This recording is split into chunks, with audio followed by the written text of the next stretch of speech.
Tide, a military science fiction adventure. Book 5 in the Sever Squad series.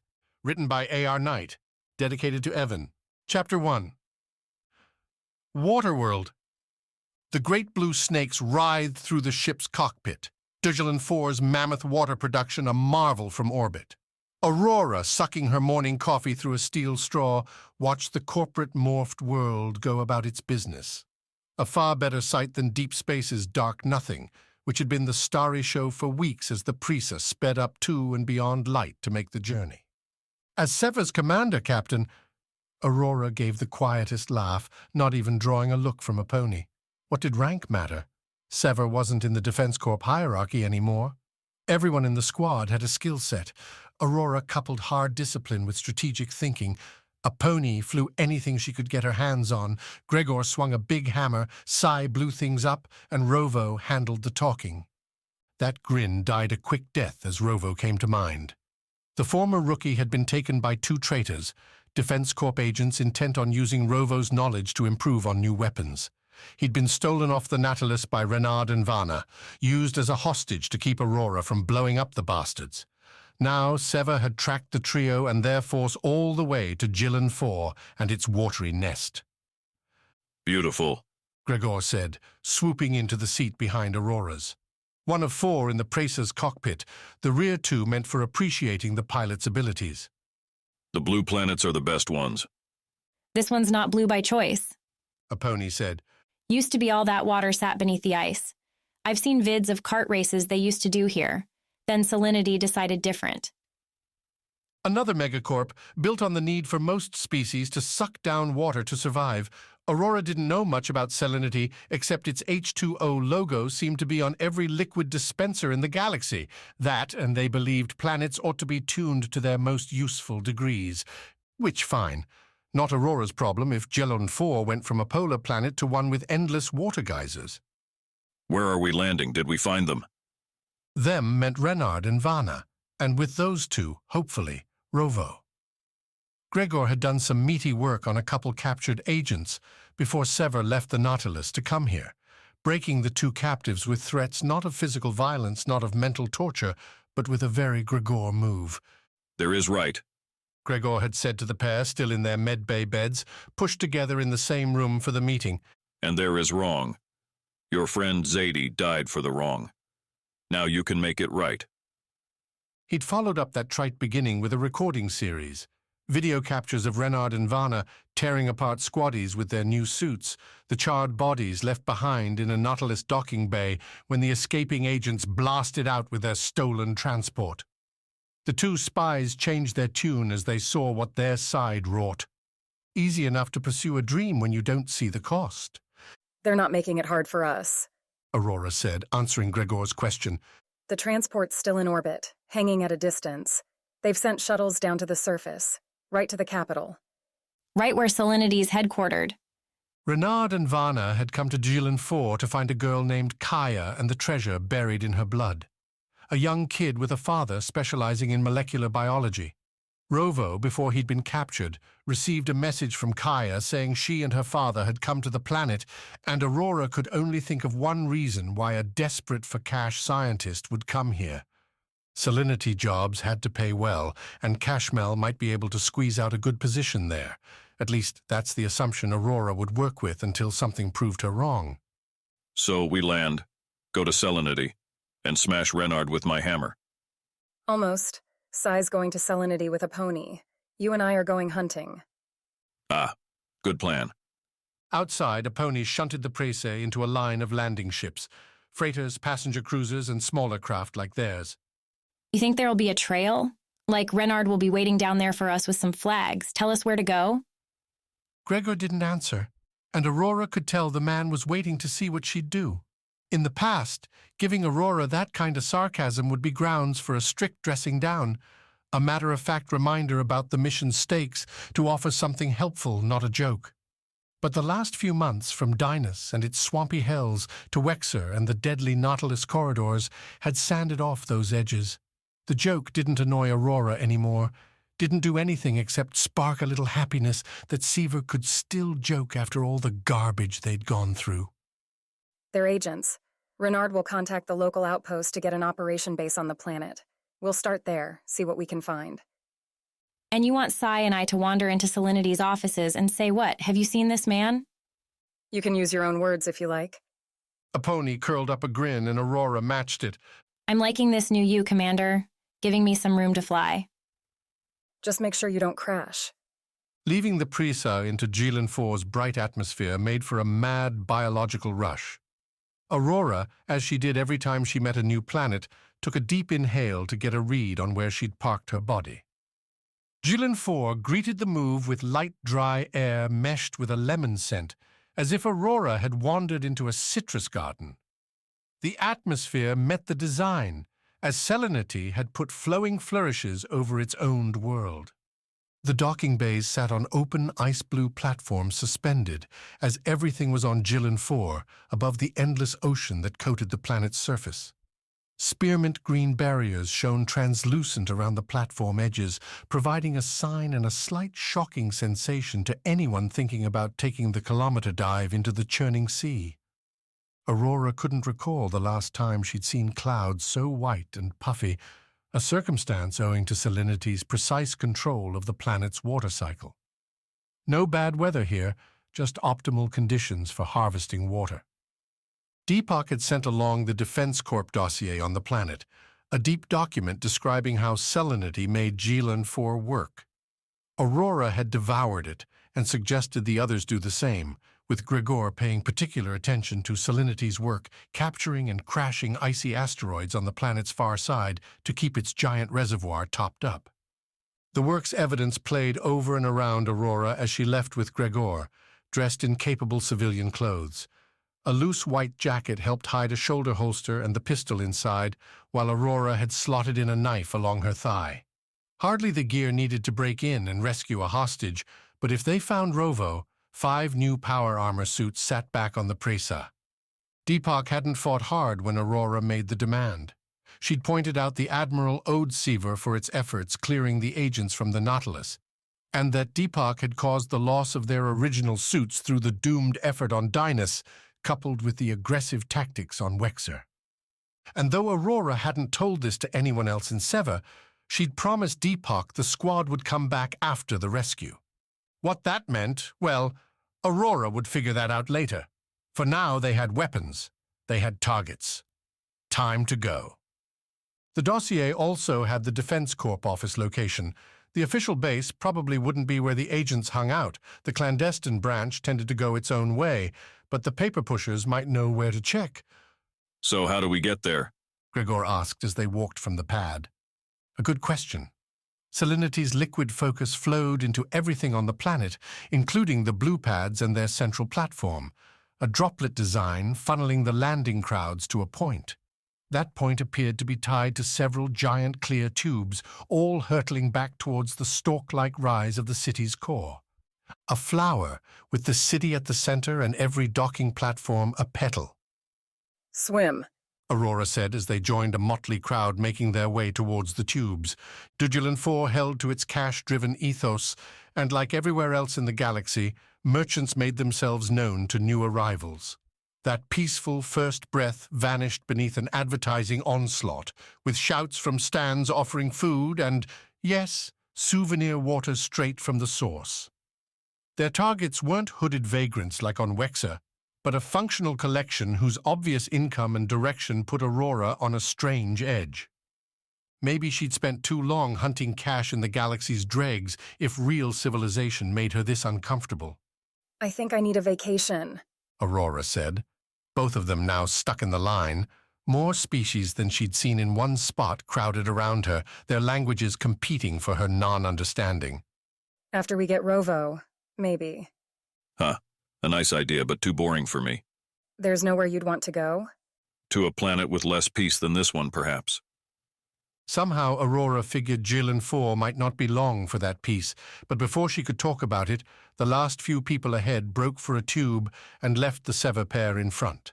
2 thick poles stood several meters apart, red rings glowing near their tops. Between them, another soft green barrier shone. A pleasant artificial voice asked that anyone carrying goods announce themselves, and when nobody did, The stalks chimed a trilling affirmation. Ahead, the 3 clear tubes ended with their own bays. Capsules, each the Prisa's size, flew into a gentle rest before loading up and shooting out again. One had an orange slice through its silver middle, with blue letters designating it for cargo alone. Directly ahead, an incoming capsule found its rest as the other passenger one jetted away with technology's familiar whooshing whine. The rings topping the 2 stalks went blue, and the green barrier shifted, angling the approach for the middle capsule, giving Aurora and Gregor a path. I think I prefer Wexor, Aurora said as they went into the capsule where prim, cushioned seats awaited their entry. This feels a little too controlled. Enjoy it. I have no doubt chaos will find us before long. Or we'll find it. Is there a difference? I'd rather be the ones making the chaos than have someone else do it. Gregor sat next to Aurora, his bulk pushing her up towards the capsule's oval windows. Let me know, and I will create your chaos. Aurora laughed, and the capsule shot off. Whatever tech powered the thing, it didn't give Aurora much moving sensation. Like being in a starship when the engines kicked on, riding the tunnel to the city felt like watching a movie. And this movie loved water. Approaching the city's giant stalk, Aurora saw the various pumps climbing the city's solitary stand, the tubes coming up from the ocean and stretching across it. The vast array no doubt accounted for that pulsing sensation Sever had seen while in orbit, as the glassy tunnels funneled water all over the planet for whatever treatment it needed before getting loaded up and shipped out. Waves snuck in between the tubes, like prisoners reaching through the bars. Ready for a rescue, just like Dinas? Nothing will be like Dinas, but I am ready for a rescue, and I am ready for some revenge. Gregor had detailed Vana's betrayal, a move that hadn't done a whole lot to shake Aurora's opinion of the strange agent. Vana had equipped Aurora well on the Nautilus, then proceeded to take Gregor off on a quest to find Renard.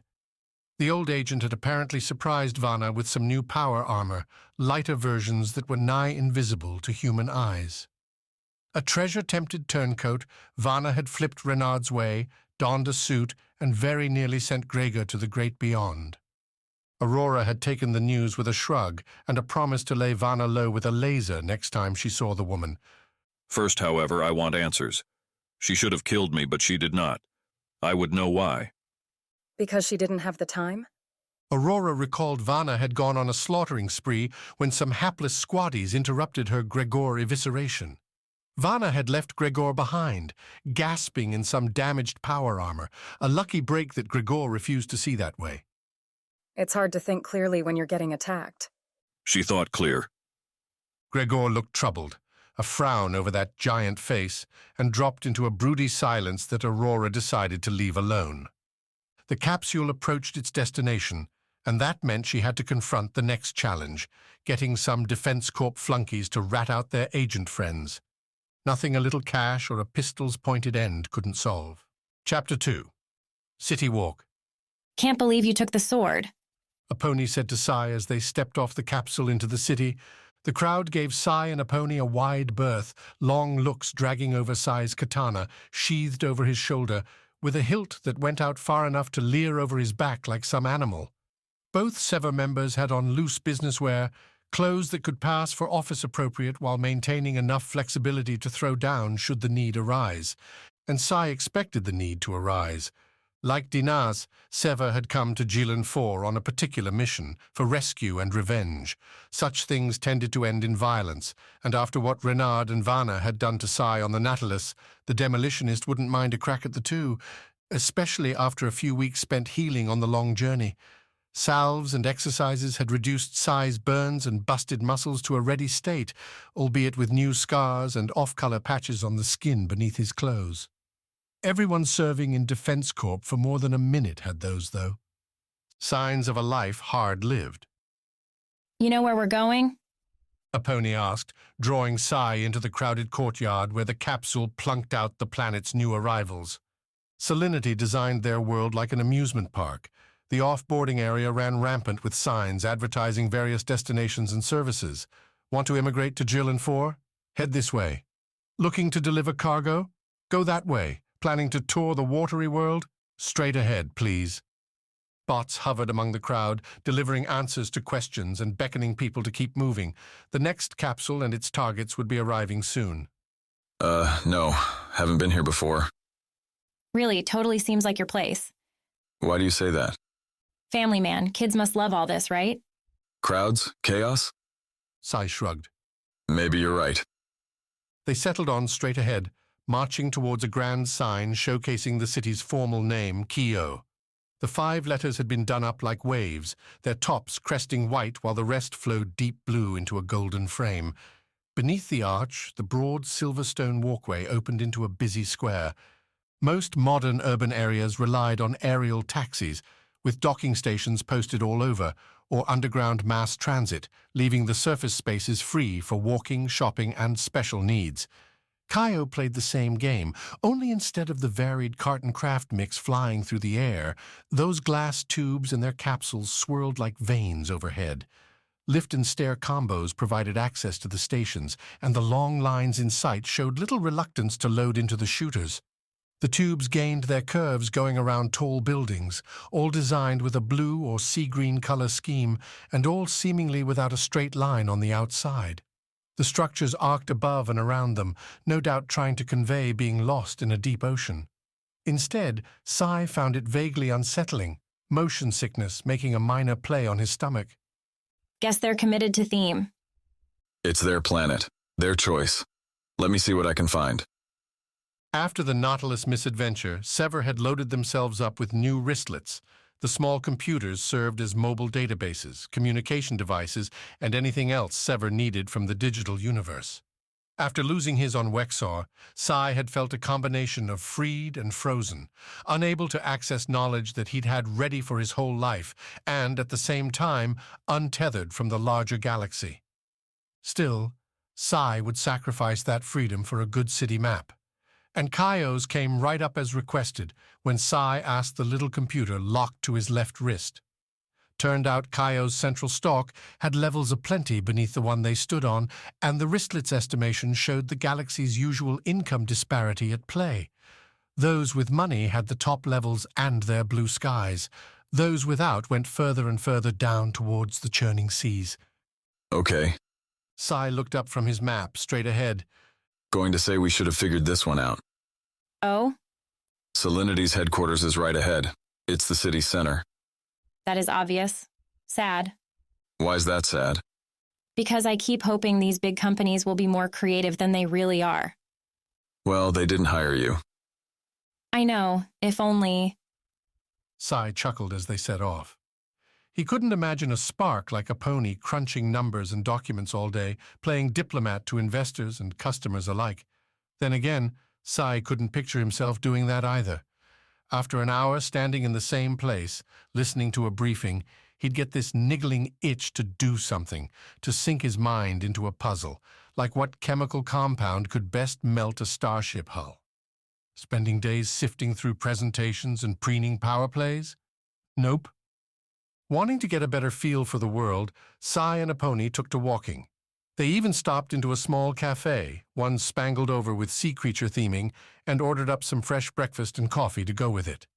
After weeks munching on lab-spun protein packs and rehydrated vitamin juices, having something fresh felt, well, life-changing. Sai bought the round, tapping his wristlet. The cash cost didn't reach high, but the deduction flashed a question to where his next deposit would be coming from. Rescuing Rovo, however important it might be to Sever, didn't come with a reward attached. Deepak had stuffed them full with provisions and gear for helping out with the Nautilus, but cash hadn't come with it. They'd made the call in Dynas's orbit to chase money instead of their careers, to ditch Defense Corp and its damned missions for a more pure sort of profit. Yet for all that talk, Sai hadn't seen a drop come into his account, and his family hadn't seen a boost come their way in a long time now. You're thinking the same thing I am, a pony said as they wandered towards the city center, between those flowing buildings and chattering crowds, the ocean planet's crashing waves suffusing the background from far below. We're going to be broke if we keep up this way. The way I see it is we get Rovo back, take out Renard, and then ask Deepak for a proper reward. Stopping a Defense Corp coup ought to be worth something. Yeah, a pat on the back and a quick exit. What's the rationale? We still deserted. They can say our payment is a clear name and a chance to jump back to, I don't know, freaking Wexar to suck dirt for scraps. Glad you're so supportive. We need one realist on this squad. Salinity's headquarters spawned from Kaio's center like a frozen splash. The building's outer ring rose up and out, culminating in a curving top level with periodic spikes. The center, done up in icy teal, stretched above to a narrowing point ruined at its absolute height by a landing pad. Leading up to the entry sat a glass courtyard, under which ran water in rippling swirls, occasionally sucked up into one of a half-dozen fountains. Sai would have called it impressive, except not much qualified once you'd seen a nebula from space's dark heart. Nothing neared that interstellar splendor. So what's our play here? You start chatting up the receptionist while I sneak past and hunt down Cashmole? How about you follow my lead and we try not to create a scene? The boring way, then. Not everything has to end with us getting shot. You know it will anyway. A pony said as they hit the main doors, cascading water curtains that blew aside as the pair approached. No matter what you and I do, we're going to get lasers to the face. I'm going to ask for Gregor next time. Don't hate the messenger, man. The Salinity lobby broke into outgoing and ingoing halves, marked by glass-coated pathways and water running in the requisite directions. To the left, the stream ran towards Sai and a pony beneath a soft scanner barrier set looking for IDs to open up. On the right, the stream ran inward, past a desk where both bot and human parlayed asks into answers. Beyond them, a second scanner barrier arch waited. After all the fuss, the space opened up into an atrium with a centralized waterfall lift. Droplet lights hung everywhere, proving Salinity's extreme commitment to theme. The endless liquid had Sai searching out a bathroom and wishing just a little for Wexor's black sand. Freshened up and ready, a pony and Sai rejoined at the reception desk, where artificial pleasantries on a human face greeted their approach. Hi, yes. Sai started. We're actually here to meet with someone. The name? The receptionist, eyes sliding to Sai's katana, already had her fingers at the console, perched on the sea-green desk. The obvious question didn't get asked. Apparently, Salinity's customer service training overrode all inquiries about strange blades coming into the office. Cashmole. Sai faltered, not sure about the man's last name. I can't remember anything else. Sorry, long morning. Technically, the morning had started back in space. Sai had gone from orbit to a planet's surface all before local lunchtime. That definitely qualified as long. The receptionist didn't look all that impressed by Sai's failed memory, but Salinity probably wasn't paying her to interrogate visitors, so she did the typing anyway. Then, flipping the screen, the receptionist invited Sai to pick out which of the employee photos applied to his particular Cashmole. 3 local options, and the top, the newest one, matched what Sai remembered. Black-haired, stubble. Looked more put together than the evacuating refugee appearance Cashmole had sported on the run from Dynas. That's the one. We have to chat with him. About? The receptionist asked, her fingers poised above the console's call button. Family matters. He'll understand. That earned Sai a raised eyebrow. A pony, for her part, stood a little back, her eyes surfing the room. Standard procedure when one member had an active engagement, the other kept watch for anything weird. She'd give Sai a tap on the shoulder if a pony spotted something, but so far Salinity kept things standard. No Renard, no Vana, no obvious agents. Maybe Sever had managed to beat them here. Or maybe Rovo hadn't given the game away. If that was the case, then Sai owed the rookie some more respect. Being a hostage was never fun. Getting injected on Dynas came to mind, and Renard didn't seem like a gentle captor. Okay. The receptionist said, He's coming down. Lucky you came early. He's going off in an hour for a week. For what? Salinity onboarding training. They send you around the planet, see all the processing facilities. Sounds fascinating. Sai tried, failed to sound fascinated. Should we wait here or on the barrier's other side? You're not getting to the other side with that sword, so I'd wait here. Fair enough. Sai stepped back, rejoined a pony, who pointed out that every Salinity security guard in the lobby, maybe 4, had their eyes locked on Sai and his katana. A few had chatted into their wristlets already. You're saying I'm popular? I'm saying you might get us killed. Hi, welcome to Sever Squad. Aponi rolled her eyes. Sai, watching the lift, spotted Cashmel first. The lanky scientist who had a penchant for midday drinks and enough genius to get away with it had a confused look as he came out from beyond the barriers. He had on a salinity blue lab coat, glasses, and an air that he ought not to be bothered. An air that vanished as soon as Cashmel saw Sai and Aponi waiting for him. Sai had only once seen a face drop like Cashmel's, and that had been his own son's when the kids' soccer game had been cancelled for weather. A true disaster, that. I can't imagine this is anything good, Cashmel said, approaching them with hands in pockets. I'd hoped I'd never see your miserable bunch again. Trust me, the feeling was mutual. Not our choice. Sai agreed. But we're here anyway. People are after Kaya. We're trying to catch them, but we want to make sure your daughter's safe. Cashmel blinked, tilted his head. Safe? Last time you intervened, she was nearly taken from me. Now you're here again to, what, take her away? Protect her. Let us know where she is and we'll set up a perimeter. Keep the ones after her away while Aurora and Gregor deal with them. Cashmel looked at the floor, the water beneath, for a long second. Looking up, he had a different look, one Sai had seen before. The cornered creature. I'm not telling you a damn thing about my daughter. I have a job here. Kia's doing well, and we don't need you messing that up. Leave us alone. Not gonna happen. Not because we want anything to do with you, but because we can't chance the bad guys getting their hands on your girl. That, I believe, is not your choice to make. Cashmel backed up a step. Last chance. Go away and forget you ever found us. Sai shook his head. This is for your own.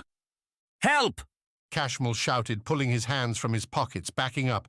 They're trying to threaten me and my family. Security. Sai would have called the performance ridiculous, would have called it absurd and pathetic, except Selenati's security seemed to take Cashmel's words for fact. The 4 guards closed, one jabbering into a wristlet for reinforcements. See? Aponi said, backing up with Sai. Lasers to the face, every time. Sai couldn't argue with that. Chapter 3. Making a Deal. The sparkling water buzzed his lips with something beyond the lemon flavor, perhaps the tingle responsible for the water's name, Jolt. Not quite as strong as Aurora's coffee on the ship, but for a lunchtime boost it would do. Gregor and Aurora held sway over a rounded outdoor table, watching the Defense Corp offices on the Walking Avenue's other side. Aurora munched on her sandwich while Gregor's crumbs blew away in the breeze. Jill 4 had enough birds, likely brought over from other worlds, that'd clean up the scraps. Somewhere nearby, a busker plied his trade, the rough melody bouncing off the buildings in a pleasant echo. This is dull. We have been here an hour. Stakeouts are dull. That's the point. Aurora's plan had changed from a slam-bang demand for Renard's location to a more targeted pursuit. They'd wait for some solo person to exit the office, then jump the poor sap and get the information they needed without risking a problem with bigger numbers. Thus far, there'd been a few scattered souls heading in and out of the office, but nobody sporting the crimson uniform showing they actually delivered data for Defense Corp. Aurora and Gregor needed a source, not a random civilian, and... There. That's one. Sever's captain shoved the remaining sandwich in her mouth as Gregor turned, spotted the newest exodus from the offices. A plum lady with that deep red uniform and harried hair pounded the pavement. Away from the office and away from the 2 Sever Squad members. Let's go. Gregor stood, lurching up with a little too much excitement and catching his chair before it clattered over onto the light-blasted, creamy stones. The 2 fell into pursuit, much more satisfying than sitting and waiting. He missed the heaviness on his back where his hammer used to sit, waiting to be unlimbered for mass destruction. Instead, while Aurora hid a pistol beneath a jacket, Gregor kept his own pocket shooter in an ankle holster, hidden by flaring, billowy pants. Not exactly fashionable, but Gregor met every raised eyebrow with a steady stare, and soon enough any would-be critics blinked away. You didn't need to use muscle to take advantage of having it. The target ambled on towards a crowded intersection, a circular square dominated by yet another water-related statue calling attention to Salinity's founder, her family, or some other person Gregor had neither the interest or time to know. Thus far, the target had kept herself around too many people to make for an easy snatch and grab. She's turning. Be ready. Always ready. Of course you are. The captain called it right, though. The woman angled away from the square and towards a quieter path heading towards a residential collection. The stacked condos up here looked too nice for what Gregor remembered of his Defense Corps salary, but perhaps she held a higher rank than the uniform would suggest, or Salinity paid the DC staff here hefty bribes to keep things quiet. No world wanted to be known as a festering crime pit, while Defense Corp had every interest in publicizing its well-done peacekeeping efforts. Balances tended to be struck between controlling interests, with cash going into the DC coffers and statistics dying out. A mutually beneficial relationship, and one Gregor had always taken without much comment. So long as he had the opportunities to crush the criminals, who cared where the cash went? The thinning crowd around the target forced Gregor and Aurora's hand. Before, they'd been able to maintain some distance and count on the disparate species, outfits, and their combined noise to keep Sever hidden. Now, with a person here and there, the tailing would be obvious if the target ever turned around. Go. Aurora said soft. Try to pull her to the side. The solid block-style salinity put into their buildings negated alleyways and offshoots, the typical spots Gregor might use for take-and-threaten work. Instead, he'd have to play things mild, try not to make a scene. Letting Aurora fall behind, Gregor lengthened his stride, closing with the target. The woman had her wristlet up now, appearing to swipe away. Good timing. Reading a message, watching a video, both and either would serve to keep her eyes and attention off the hand about to land on her shoulder. Come quietly, Gregor said, feeling the target stiffen as his hand planted. No one needs to get hurt. I only have a question. Gregor steered the woman with his planted hand, taking her to the right and under an overhang for a leasing office that looked, thankfully, closed for the lunchtime hour. Deep glass windows showcased stands covered with projected pictures of glitzy property for purchase, and Gregor used the display to put himself and the target facing that glass. Just looking at dreams they could never afford, that's all. What do you want? The target said, a tremor belying the tenor tone in her voice. Not used to getting made a hostage, then. I don't have much cash. Not cash. Information. Gregor watched the world through their reflections on the glass, nobody paying attention. Aurora had herself spotted up opposite Gregor, shape visible. With her hand signals, she'd give Gregor a heads up if something went sour. The agents, where are they? Again the target twitched, the jerk carrying up through Gregor's still-planted hand. Surprise? What agents? Defense Corp, your counterparts, where are their offices? I don't know. Do they have any here? There were lies and there were liars. Anyone could attempt the former, spill out some words and hope they were believed. The latter performed a skill, manipulated reality for their audience. This poor Defense Corps staffer fell into the former camp, and her voice, her stature, her lack of conviction betrayed her in the same way a pretender betrays themselves the moment they throw their first punch. Gregor tightened his grip, dug the fingers in enough to convey the meaning. You heard me. Answer. A sharp breath this time. In the reflection, the target's gray eyes slanted away, pulled towards the ground. Another tell, another breakaway moment to come up with an excuse. A little girl's life is in danger. Gregor headed off the attempt before it started. Help us save her or live with a 4-year-old's death. Tragedy happens every day. The target said, but her voice lost what little gravity it had, weakness grasping for a hold. It's not my fault. It is. Give us the location and we will save her. The woman's eyes closed. She'd fought the fight, done the minimum Defense Corp expected of its personnel. Resist, then relent. Defense Corp would rather not have its low-level employees murdered. Besides, the giant company could extract any vengeance it pleased on the perpetrators. No need for the woman to sacrifice more than she had. Okay, it's not far. I can show you, and then you'll let me go? Yes. The simple answer spurred a walk. The woman led them back away from the residential district, through the intersection, and towards another commercial sector. Aurora stayed well back as Gregor walked alongside the target, keeping herself apart. The target pointed Gregor towards a glossy-looking store billing itself as an outlet for used gadgets, gear, and whatever else the proprietors happened to find on outer space salvage missions. A cover that might actually serve as a solid side business for Defense Corp, as they had to get plenty of junk from bashing up pirates and rogue ships polluting the stars. In there. Ask for the owner. That'll tell them what you're really there for. This time, no twitch, no tremor. A truth-teller's level voice. Thank you. He didn't need to add anything else. The big man left the woman standing in the street, heading straight for the salvage shop. The woman wouldn't get far. Aurora would keep tabs on her, and if Gregor's request for this owner came back blank, the Sever captain would reconvene the hostage situation. Inside the salvage shop, Gregor took a second to find his bearings. Glass lockboxes littered every surface, scanners tuned to open up if a staffer's wristlet approached. In the meantime, the highlighted goods sparkled at their various possibilities. Some boxes held weapons, others spacecraft parts, while still more held what signs claimed to be unique relics from worlds far across the galaxy. Crystals, metals, glowing shards stuffed with energy, these all shared space with random trinkets too, from children's toys to an adult shirt woven entirely from green sand beads. 2 employees coupled with a checkout bot to man the store.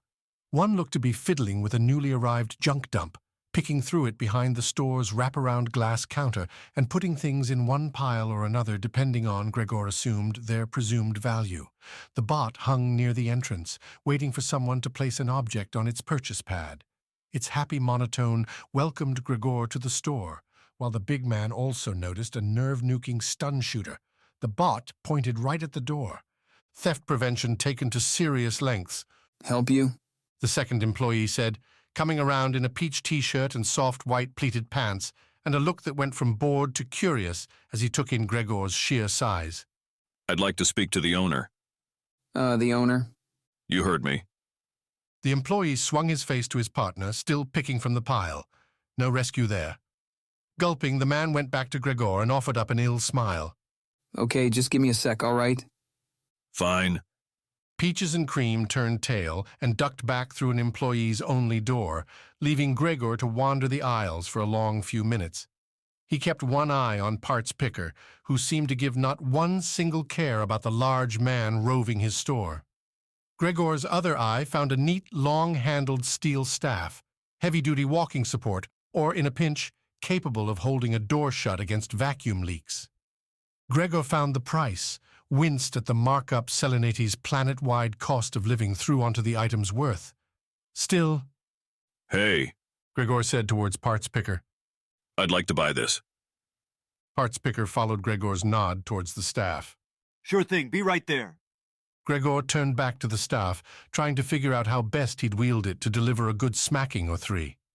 The seconds swam by until things shifted into the uncomfortable, and Gregor turned back towards the parts pile. Instead of the idle picker, Gregor saw both staffers standing behind the counter, pistols raised and dead set. Time to talk, dude, said Parts Picker. You're not one of ours. What are you after? Steady hands. No nerves in those words. These two had to be agents or close to it. Gregor couldn't count on a sudden move to throw off their aim. Renard. He's here. I have business with him. Thanks. That's what we needed to know.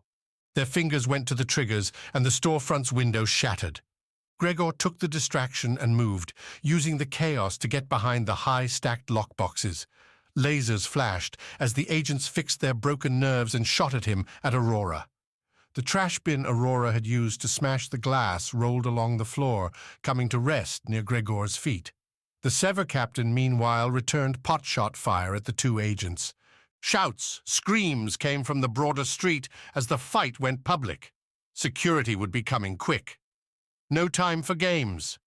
Gregor reached forward, picked up a lockbox holding some special wristlet model, turned and whipped the container back towards the agents. Aurora's lasers had them ducking and weaving, but a chunky box took more effort to dodge. Gregor's toss clipped Parts Picker in the shoulder, bounced him into his own crap pile.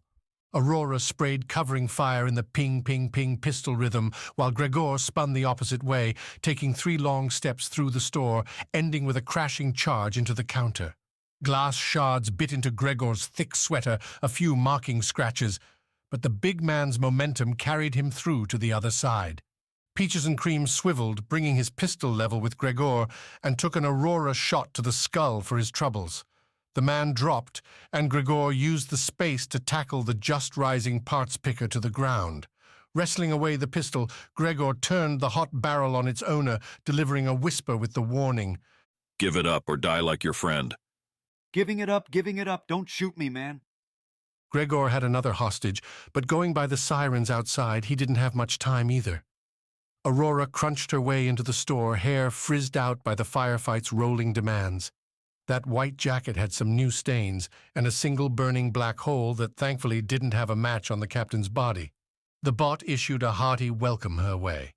Ever on the ball, that one.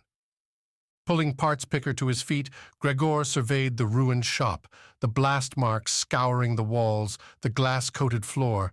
A small fire burned where a stray bolt struck something with power. Now it felt like a Sever mission. Chapter 4. Business.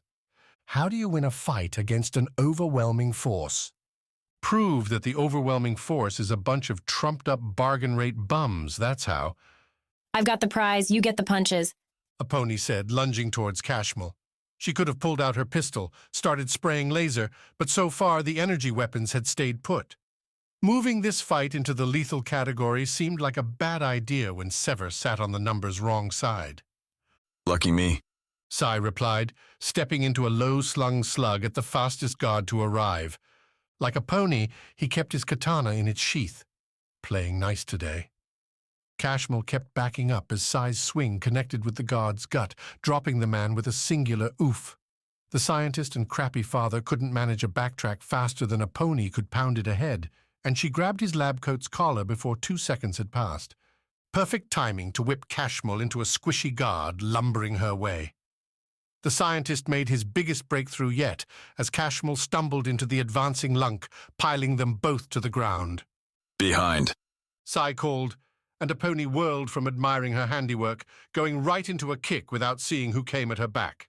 With the lovely sound of cracking carrots, a pony's kick struck an outstretched hand, prompting a howl from the guard, who cradled her smashed knuckles and stepped back. A pony did the same, buying some distance while closing again with Cashmel as the scientist climbed back to his feet. You're coming with us. A pony said, again snaking Cashmel's arm and holding it fast. This is your damn daughter we're talking about. Talking? You call this talking? We didn't call the guards. A pony felt hands on her shoulders, felt the heavy grasp as Lunk ripped her away from Cashmel and threw her to the ground. Training kicked in as a pony hit the smooth floor, rolling along with the stream beneath the glass and popping right back up. Lunk had a hand moving towards a stun gun, not something a pony wanted in the fight. Shoot him. A pony said towards Cashmel, looking over Lunk's shoulder. The security guard started, glanced towards a confused Cashmel, and a pony used the misdirection to dash forward into a gut-busting shoulder charge. Lunk took the hit better than he had Cashmel's stumble moments earlier, retaining his footing and keeping his waist holster right where a pony needed it. Using her momentum, a pony kept moving forward, spinning around Lunk's bulk and using her left hand to pull the stun gun out. She raised it, flicking off the safety and firing in a single motion with her left hand. Lunk folded, collapsing with all the wheezing puffery of a balloon loosing its air. Grabbing Cashmel, who stared at Lunk's downed self with a stunned, broken expression, a pony checked in on Sai's morning. The man faced off against a single guard, one who had the meaty gleam on his face that said a hand-to-hand combat dream was being fulfilled. Behind the man, another guard had her stun gun drawn and aimed, waiting, apparently, until her partner finished the game. Stay still or I'll zap you too. A pony said, setting Cashmel as a body shield, taking aim and firing. Her stunning bolt hit the second guard, knocking her senseless as Sai delivered a triple jab combo to his own opponent. The guard blocked all but one on his forearms, taking the leaked hit to the ribs and shrugging it off. Countering with a heavy haymaker, the guard clipped Sai's shoulder as the Sever man attempted to close. The punch knocked Sai wide, and a pony's shot went into the opening, ruining the guard's hopes and crashing him to the ground with his friends. Would have had him, Sai said as a pony pulled Cashmel up. You were taking too long. Be quicker next time. You're both awful people, you know that? Cashmel interjected. Can't you stun him? Sai said as they made their way towards Selenati's exit doors, the others in the lobby having ducked behind their desks or made their way well clear of a fight that didn't involve them. You want to carry this guy? I can walk. Then walk faster. Sai reached the doors first. The thing should have swished open as Sai approached, but the glassy barriers stayed closed. Sai pushed, using the age-old way to move things aside, and achieved precisely nothing as Aponi and Cashmel caught up to him. Because, of course, Sever couldn't manage to beat double their number in brawling combat and get away. That'd be too easy. Stay put.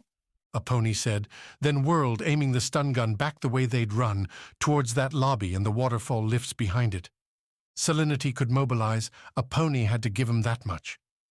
2 guards picked the rubber-limbed lunk off the ground, while the wounded others retreated behind a veritable corporate phalanx, led by a poised woman whose folded arms crossed her Selenity blue-gray uniform and declared no bullshit.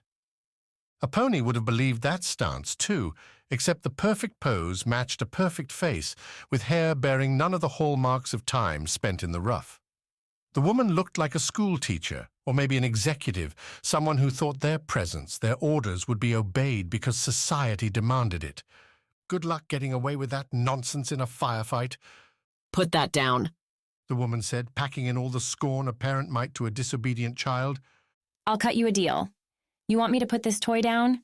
I'll do it, but before I do, you're going to open these doors and let us walk out.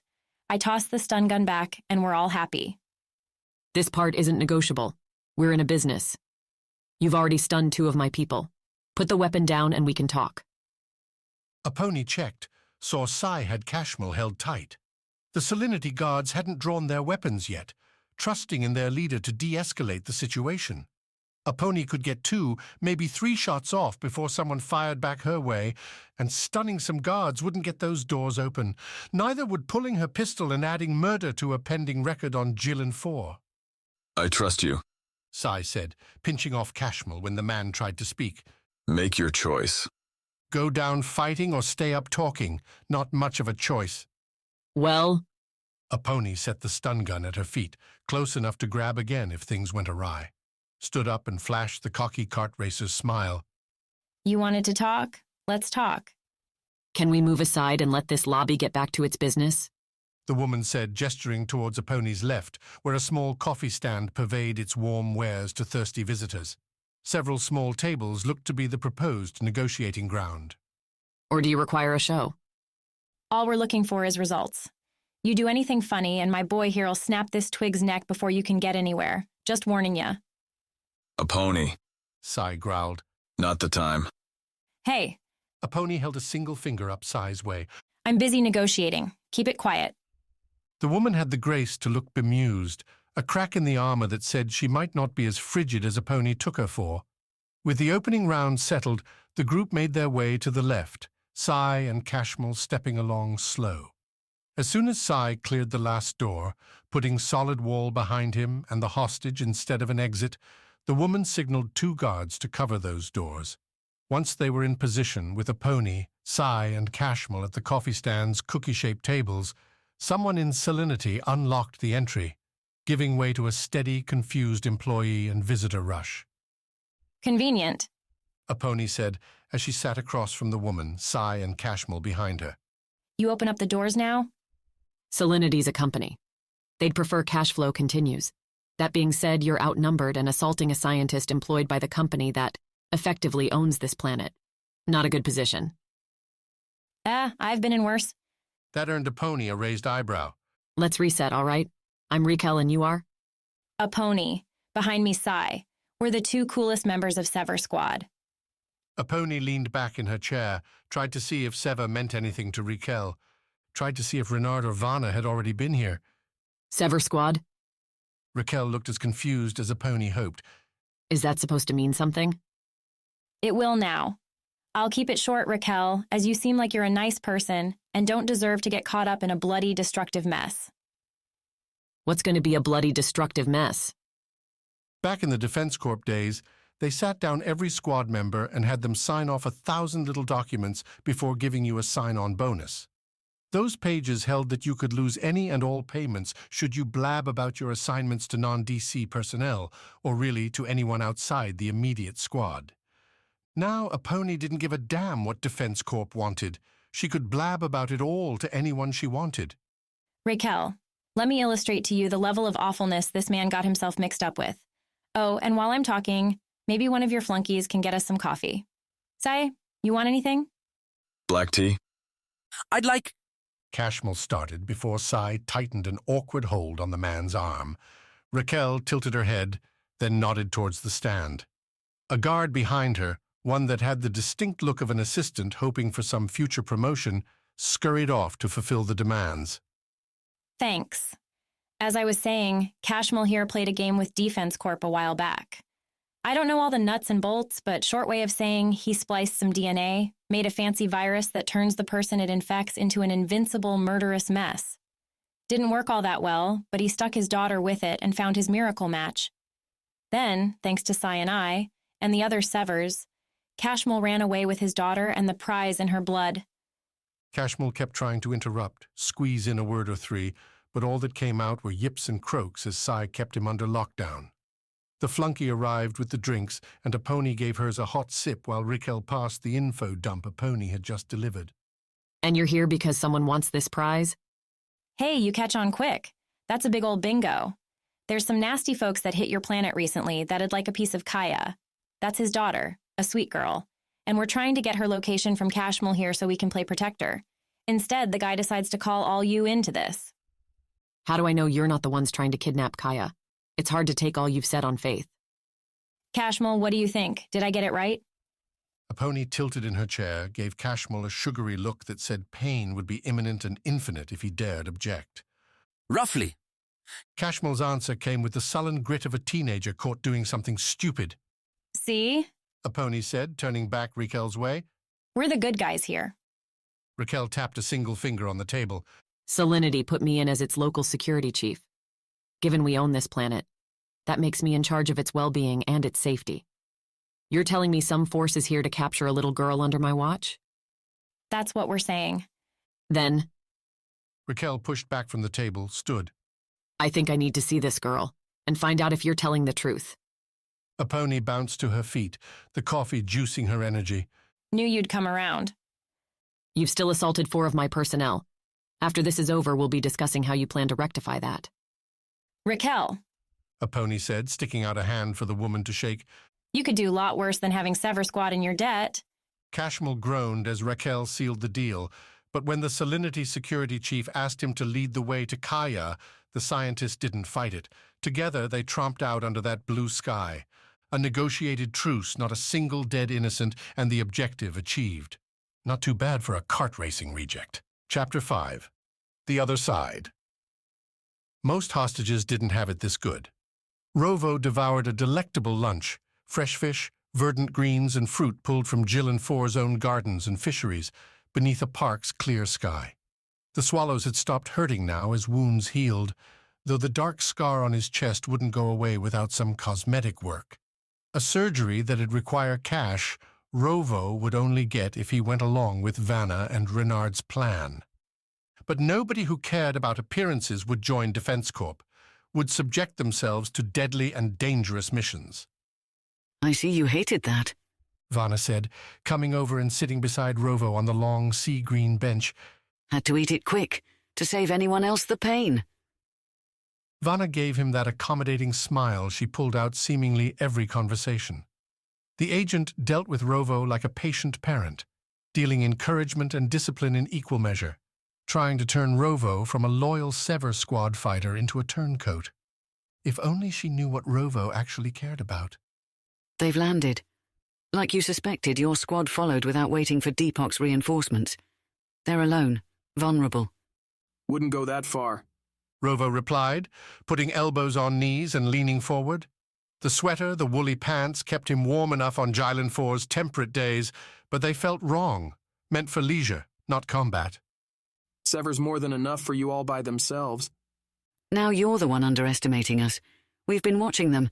Aurora and Gregor are hunting for you. They destroyed our main site. That salvage shop? Quite demolished. Oh no. Vana laughed. It's a good start. They're moving quick. The other two have Cashmore now. See? And you wanted to go in right away and take Kia. Now you can toast Sever, get the girl, and solve all your problems in a single shot. Rovo had been spinning the idea in the weeks leading up to landing on Gillen 4 and in the days after, holding Renard and Vana from jumping on their plan with a trap instead. The two wanted Kia's blood for their suits, but taking the girl and leaving Sever alive would only mean continued pursuit, and worse, a widely broadcast reveal from Sever about what had happened.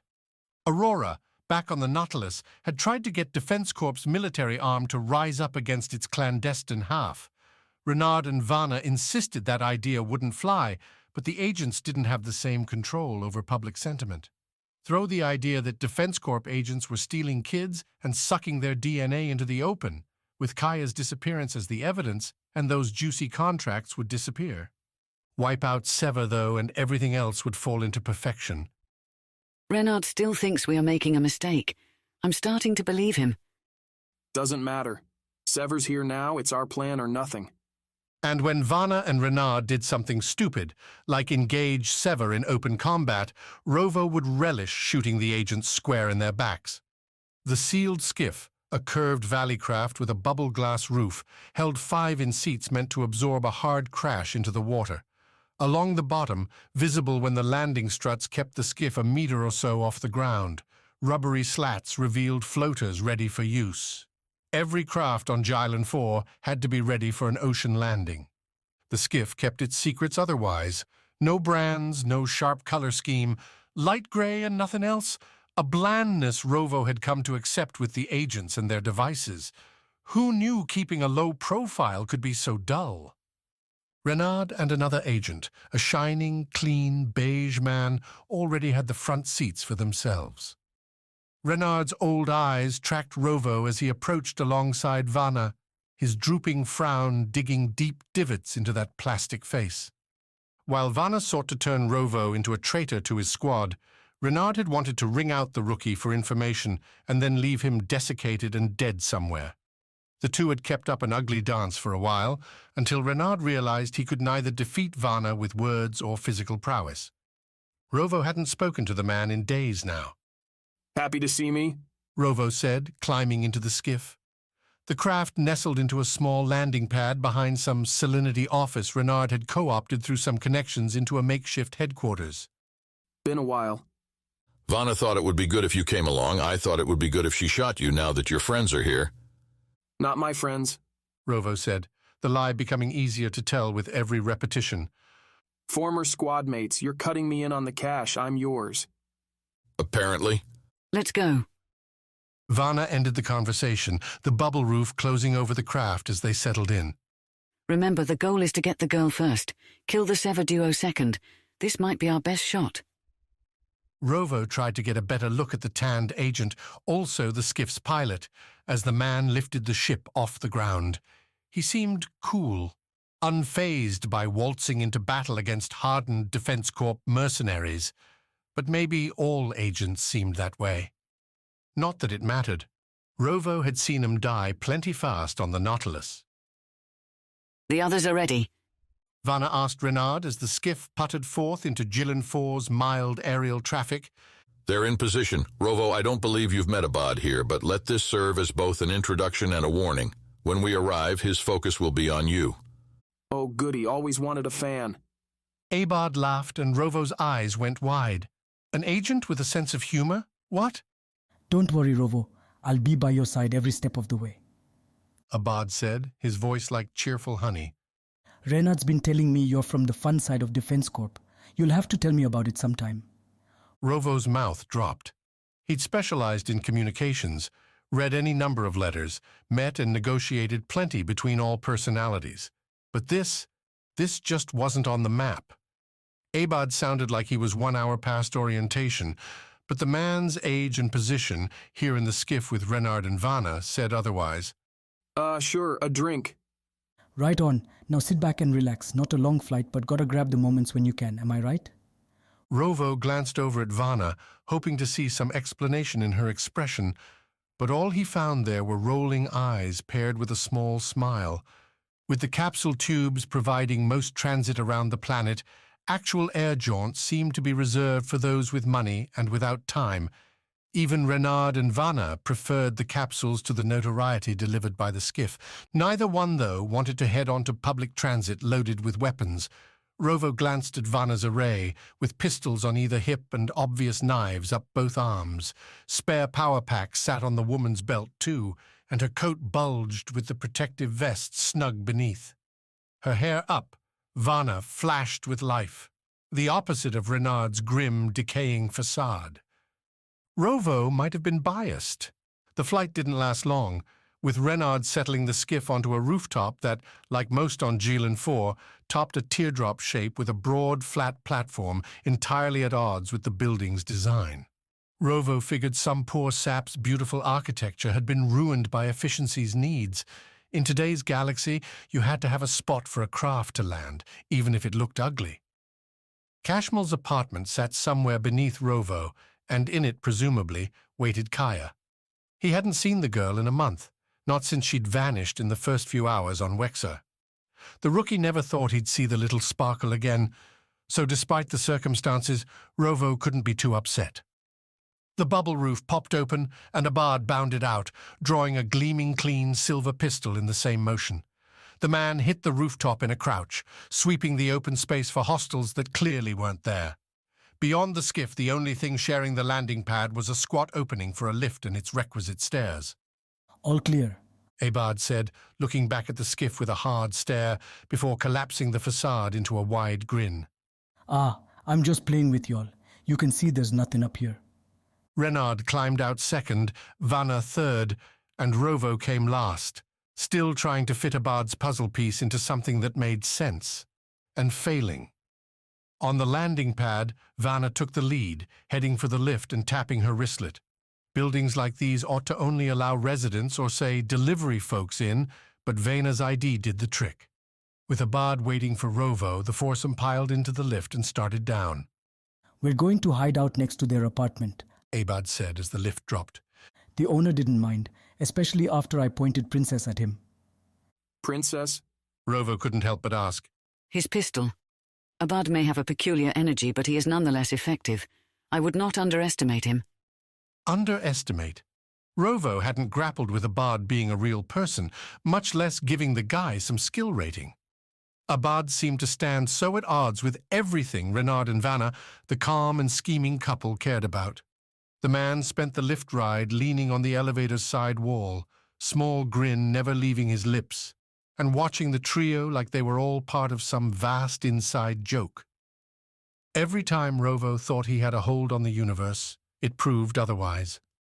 They filed out into a hallway, a corridor speckled with blue and gold carpet, with nautical lamps faux flickering their way forward. A workday quiet suffused the scene, apartments emptied out as their owners plied their trades. Not a bad time for a fight or a kidnapping. Behind them, the lift closed fast and shot away, with Renard remarking that its next pickup would be their prey. Abad brought them halfway down the hall, then turned and slapped his wristlet against a marble-white door. A lock clicked, and with Vana playing rearguard, the quartet hustled inside. Abad shut them in quiet, and Rovo found himself in a quaint family photo-dominated spot with 3 people plotting to kill and steal his friends. Cool. So cool. To run it back, Vana said, whispering. Renard and I lead the way. We'll handle any resistance.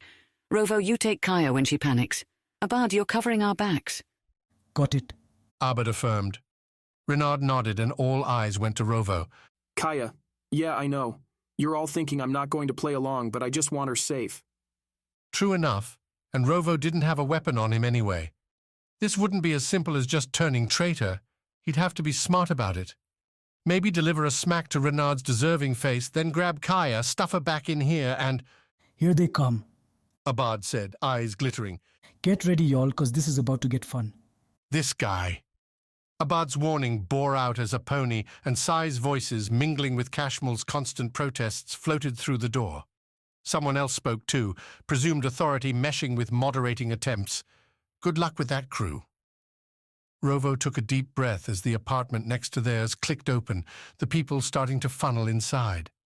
Vana gave the slightest nod to Abad, and the man reached for the door's handle. Next door, Kaya laughed.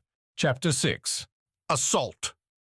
The wind whipped along, slicing through the buildings and into the tree-studded park along Kayo's edge. Bordered by those translucent, soft green barriers, the park gave a beautiful look out into Jylin 4's endless ocean. The fluttering birds, targeted flower arrangements, and capsule tubes made strange, compelling scenery, as did Gregor, holding Parts Picker near the barrier. The man looked positively panicked with every step as Gregor brought him closer to what would be a long fall and a hard splash. Aurora wasn't one for torture. The practice, in her experience, tended to result in wild answers attempting to preserve life and limb, but the view and its surroundings gave the Sever duo a chance to look out for any potential pursuit. Parts Picker had shown them a back way out from the destroyed salvage store through an employees-only access tunnel cutting through the larger building's core, where trash and supplies could be run without disrupting the daily commerce. While Kayo's police tromped through the blown-out front, Aurora and Gregor followed their forced friend out to the streets and, with Gregor's persuasive arguments, to their current park locale. Okay, I get it, Parts Picker said, his voice gyrating with the panic due someone who'd survived an unexpected shootout. Renard didn't come to us, no matter how much you want to hear something different. The man's in our branch, right? But, you've got different groups too, I'm guessing. Aurora put a hand on Gregor's arm. Just because Parts Picker talked in fragments and looked as young as he sounded wasn't a reason to deliver some heavy-handed discipline. You're saying Renard's not your boss? Aurora offered up, enticing Parts Picker to speak more. Yeah, definitely not. Parts Picker looked past the two Severs, searching the park for any potential spies. He's in a development group dealing with projects I don't know anything about. R&D, you might call it, except it's more secret than that. That fits. We know he's on Jylin 4. How can we find him? Does this guy listen? Why does he keep asking the same thing? Parts Picker looked to Aurora. Answer the question. Fine, dude. Like I said, Renard doesn't dance on our floor, so I don't know where he is, but I guess I know where he might be. Parts Picker paused again, eyes dancing between Aurora and Gregor as if the two were going to offer up some cash, like in some movie. Neither one moved. Guess I'm just supposed to talk for free then. Parts Picker doubled down on his strategy. No bonus for me stabbing my employer in the back? Think about it this way. You help us. Your employer doesn't go totally evil. You think a moral compass is going to turn me around? Me, a Defense Corp agent? I'm about as bankrupt as it gets on that front. What do you want? Out, Parts Picker said, erupting into a grin, nodding a few times as if that made the request more clear. Aurora's patience had hit its endpoint. Sai and Aponi had tossed a message not long ago saying they were on their way to get Kia. Without Renard or Rovo in hand, that move came with risk. Aurora and Gregor simply weren't keeping their end of the deal. Nah, man, out of Defense Corp. Parts Picker answered Gregor's obvious follow-up question. I saw you light up my buddy, Raep, by the way, in there and got to thinking during our run here. Maybe you can do the same to me. Kill you. You give us Renard's location. I'll do it. Gladly. Ouch, lady. Parts Picker put up his hands at the searing glare Aurora gave him. No, I'm saying you make it look like I'm dead, see? Then my family gets the benefits cash, and I get free. Fraud. Against Defense Corp, though. Aurora mused. Deal. You give us Renard's location, then we'll go back to our ship. You get on the next transport off-world when we start raising hell. Parts Picker could work out the next steps for himself. Wait a while off-world, then come back to reap the cash benefits. Whether the plot would really work, Aurora didn't know, didn't care. What mattered was that Parts Picker, assured of his delusion, tapped out the potential location on Aurora's wristlet. With the target in hand, Gregor and Aurora jaunted back to the Prisa, enjoying another lovely capsule ride crammed in with people, this time heading off-world. On the ship, the two donned their new power armor suits, which they'd had painted to match their old ones. Aurora loaded up with her rifles, while Gregor, reunited with his massive hammer, stomped down the Prisa's ramp, looking like a metal demon from some old nightmare. Ready to smash some things? Aurora said, her voice beaming now through the radio ties between the suits. Been too long? Aurora couldn't argue with Gregor there. Those weeks spent flying out here had been long and dull. The Prisa didn't have simulators, didn't have much beyond movies and exercise. The muscles itched, the instincts buzzed. Getting to the spot parts picker pointed out without causing a massive commotion required hiring a point-to-point skiff ride. Aurora handled the negotiation, asking for a lift right from the Prisa's docking berth. Most skiffs wouldn't have the space for a couple power armor-clad mercenaries, so Aurora had to get a cargo hauler. Any human problems around ferrying two monstrous weapons resolved themselves when the skiff showed up with a bot driver, waiting until Aurora gave the go-ahead for the skiff to get flying. The windowless ride gave Aurora and Gregor a chance to chat strategy while feeling out their armor's bits and bolts, a tactical intermission that boiled their assault plan from smash and rescue to just rescue, with the smashing bit implied. You get Rovo, I get everyone else. You okay with that? It is all I ever want. The two bumped power armor fists as the skiff touched down on the targeted landing pad, opening up to an afternoon sky and little else. From the platform, one of several along the building's smooth blue-green side, each one connected via smoothed-over, painted scaffolding, the two mechanized marauders clanked towards a wide entry. Big building for a few agents. Renard's supposed hideout did seem to be in a large commercial space, lingering near Kaio's southern half. The building dwarfed those around it, though the reason Renard had chosen the space became clear 3 steps along. Up above, where Aurora hadn't been able to look due to the cargo skiff's closed transport, sat exposed metal. A skeleton not yet clothed with fabricated skin. It's not finished. He's taking it because nobody else can. Guess we ought to kick him out then.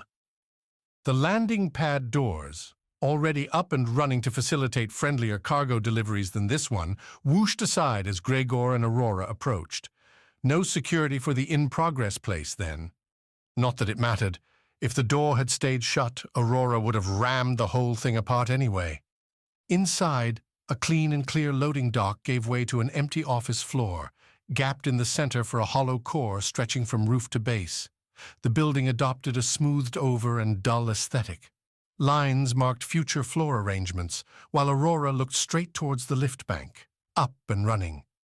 Light came in through windows dusted from the construction, their clanking armor disturbing clouds with every step.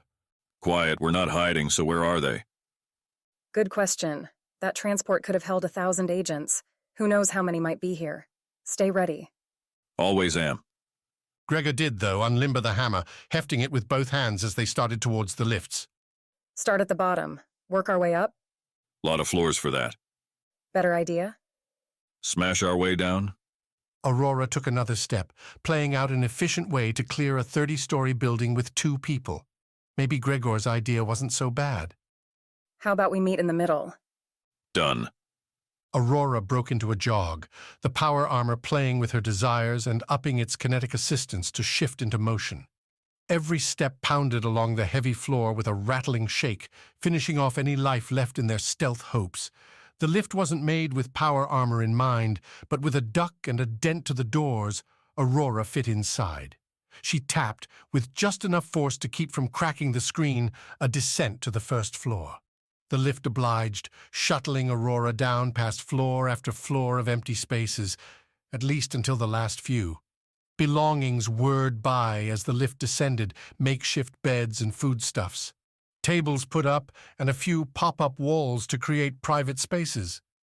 Parts picker hadn't been totally wrong then. Someone lived here. But where were they? The lift doors popped into a bland lobby, walls left in dull primer white, waiting for a fresh coat of personality. The front doors, spanning a dozen entries, had paper plastered over them, hiding any potential peeks from the outside.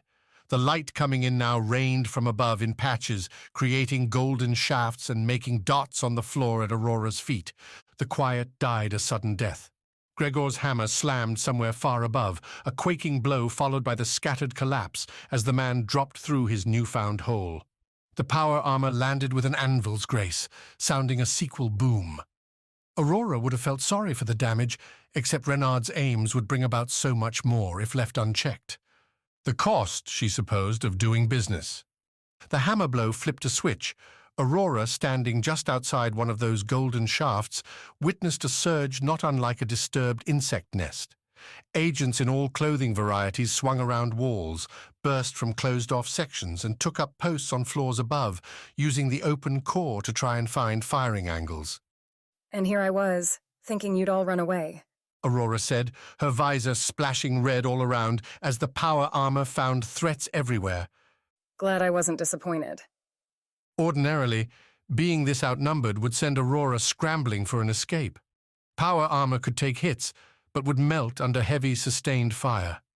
Unfortunately for the agents, they'd found a covert home on a populated, controlled planet. Difficult to get in rifles, cannons, and the heavy gear needed to take on power armor. The agents had pistols aplenty. Some even looked confident, waiting to see if Aurora would surrender. That confidence? Badly misplaced. Aurora punched up the kinetic boosters in her power armor and flew forward, bursting up a huge dust cloud as she sprinted meters in a second. Crossing the middle gap, Aurora caught one flash, two as the quickest triggers tried to respond. They missed. The poor agent opposite Aurora didn't. His pistol shot crashed right into Aurora's chest, dissipated through the energy-sapping suit architecture, with only the slightest tingle coming to Aurora's nerves. The agent's suit didn't do the same to her shoulder charge, but the far outer wall stopped the agent when he slammed into it, the floor at his feet providing a suitable resting place for the crunched man. Standing still in a fight like this meant dying, so Aurora shifted her momentum to the right, charging through some thin dividing walls that split like paper. Agents on the other side, plotting lean-around shots towards where Aurora had been, found their target breaking through behind their backs. Hefting her rifle, Aurora roasted the one to her left, then swung the rifle one-handed to her right, squeezing the trigger as she went. Like a treasure map, the blast-mark string led right to the next agent's steaming body. Calls for position, for help, for anything, rang out around the building. The sounds of a collapsing strategy. Gregor's hammer hit again, collapsing another floor. Aurora's visor picked up new threats, coming in from all sides. Renard had to be in here somewhere. She'd find him no matter how many agents Aurora had to go through. Chapter 7. Apartment rumble. Sai let Cashmel lead the way into his own apartment. The move prompted a delighted squeal from Kia as the door slid open, the 4-year-old jumping up from a couch and heading Cashmel's way. The father, showing more humanity than Sai had ever seen from him, scooped up his daughter and smothered her in kisses. The fact that Cashmel kept one knowing eye looking back towards Sai, Aponi, and Raquel only undercut the loving display a little. Glad to see she's not in a closet this time, Aponi said as the trio filed into the spare space after Cashmel. The scientist had said he'd only been on Geelan 4 a few weeks, and the apartment showed. Precisely 0 art hung on light blue walls.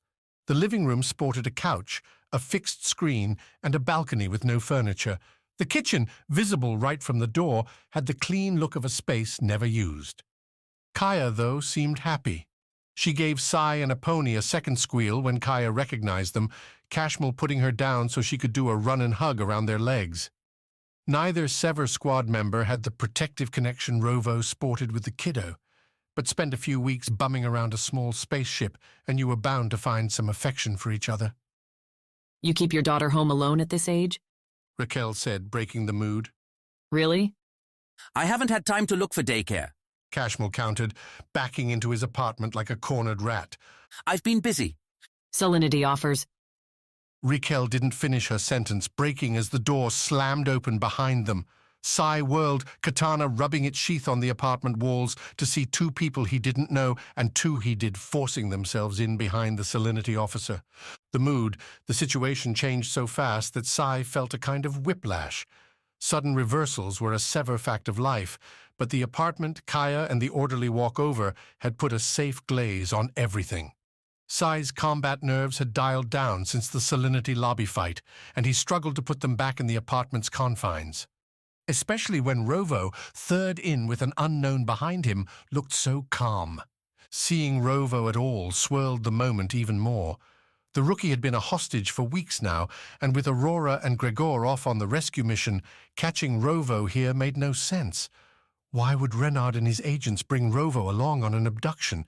It's not like they needed his help to catch a 4-year-old. To the back.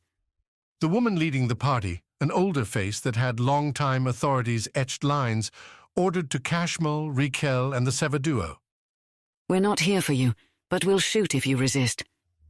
The woman's face tickled recognition, and her voice confirmed it.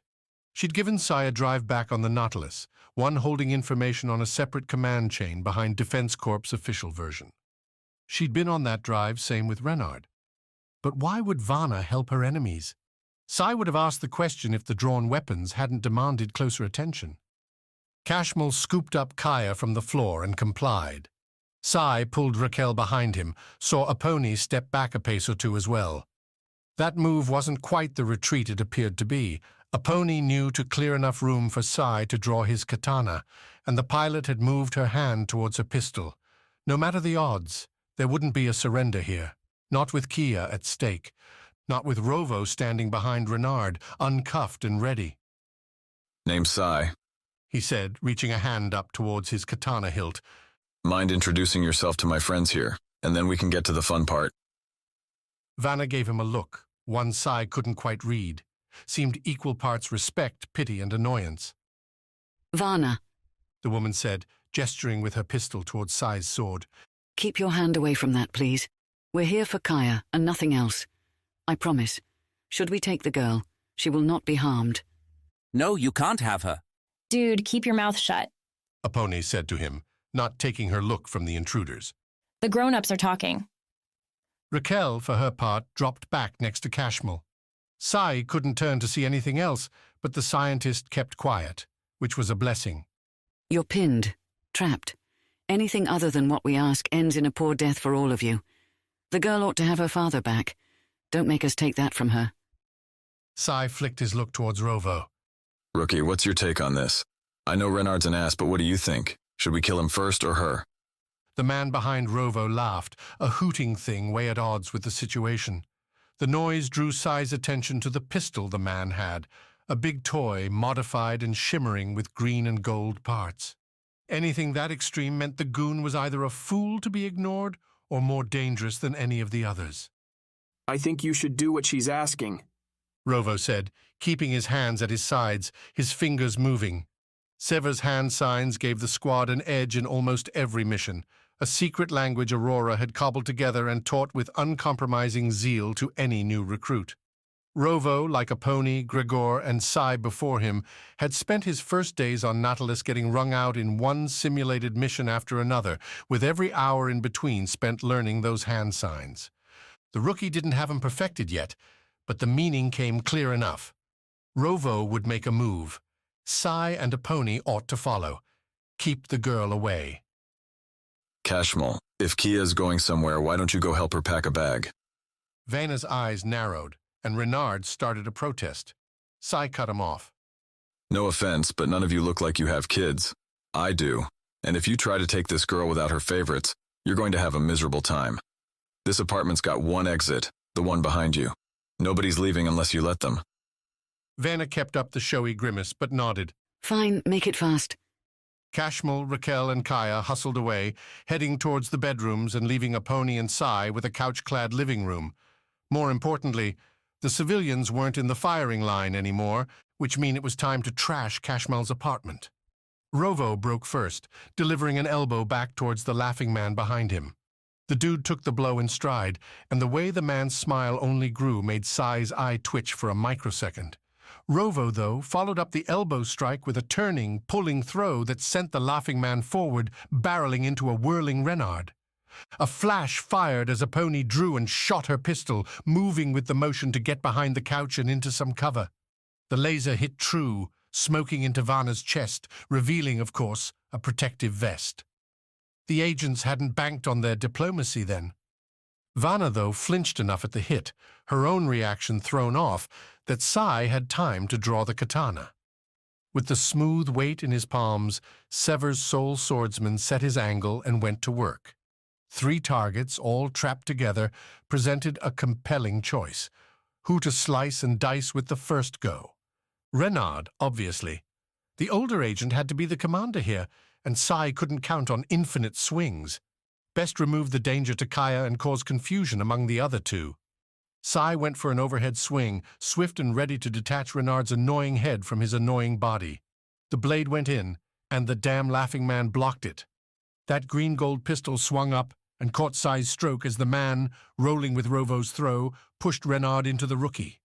Sword met gun in a sparking clash. Sai's katana should have sheared the pistol in half, but the man apparently played with better quality than Defense Corps standard. The man pushed up on the block, pushing Sai's katana into a ceiling-scarring gouge. Abad, the man said, getting close enough that Sai felt spit from the speech. Pleasure to meet you. Pleasure's all mine, Sai said, kicking Abad's ankle. Abad danced back from the kick, letting Sai's katana free, but leveling the pistol at the swordsman's face. A surefire kill, at least until a pony shot him. The pilot proved her worth a second time in the fight, delivering a solid hit to Abad's shoulder as a pony used the couch to absorb Vana's counterfire. Abad twitched away, his right arm with its pistol hanging. Sai flipped his grip, sliced the katana horizontal, planning on sticking Vana's side. Vana must have sensed something because she dove forward as Sai swung, cutting off her fusillade towards a pony and giving a clear path for Sai's katana to cut a chunk from the apartment wall. A good dodge, a tricky one. Sai tried to calibrate the battlefield. Vana now moved behind and to his left, while Abad struggled back towards the apartment door. Renard and Rovo tussled, the old agent apparently able to hold his own when things turned close. Take Vana, Sai shouted, breaking towards Abad and the rumble at the apartment's door. If Abad showed any fear at being charged in close quarters by a katana-wielding soldier, the man didn't show it. Instead, Abad's left hand snagged his pistol from his defunct right, whipped it up to ankle height, and blasted. The forest green bolt flashed, and Sai felt his left leg burn, then go numb. What had been a charge turned into a fall. Sai hit the tile floor, swinging the katana wide to keep from stabbing himself. He saw Renard go by, followed by Rovo. The 2 exchanged punches, with Renard getting the worse end of a deal that eventually tilted towards raw strength. Abad followed, stepping on Sai's katana blade to lock it to the floor, aiming that pistol towards Rovo's back. Shoot a man's ankle and he couldn't walk. Didn't mean he couldn't fight. Dropping the katana hilt, Sai reached out and yanked Abad's leg, pulling the man to the ground. Abad landed butt first on the flat katana, and the man laughed again, just cackled with what seemed like pure joy as that green-gold pistol made its barrel-first aim at Sai's skull. Just a brilliant move, man. Gotta respect that. Right, Sai replied, rolling over his own sword. Another flash, and Sai smelled his burning hair, but the move broke Abad's aim enough that the shot whisked over Sai's head. Glass shattered off to the right towards the balcony. Kia's crying broke through too, along with feet hitting the floor hard. Vana cursed, loud. A pony called for them to run. Abad pushed Sai away, kicked the swordsman in the side to buy another few centimeters. Sai tried to get to one knee, get his ankle-holstered pistol out, felt a hard, hot barrel at his skull, then felt it disappear as Renard crashed into Abad, throwing them both in a bundle towards the door. Sai whipped a glance back, saw Rovo start to come his way. Behind the rookie, Raquel looked to be following Kashmal out a broken balcony window and over the edge. Were they just falling to their deaths to keep Renard from getting Kia? And where was a pony? Vana rose up behind Rovo, looking frustrated and bleeding from a nice cut along her face. Behind you, Sai shouted, finally getting his pistol free. Rovo wheeled to the side and Sai snapped the shot, struck Vana for what looked like the 3rd time in that protective vest. Those things couldn't take hits forever, and Vana's stumble showed she felt the heat that time. Come on. A pony's voice carried through the balcony window. We have to leave. The objective, Kia, getting the girl away from these bastards mattered more than anything else. Rovo, run, that's an order.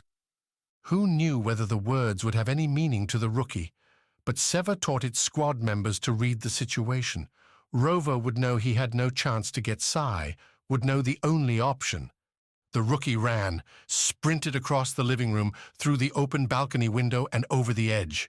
Nobody even bothered to shoot at him. Sai, still holding his pistol on one knee, aimed back towards the door. Abad's kick struck again, numbing Sai's right hand and knocking his pistol loose.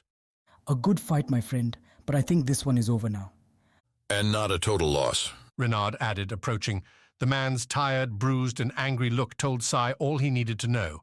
Time to take our prize and go. One hostage for another. Chapter 8. Down and up and down. The hammer whistled as Gregor swung it again and again, mashing walls, floors, and agents.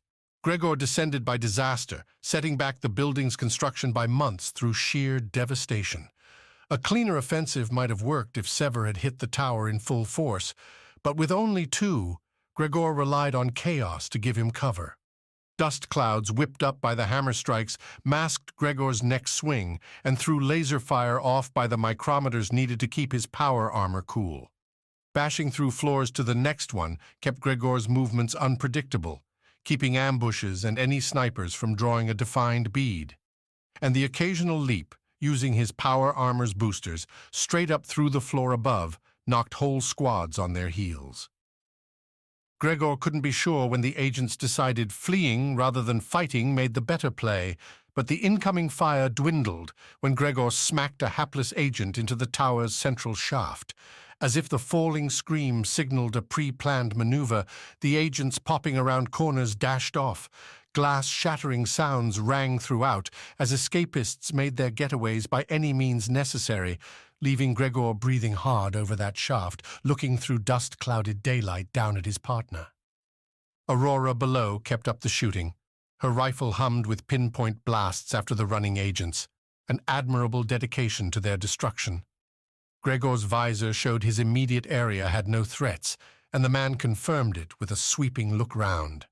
Yes, the crumbling walls, sparking exposed wires, and a few burst pipes spewing water made for a busy scene, but no real danger remained. Neither trusted the lifts after the rumble in the tower, so Gregor made his way down to the first floor through a too-tight stairwell along the building's side. Jumping from one landing to the next, and leaving cracks in the tile as he went, Gregor made good time, entering the lobby to find Aurora, rifle holstered, standing still. Do they have the girl? A pose like Aurora's tended to mean the power armor pilot had her attention swung to the digital world, playing with the power armor's wristlet connection to send and see messages. They do, but there's a problem. Aurora replied, voice saying she was reading still as she replied, A pony's dashing off the messages quick. They're dealing with more agents, and Sai's been taken. Taken? Like Rovo? An accidental swap. Rovo's with them now, along with Kashmal and Kaya. Someone named Raquel, too? Gregor shrugged, the suit whirring as its metal shoulders complied. He didn't know any Raquels in this system or any other. What do we do? Someone will tell Renard what happened here. If they find somewhere else to hide, we're back to square one. Aurora's frustration bled through. We should have confirmed Renard was here before we attacked. Hard to know. We moved too fast. Now we have to change the game. How? A pony and the others are making for the Prisa. We can fly Kaya into orbit, make sure she's safe while we go looking for Sai.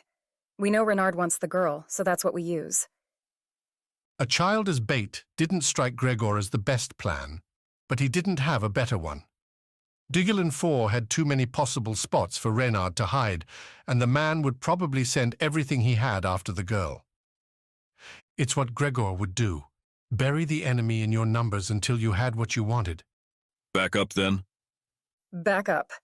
Running through the streets in the power armor, particularly with Gregor's giant hammer, continued to seem a bad idea. Together, the duo pounded back up the far too many stairs to the lowest landing pad.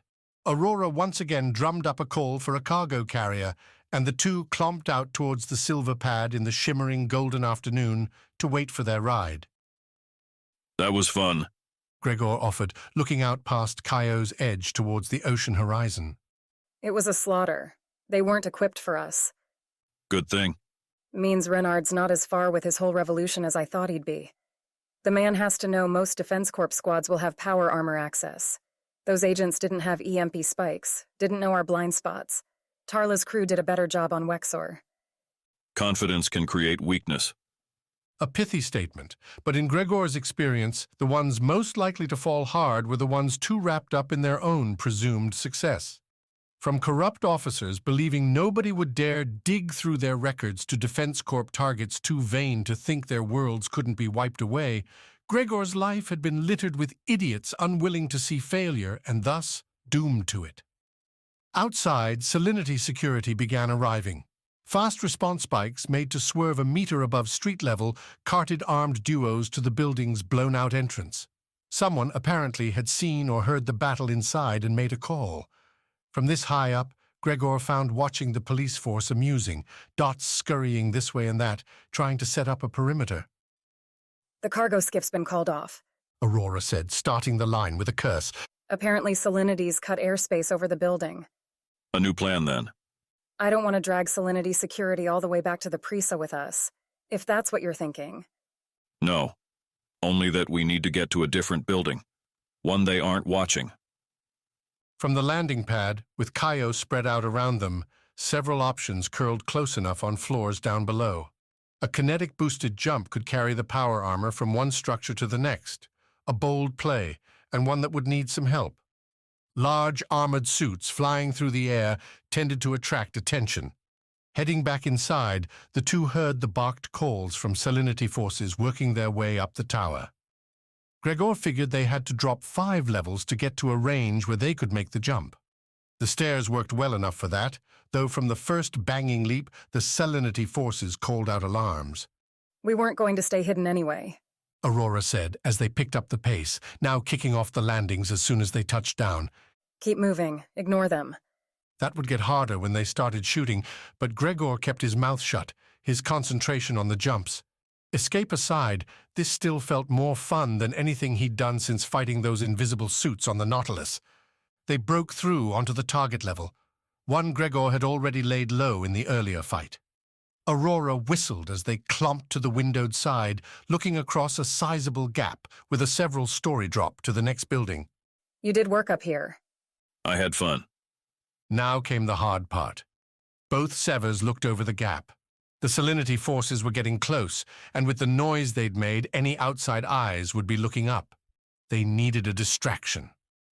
Gregor popped a fracture grenade from the slot on his power armor. While he preferred getting up close with his hammer to tossing bombs, Sai had long ago made the things a standard-issue item for Sever. You first, after I throw. Aurora nodded, went to the floor-to-ceiling window, and grappled the frame. Pulling at the dark lines between the glass, the captain broke the pane from its slot. The window fell back onto Aurora, shattering as it struck her helmet and littering the floor with shards. Nothing, though, fell outside, no clues pouring onto the street. Gregor threw the grenade, spicing the throw with kinetic energy. His hammer-cleared efforts paid off again, giving him a through line across the shaft to the building's far side. A crackling burst came one breath later, wrecking windows and the spaces immediately above and below, damage hopefully far away from the climbing Salinity forces. Sever's captain didn't wait for Gregor's go-ahead, but jumped as the rippling explosion grew. Aurora flew out the window, curling up but otherwise keeping her feet down, where those kinetic boosters would do their work and absorb the fall's energy. Gregor started that way next, when a second explosion tore through the building, followed by more pops, bangs, and booms, like he'd suddenly found himself in a fireworks show. The power armor adjusted to the shaking, the boots leveling Gregor out as he took one step after another towards the window. Not that he needed many, but as his visor began blaring, the floor around him was crumbling. That didn't make sense. Gregor's grenade wasn't that powerful. To Gregor's left, an exposed pipe shivered, with nuts and bolts popping off like tiny bullets. The pipe expanded, then blew out, green and orange fire racing into the office. The answer washed over Gregor with the flames. The fighting earlier must have broken utility lines, pushed explosive gases into the open. He'd thrown a big match into a building chopped to kindling. Time to go. Taking one long step, planting his right foot at the window's edge, Gregor punched the power armor's kinetic boosters and flew into space, smoke and flames bursting out behind him. For a fleeting moment, Gregor's stomach shot up as he plummeted in Jilin 4's beautiful sky. For a fleeting moment, Gregor lived that delirious dream of free-form flight that no human was meant to have.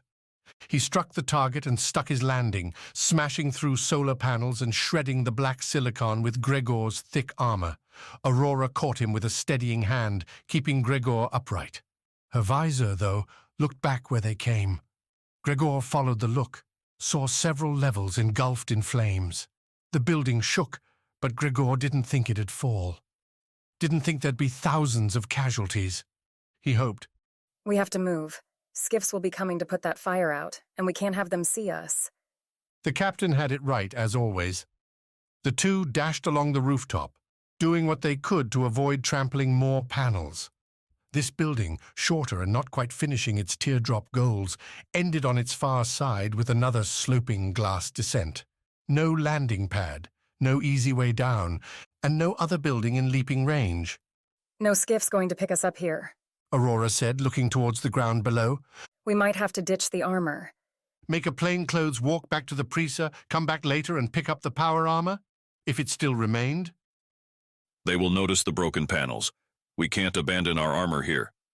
Then what? You want to jump a dozen stories to the ground, get a whole force after us?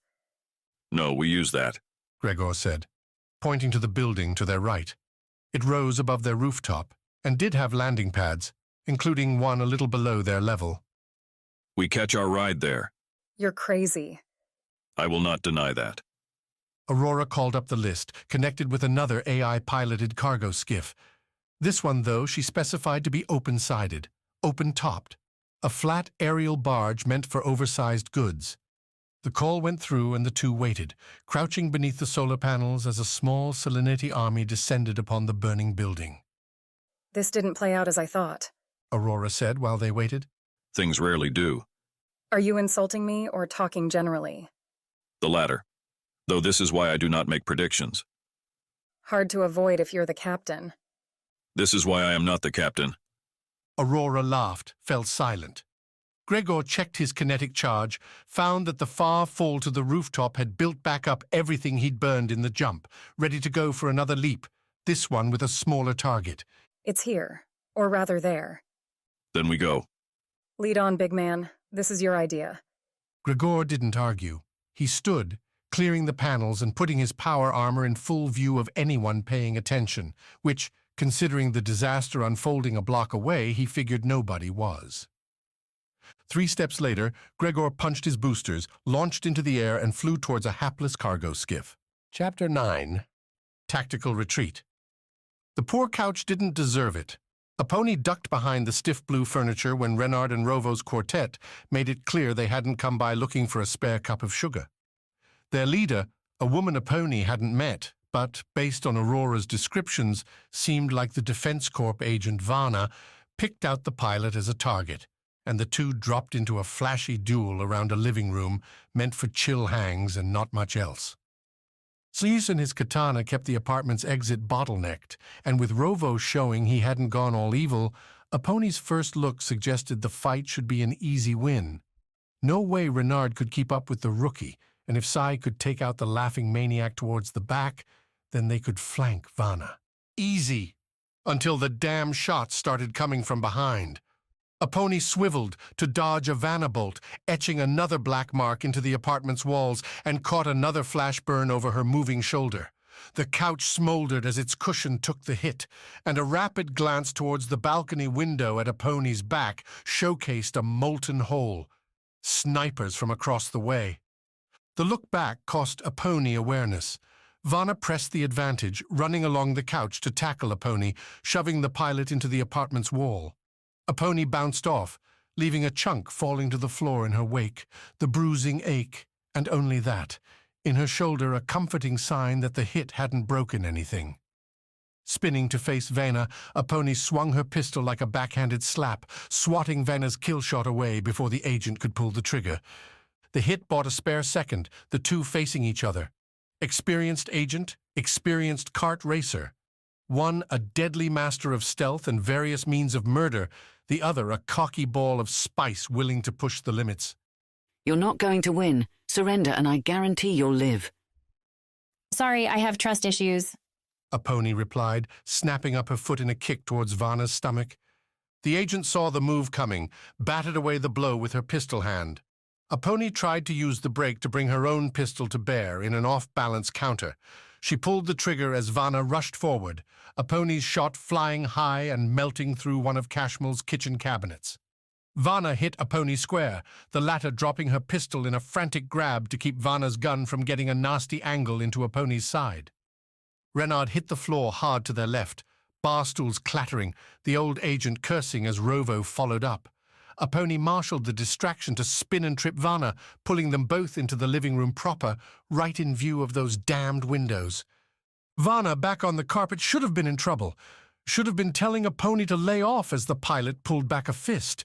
Instead, the agent pushed back with more strength than Aponi expected, rolling Aponi to the right and off her. Aponi's own back hit the carpet. Firm, low-quality cream threads, matching Cashmel's crappy sense of style, and she expected Vana to follow until another laser shot blasted through the window right over Vana's chest, right where Aponi had been. Thanks for the save, Aponi said, pushing back to her feet. You're not welcome, Vana replied, matching Aponi's move and coming right at the pilot, pushing her back against the windowed balcony door. The sniper had a clear shot, and Vana had Aponi's arms pinned, her back flat against the glass. Aponi caught the other fighters to her right, with Sai on the ground and the laughing man with him. Rovo threw Renard back towards the apartment door, but the rookie wouldn't be moving fast enough to get to her. Raquel, however, did. The Salinity security chief hit Vana from behind, a shoulder charge that pressed Aponi into the blast-weakened door and shattered it. Aponi fell back onto the balcony, the glass getting caught in her clothes. Vana, though, took the worst of it. Her taller head caught a dangling shard, cutting a long gash. Raquel stumbled back from the push, drawing a pistol, looking outside and firing a shot over Aponi's head. Apparently everyone had their own threats to deal with. Aponi sent a knee into Vana's gut, and the agent grunted, delivered a sock of her own to Aponi's face, then rolled off back inside the apartment, towards the pistols. Aponi expected the sniper to hit her any moment, but Raquel continued to fire, each burnt orange bolt blitzing overhead towards the faraway shooter. At that distance, Aponi doubted the bolts could do serious damage, but she wasn't about to tell the Salinity agent to stop firing. Instead, she pulled herself up and saw a way out. Retreating wasn't a tactic that came easy to Sever, but with Raquel's reappearance reminding Aponi of the objective, getting Kaya away came first. Digilan 4's droplet architecture did a lot for theme, did little for function. The apartment buildings, like most others on the planet, went from narrow at the top to wide at the bottom, a design that fattened the sides out as things went lower. Cashmel's apartment wasn't exactly a penthouse, and beneath the balcony the building spread out, creating a curving, somewhat steep slide to the apartment and its own balcony below. Aponi snapped her eyes up, following another shot from Raquel, and traced the line to a building across the way. The sniper had opened an office window, one now littered with smoking holes from Raquel's fire. Whether Raquel had fried the shooter or suppressed him, bolts weren't coming back their way now. Run! Aponi shouted, Cashmel, get Kaya out of here. At his name, the girl's father proved he was capable of decisive action, turning the corner with Kia in his arms and joining Aponi and Raquel, covering back inside now on the balcony. Vana, who had to have the pistols, stayed in and didn't try firing a shot once Kaya entered the frame. Instead, the agent tried again to get the group to surrender. Not happening. Run where? Cashmel said, ignoring Vana's orders. Over the edge like a slide. She'll love it. Cashmel looked at Aponi like she was crazy, until Raquel repeated the idea. Do it, Cashmel. Aim for the next balcony down.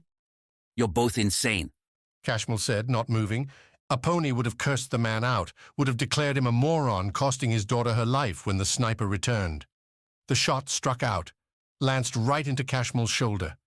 The hit made him shout, made him collapse to the balcony's edge, with Kaya screaming right along with him.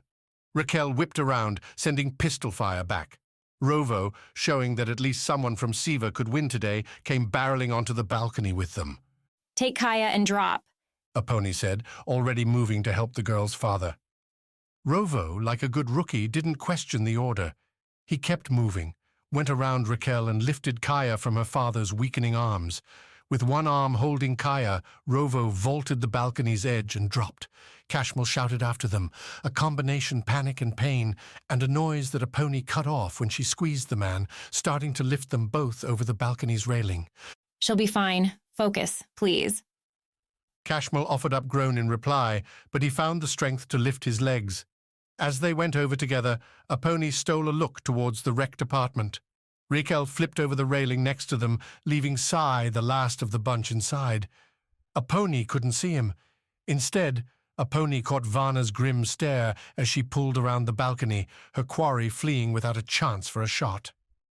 Any worries about Sai had to wait a minute, because a pony hit the building's glass side and slid. Cashmel's bulk pulled him away from her as they skated the few meters from one balcony to the next, landing in a heap on a patio set already ruined by Rovo. The rookie and Kaya were moving on as a pony landed, hopping the railing and continuing the slide. This is the worst day, Cashmel muttered as a pony helped him up and over the edge. You're alive. It could be worse, Raquel said, pistol up and keeping cover. Not sure about that, Cashmel replied. Then a pony shoved him along and watched him drop. You know what you're doing with that thing? A pony said to Raquel. Thanks for the help. Technically, Cashmel's a Salinity employee. Raquel's eyes squinted back towards the balcony they'd just jumped from, and she squeezed off a shot. Vena's head disappeared back behind cover. It's my job to make sure he's all right. A pony wanted to ask whether making sure an employee survived really included countering assaults by Defense Corp agents, but debating job minutiae wasn't the priority. A pony jumped the rail, slid on the glass again, an amazing feeling like an action hero, and landed on the next balcony. Another drop would bring them to ground level and would mean a 4-meter fall to hard stone. Rovo pieced together the poor outcome there and greeted a pony from within the last balcony's apartment. The rookie, still with Kaya in one arm and bearing scratches on an elbow, had smashed the glass doors. The apartment didn't like the move, its own security alarms beeping in an awful soundtrack to the moment. At least someone had stocked the place with flowers, which smelled a lot nicer than the burning fabric up in Cashmel's joint. Kaya's father finally recognized the right thing to do and lurched on, passing Rovo and heading towards the new apartment's exit. Figured I shouldn't take that last plunge without power armor. You okay? You kidding? That was sweet. I'm good. Though I'm thinking Sai might be in trouble. Rovo grimaced, glancing up at the apartment's ceiling as if it'd form a magical window straight to Sai's location.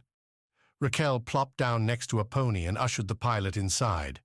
We have to keep moving, Raquel said as they followed Cashmel to the apartment door. I don't know how many people they have coming after us. Plenty would be my guess. Tell me you have some sneaky ways to get around this city. Sneaky? Raquel said as they entered the apartment hallway and turned towards the stairs. Cashmel looked a little rough, though when didn't he? Otherwise, a pony figured the group had made it away without too much trouble. As they walked, Rovo insisted Vana and Renard wouldn't kill Sai, not if they didn't have to. They're big fans of the whole hostage thing. They'll see Sai as someone to use. He won't tell him anything. A pony found the stairs, saw they'd lead to the building's lobby, a place with people and plenty of spots for a shooter to set up. Raquel, we need a different way out of here.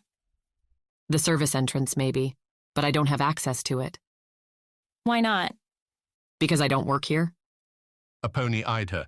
Doesn't Salinity own this planet? Cashmel coughed, and red stuff splattered on the soft blue carpet. That hit to the man's shoulder must have been worse than a pony thought.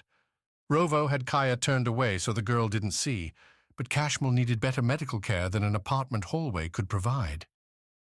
We own the land, not all the structures on them.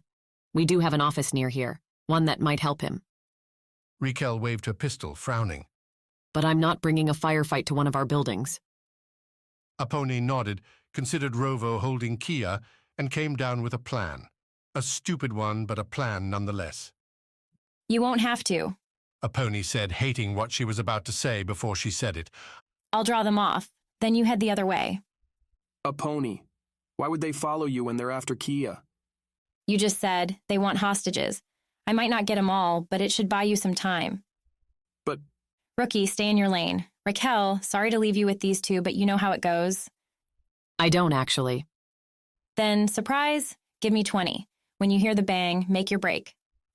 The pilot went down the stairs with a steadied rush, tapping each step and moving on to the next, eyes surfing the lobby crowd. A few gawkers talking about the laser fire from outside, meshed with a cleaning bot and a bug-eyed security guard yelling madly into his wristlet. Nobody cared about the woman coming through the lobby, even though a closer look would have revealed the stuck glass shards, tears in her clothes, and enough cocky poise to suggest she didn't belong anywhere near these apartments. A pony searched for and found within a second her option. Kaio's streets didn't have vehicles. Skiffs stayed to the air. The actual walkways were for people alone. But there were bots aplenty. The machinations performed the city's grunt work, trundling along without any notice of the shootout above. One, apparently cleaning the creamy cobblestones making up this section of Kio, gave a pony the opening she needed.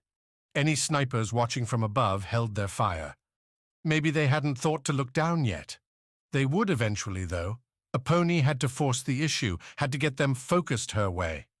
A pony went up to the bot, a green-black cylinder thing with a broad base covered in brushes that whirred away on the cobblestones. A pony took a deep breath and pushed the machine over. The thing had weight, but a pony had leverage and enough strength training to get the job done. The cleaning bot hit the stones with a metallic bang, a sound that did what sounds had done since humans had first erected giant buildings in glass and steel corridors, echoed. Joining the clank's aftermath, the bot added its own alarm, one meant to bring forth security to catch the meddler that had just declared robo-war on the cobblestone cleaner. That noise, too, bounced off the glass buildings. Heads already drawn to the firefight's earlier sounds poked over balconies, stuck their eyes to windows to see whether the day would bring even more chaos to Jylin 4's stuffy, peaceful existence. A pony figured a little action could do the planet good, get some heartbeats going, and she had to fight off a threatening smile when she saw those stares on her, like being famous all over again. Then she ran, hoping death would follow her. Chapter 10. The Long Way Home. A pony's proposed bang didn't really qualify. The sound filtered through the building's lobby as a weak clank, but the quartet used the opening they had. With Rovo holding Kaya and Raquel helping Cashmel along in the lead, they dodged the lobby and continued along the hallway to the building's far side. The last stair there led to a designated emergency exit, warnings of triggered alarms based on the doorway. It's for the best, really, Rovo said when Raquel hesitated. There's a shootout happening upstairs. A pony's probably getting lit up in the street. The more confusion, the better. People could get hurt, Raquel said, while Cashmel, providing no useful input whatsoever, continued to groan about the shot to his shoulder. My job is to keep the people of this planet safe. Long term, you're doing that by keeping us alive, Rovo suggested.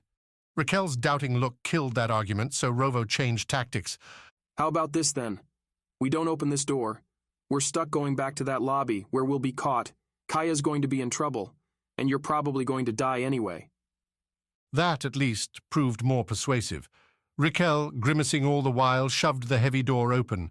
They spilled into a side street, the cream cobblestones providing a few meters between hulking droplet-shaped towers. Whereas main avenues littered their sides with shops and cafes, the telltale waste bins here showcased a space not meant to be seen, heard, or explored. Oh, Kaya said, pinching her nose in a sensible response to the mouldering scent wafting through the air. Not my best shortcut. Behind them, the building's alarm broke out in a squawking cadence, an obnoxious sound Rovo felt only too glad to leave behind. The small street, not crowded, became less so as people noticed Cashmel's bleeding wound and decided now was not the time to play hero, doctor, or even curious stranger. Rovo caught the ducking away, the hiding. What's with this place? He asked Raquel as they went, hugging the far building as much as possible. Nobody wants to help? It's not their job. You know as well as I do that if someone's hurt like Cashmel, there's cash involved. Nobody gets shot like this because of an accident. And nobody wants to get entangled in trouble that's not their own.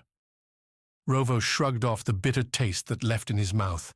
The galaxy had so much cynicism in it, so many morals resting on the money to be made. Sever Squad had helped Kaya off Dynas, had helped the Talpa without a payday's promise. But, if Rovo was being honest with himself, he'd championed both those things. A naive rookie? Perhaps, but Rovo wasn't willing to sell out his soul for cash alone. Not yet. The office is up here. Raquel said as they passed a block without obvious pursuit. We'll be able to get a salinity skiff there. To go where? Someplace that smells a little better. That's not so easy for your enemies to find. Then what? Is that all you do? Raquel said, throwing a look Rovo's way as they cleared the small street, broke into a square dominated by a triple fountain and angled across it towards a first-floor window, set blazing Selenati's droplet logo in blue neon. Ask questions? At the moment, yeah. Despite the answer, Kaya kept Rovo from asking anything more. The little girl, still buzzing from the apartment, apparently sensed the immediate danger had passed and used the opening to barrage Rovo with exclamations and questions of her own. Most important to Kia was how Rovo had wound up in her apartment in the first place. There were 1,000 explanations Rovo could have spun together to answer that question, but lying to a child, especially one listed as the top target for a large, deadly group, seemed wrong.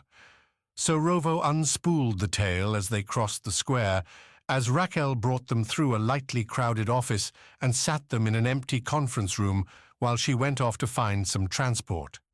Rovo concluded the adventure as a kind bot brought in water for the group, along with light bandages for Kashmal.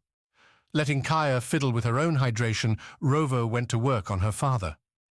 Thank you, Kashmal said as Rovo finished applying the burn salves and bandages. The shot looked rough, the skin around the impact blackened with heat, but compared to the lung blast Rovo had taken back on the Nautilus, Kashmal shouldn't have too much trouble. I know I gave you a lot of grief back then, but... Don't worry about it. Rovo cut Kashmal off, not wanting to hear the man make some apology. Nothing Kashmal would say could make up for locking Kaya in a tiny room for years, and Rovo didn't have the energy to care. Keep pressure on the wound. This isn't exactly top-level medical treatment. Kashmal took the hint, kept a hand there. The man then called to his daughter, who bounced over to show off the Selenati-branded cup she'd been using to sip water. Balancing the girl on his lap, Kashmal broke into a soft song, one that Kaya joined in with after a verse. The moment went from cute to awkward in a hurry, with Rovo feeling like an eavesdropper on a family he was very much not a part of. The bathroom proved a worthy escape, and Rovo spent time at the sink, drawing the occasional look from the Salinity office crowd moving in and out around him. Washing Kashmal's blood out of his hands, picking glass from his hair, and soaping up the skin burns from sliding down the glass building, Rovo turned himself from disaster movie extra to a real human being, albeit one in desperate need of new clothes. Look at them, Raquel said when Rovo found her outside the conference room, watching Kashmal and Kaya play, the former stiff but smiling, the latter using the conference table and chairs as an obstacle course to be conquered. It's almost like they weren't attacked an hour ago. Rovo tried to gauge the tone on the words. Was Raquel saying they weren't taking things seriously or admiring their ability to ignore reality in favor of having a little bit of fun? I'm not an expert. Rovo tried the center line. But I don't think a kid like Kaya is going to take to panicking very well. Not an expert? Raquel glanced Rovo's way. You certainly picked her up quick. Held her close during the escape.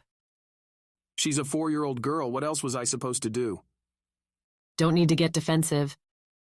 Raquel switched on a deflecting smile. I'm saying you did well, is all. Thanks. Raquel nodded, turned away from the window and nodded towards the office's break room. I know it's late, but given what we've just seen, would you like some coffee? Rovo figured he and sleep would have a dim relationship until Vana, Renard, and their agents were sorted out, so he accepted Raquel's offer. Walking into the squat corporate space bedazzled with notices for team sports and fridge cleaning schedules, Rovo realized the last time he'd been in a break room like this, he'd been floating over his homeworld, filing forms and watching the hours crawl by. Taking the offered cup and giving it a good pull, Rovo recalled why he didn't miss the break rooms all that much. The coffee, despite Salinity's perfect water, tasted thin and dull. Not your thing? Raquel noticed Rovo's lip-sucking frown. Normally take it stronger, Rovo said, and when Raquel turned back to the burbling machine, he put a hand on her arm. Please, it's fine. Let's go back. Raquel eyed that offending hand, which Rovo removed, and together the two returned to the conference room. Raquel's wristlet had buzzed during the coffee run, letting her know their designated skiff had shown up, so the quartet bustled to the office's lift, rode it up to a level marked for pickups, and hopped into the Salinity-branded, pleasantly bubbled craft. Kaya made a ride that would have been boring into a smile fest, pointing out every little tower the skiff flew by as its bot pilot took them to their destination. As to where that was, Raquel wouldn't say. Didn't want to chance anyone listening in. You think it's possible? You were on Dynas, had Helix watching your every move. You know it's possible. Ah, true. Below them, Kaio's cityscape gave way to deep ocean as the skiff launched towards Raquel's target. The blue sky overhead, with its puffy clouds, dimmed as afternoon tilted towards twilight, Digilan 4's white star dipping towards the horizon behind them.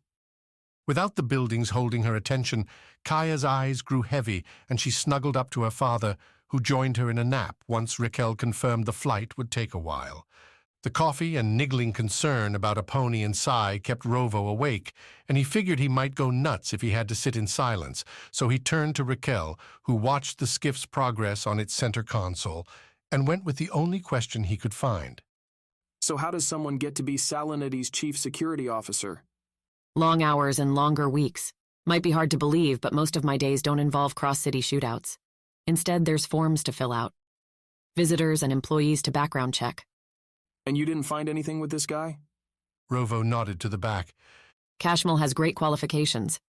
I remember because we don't get many ex-Defense Corp researchers. We called his main reference, a woman, I think, who said Cashmal saved their whole project.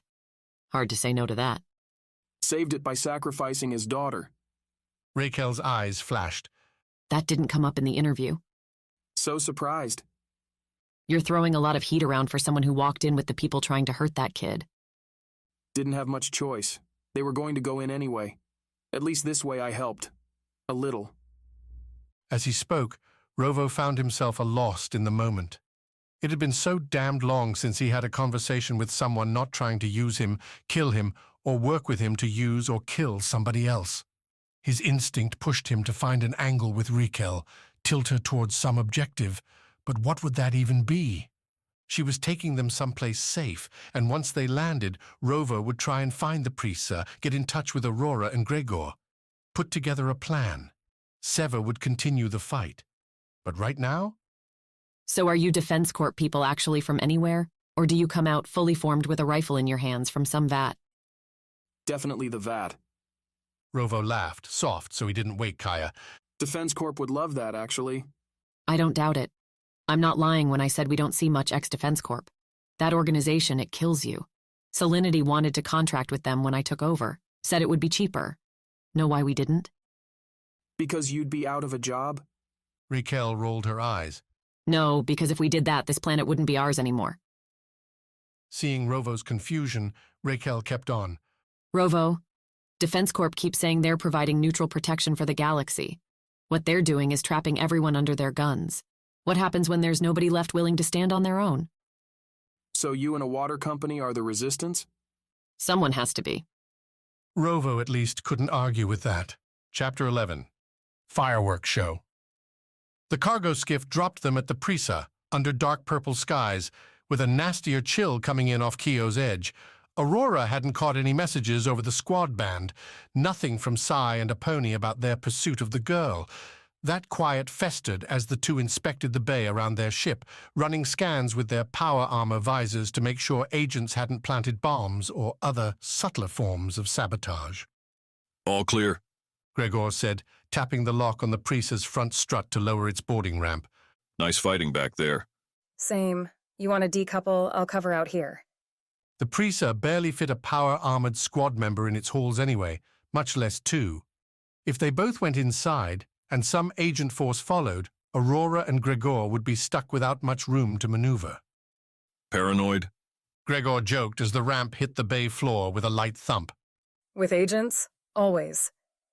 The Prisa's bay kept the traditional open top around a circular confine meant for light-sized ships like theirs.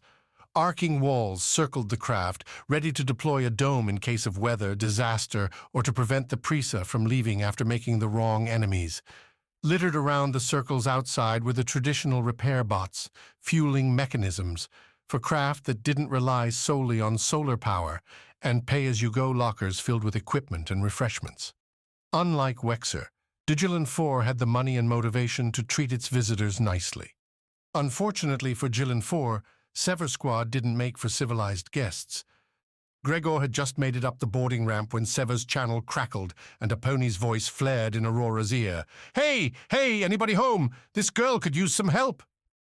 Aurora snapped her look over to the docking bay door, saw nothing. Gregor and I are at the Prisa. Where are you? Heading your way. A pony's hard breathing came through between the words. She must have been sprinting. Guess what sucks? Aurora blinked. She didn't know how to answer that. Running through an entire city with people shooting at you. Did you try shooting back? Gregor said, his voice coming in over the transmission. A clank behind Aurora announced the Hammerman hadn't ditched his power armor yet either. I find that helps. You want to come shoot? I'm not going to say no. I'm about to get on the capsule, and it'd be awesome if I don't catch a laser between the eyes when I get off. You won't. Gregor didn't need the order to get moving. Giving up any pretense of keeping things quiet, the two Sever members ran from the Prisa's bay, hustling in their power armor across the big docking platform towards the capsules to Caio at the far end. Things weren't as busy as earlier in the day, with people settling into evenings on their ships or out in the city, leaving bots and the last cargo haulers to gawk at the heavily armed pair pounding the cobblestones. Nobody in their right mind would do anything other than watch the dangerous duo. Nobody except Salinity Security and their too stupid squad. Aurora couldn't blame the 10 guards orienting their way, with at least 2 calling for them to stop. They earned cash to keep the docking bays safe, to make sure merchants could make their money without getting lit up by lasers.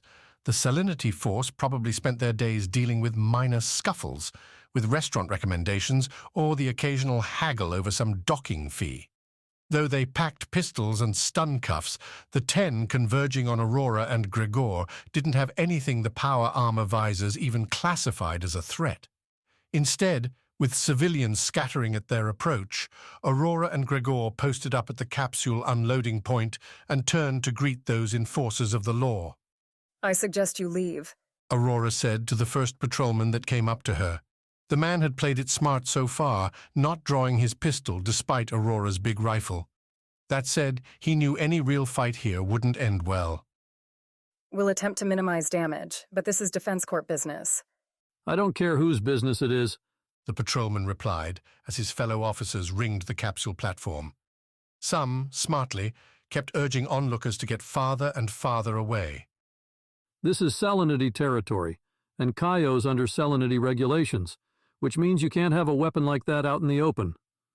Aurora tried to think of a way to tell the officer he wasn't going to get what he wanted without starting a fight.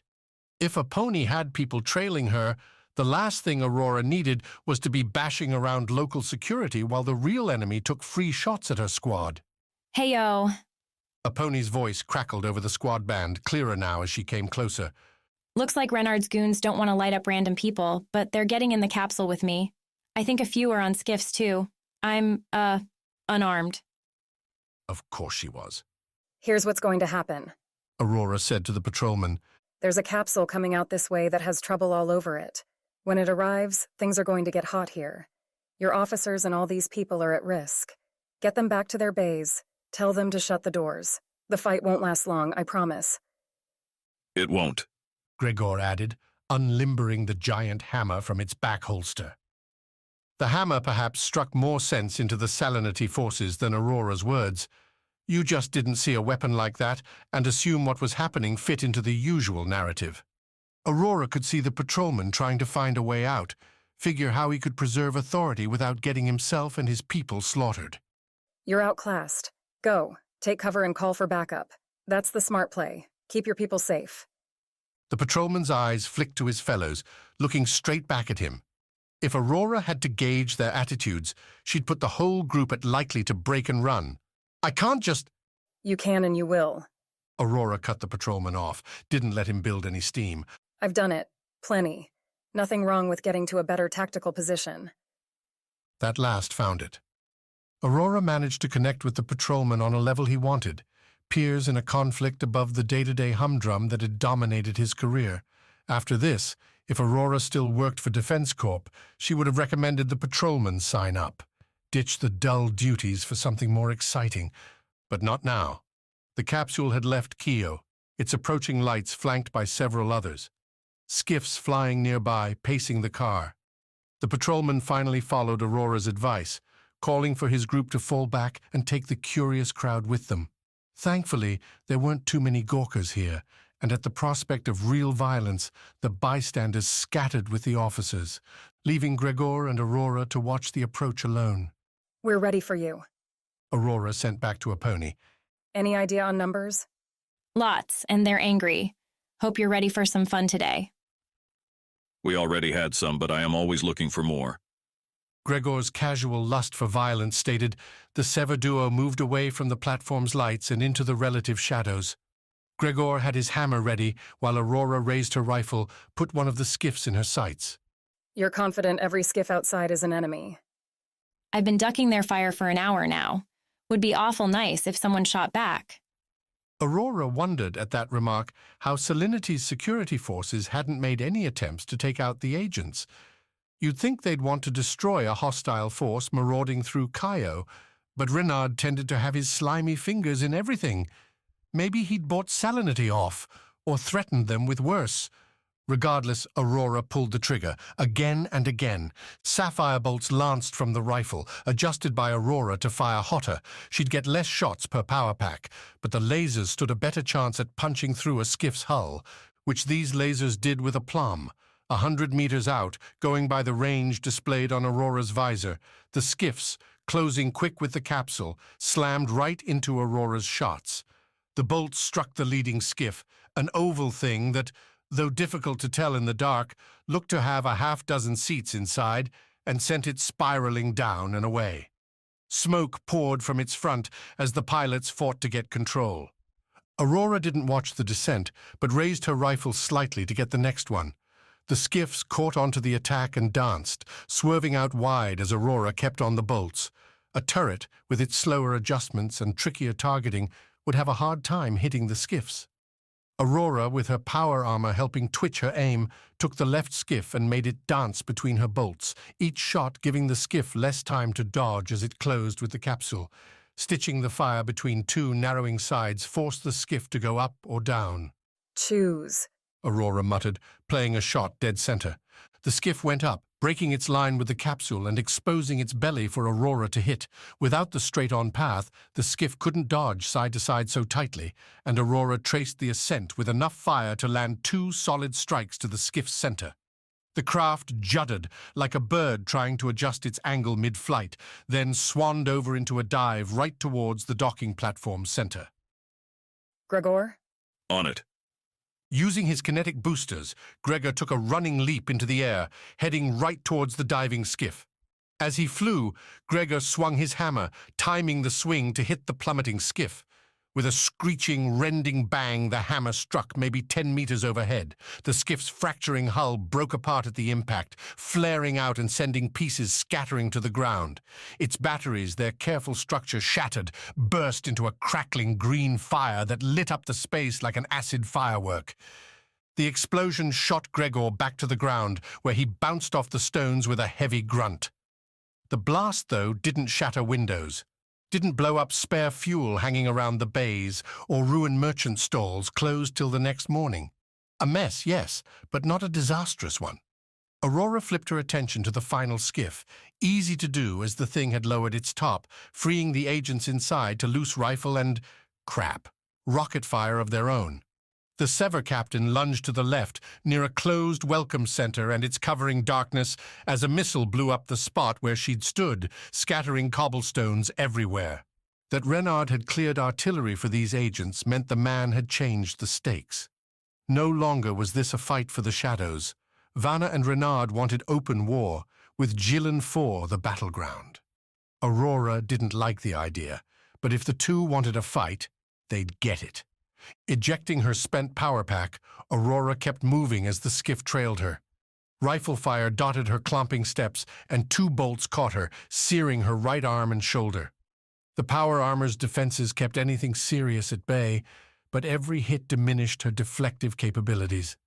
Eventually, a shot would melt through, torching Aurora's skin and bone. Aurora feinted left towards the capsule and its fleeing occupants, then rolled right as another rocket slammed where she would have been. Slipping the new power pack in as she came out of the roll, a move the power armor made profoundly ungraceful but still effective, Aurora sighted the skiff and lanced out new shots. Renard had a good pilot for this one, though.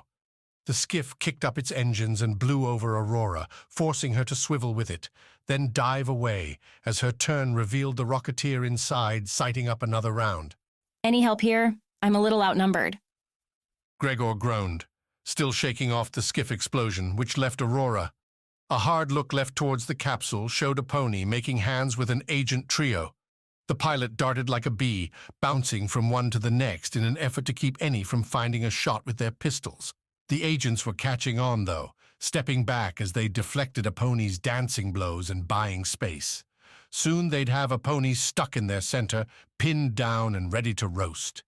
Kicking in the power armor's kinetic boosters, Aurora jumped as the skiff rained down more fire around her. The jump brought her 4 meters high, carried Aurora to the platform, and gave her rifle time to line up a shot.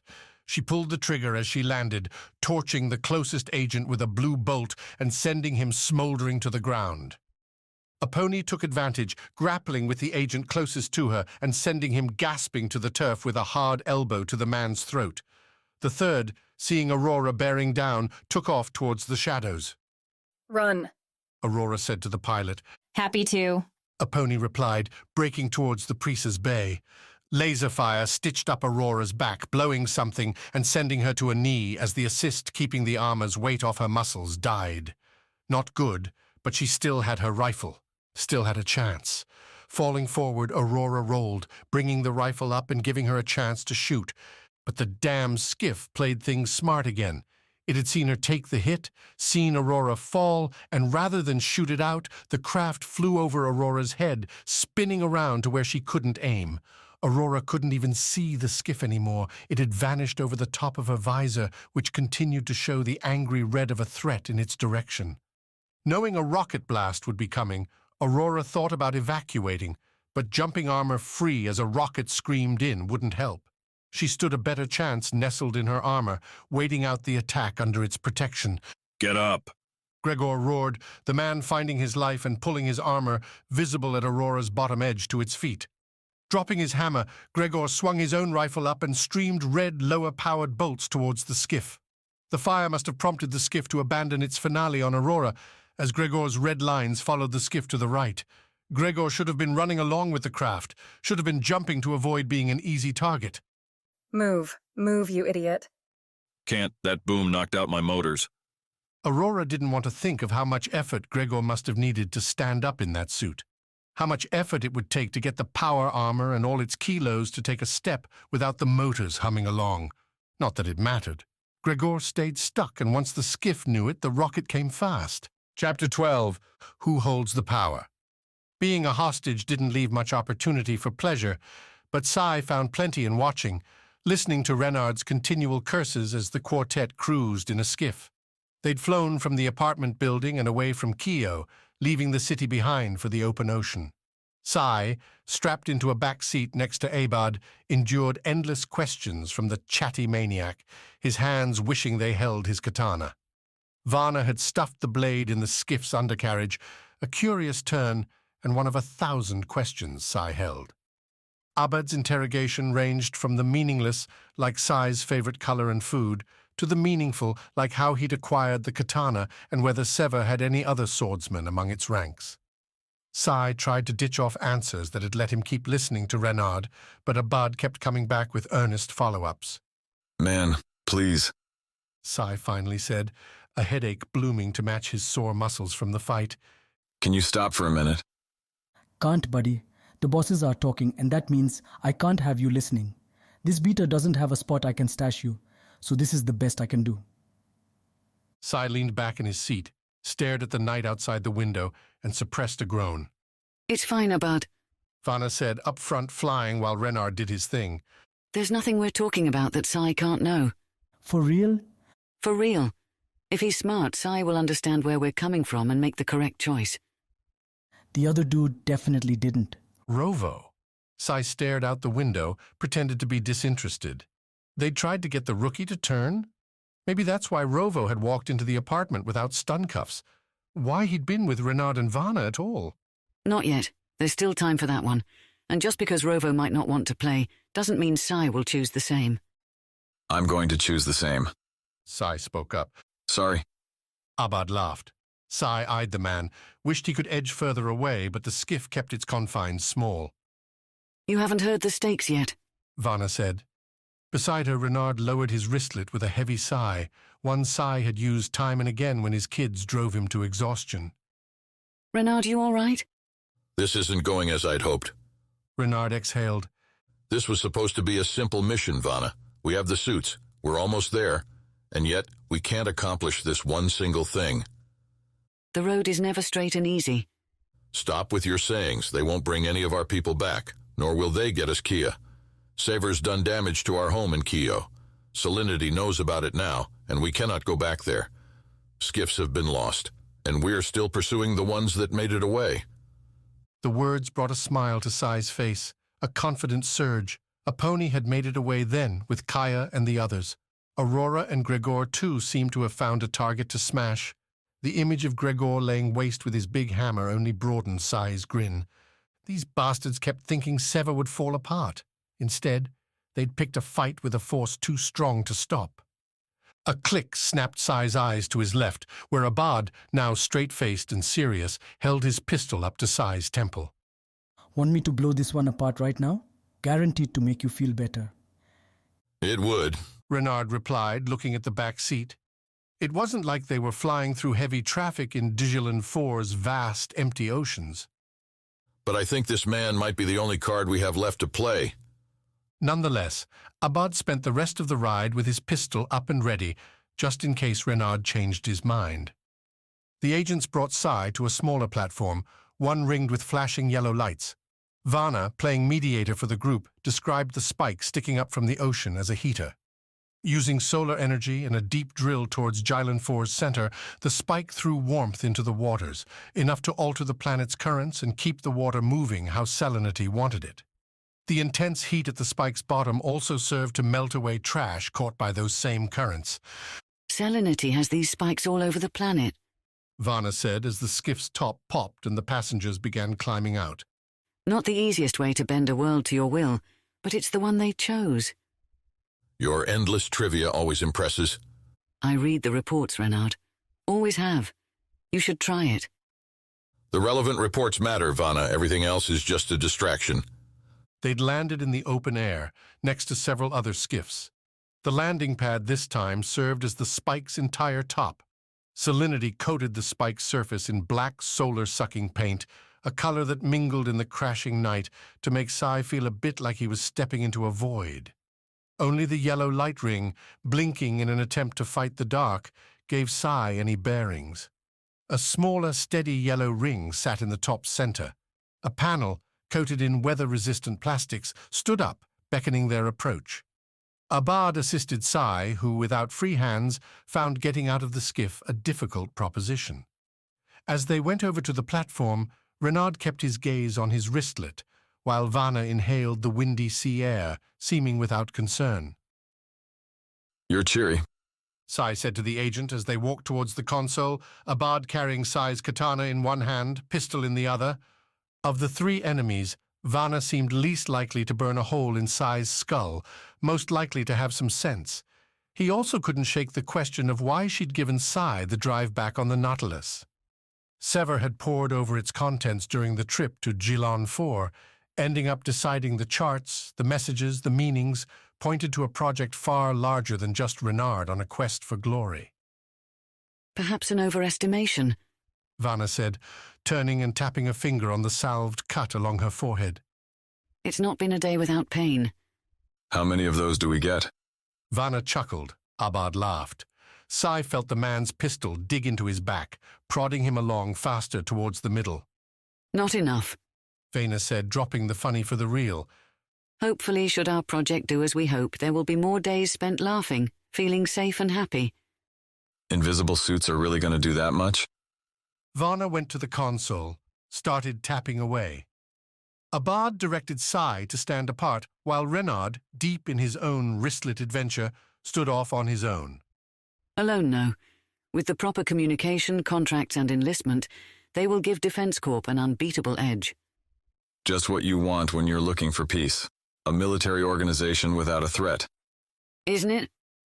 Vana's console beeped and the platform's edge lighting flashed green. A railing rose from the floor to Sai's waist, clicked into place, and the descent began. Even now, Defense Corp doesn't face many threats. But who would risk a challenge? Who would risk being a simple pirate when utter destruction waited for you? Sai bounced on his feet, kept the blood flowing while he played with Vana's response. Abad moved the pistol away as Sai shifted, giving the swordsman some room. The katana rested on the maniac's shoulder, blade gleaming. My concern is who decides. Who gets to say where Defense Corp points its guns? Vana, nodding, came over to Sai, put a hand on his shoulder like a mother about to tell her child an important truth. You will if you want it. By virtue of his own doings, Sai had dodged the command structure within Defense Corp.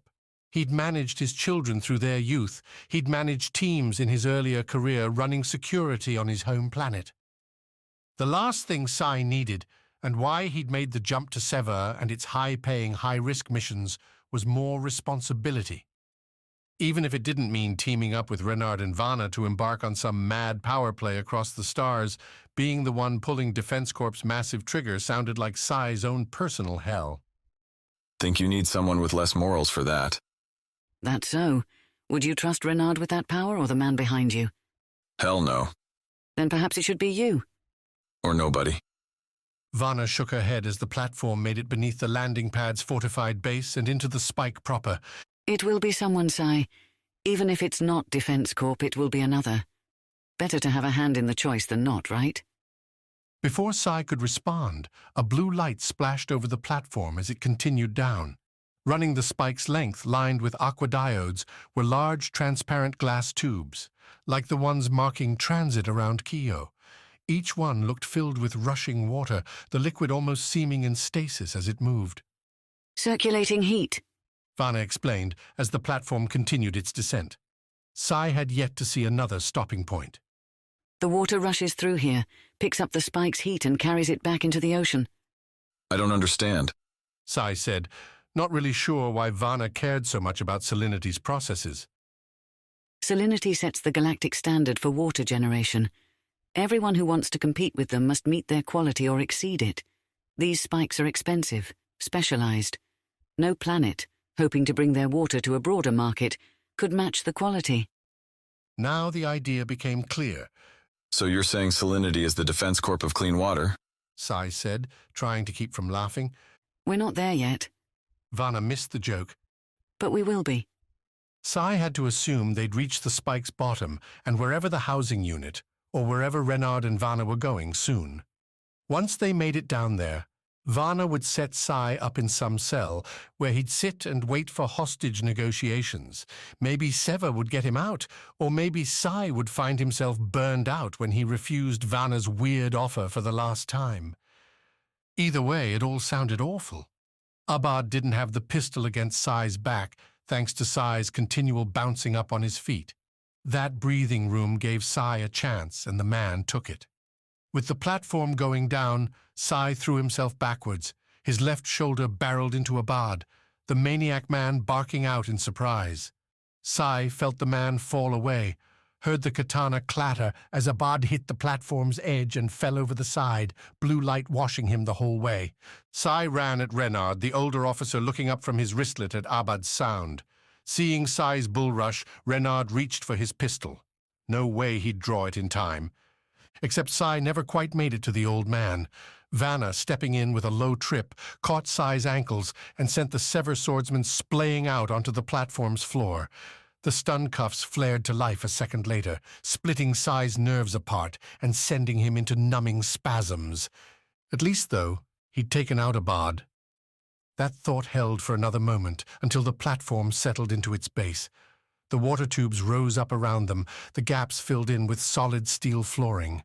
Abad, rubbing his shoulder, stood there shaking his head, having fallen a few meters without much damage to show for it. Bad timing, Vana said, looking down at Sai. but I like the spirit. Now, let's see how much your friends want to pay for your life. Chapter 13. Local Interference. When he hit the falling skiff with his hammer, Gregor knew the reason Aurora called for him to strike was to save lives, to keep potential destruction to a minimum.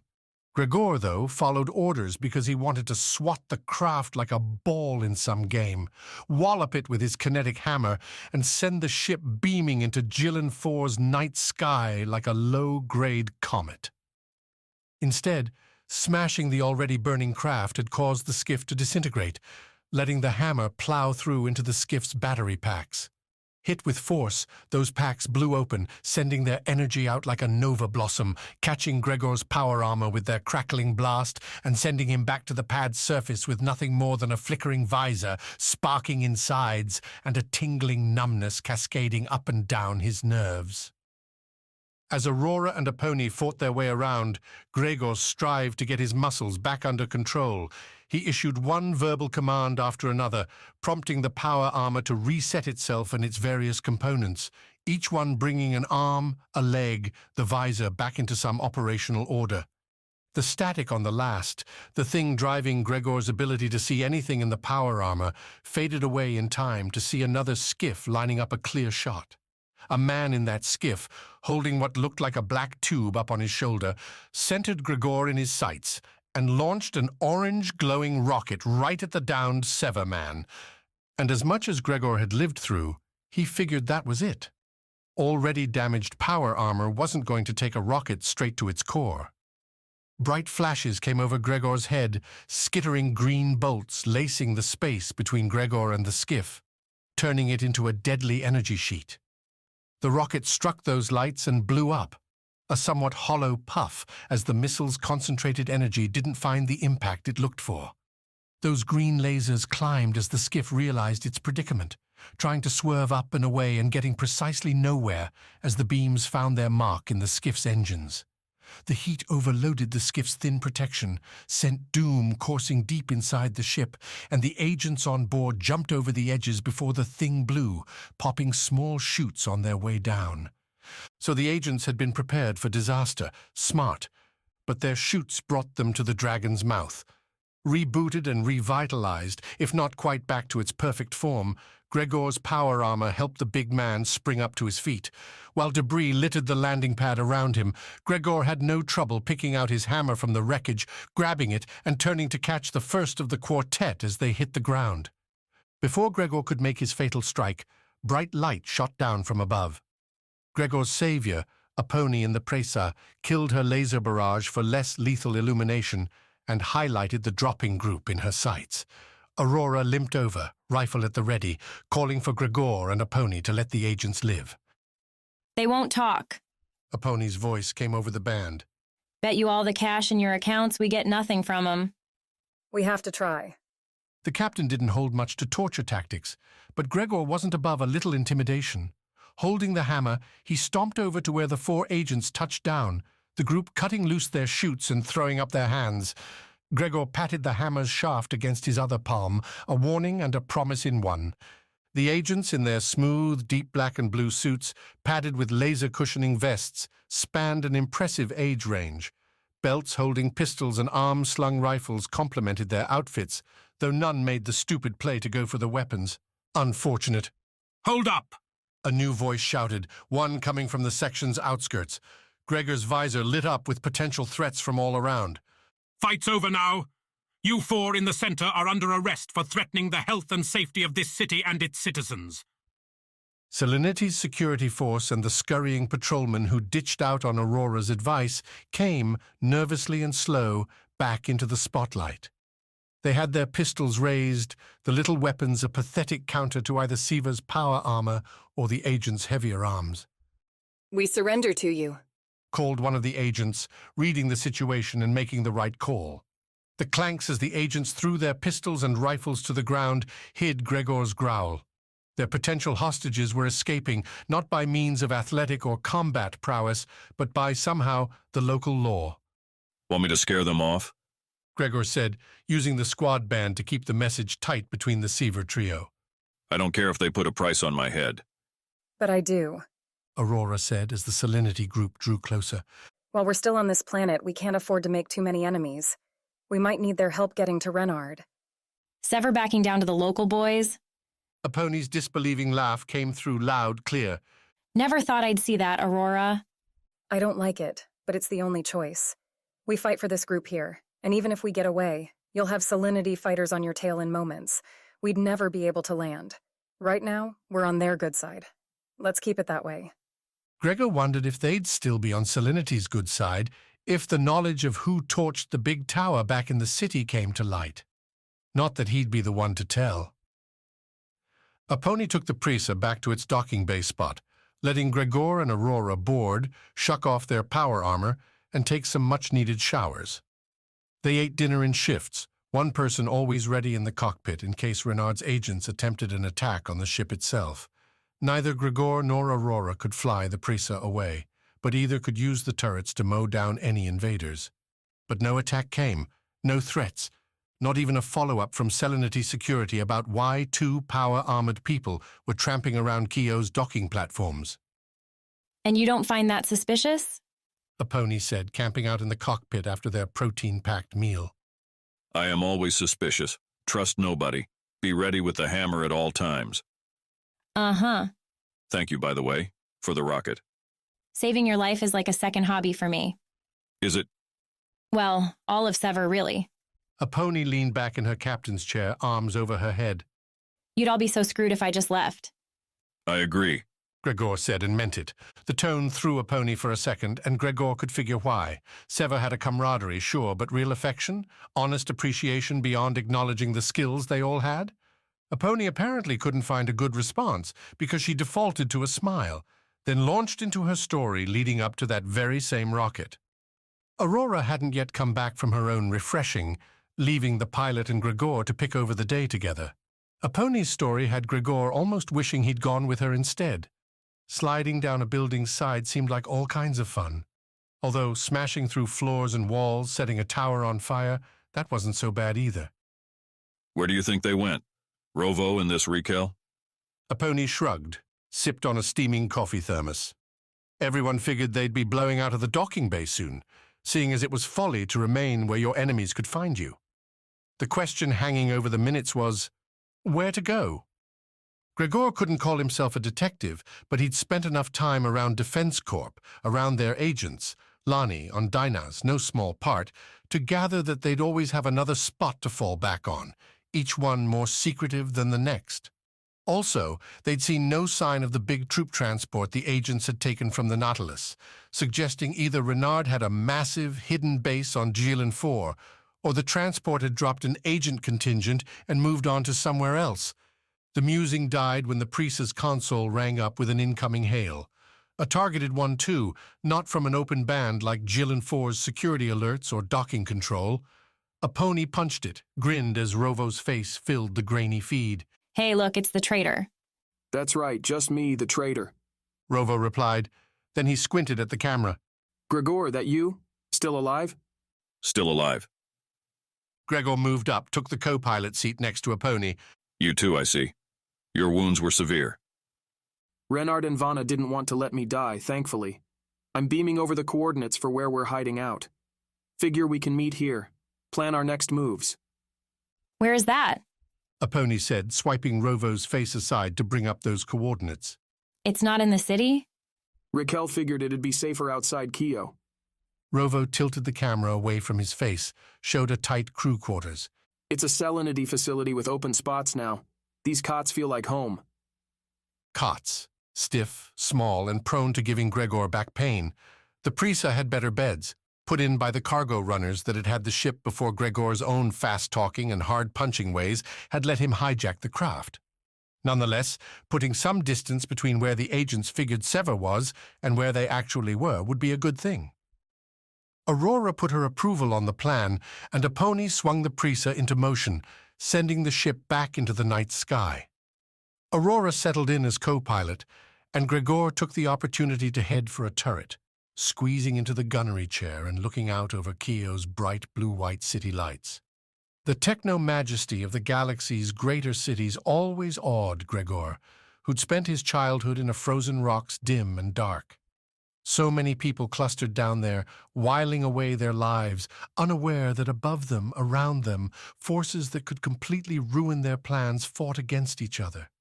Gregor knew he preferred to wield the hammer, to be one of those forces, but somewhere down there, Parts Picker put together his getaway. The man had chosen to abandon the life Gregor had adopted, a life that would either kill Gregor or render him eventually unable to keep up with it.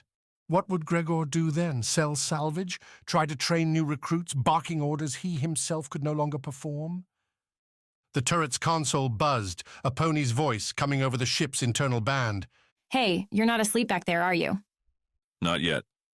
Then do me a favor. Kick yourself awake. Looks like we might have company. Renard? Suspecting so. I don't think they're done with us yet. Gregor swiped the console to the near-field scanner, saw the approaching dots. Smaller ships. Maybe more skiffs or single-man fighters, the kind you could stash on a planet without getting too much attention. His fingers finding the turret stick, Gregor settled in, juiced up the power, figured that he could at least do this long after the rest of his body turned to mush. Shooting things was, after all, almost as fun as smashing them to bits. Before the fun could get started, though, Aponi called back through the ship. The oncoming fighters didn't belong to Renard or Defense Corp, but Selenity, an escort taking the Prisa outside the city. Gregor let his hands drop from the turret controls, a little disappointed, a little relieved. Aponi noted the flight would take an hour's at atmosphere cruising speed. Perfect timing for a nap. Chapter 14. Save and Swap. The message came in the morning, the hour where dawn's aura first played with the smooth, rippled sea around the Selenity facility.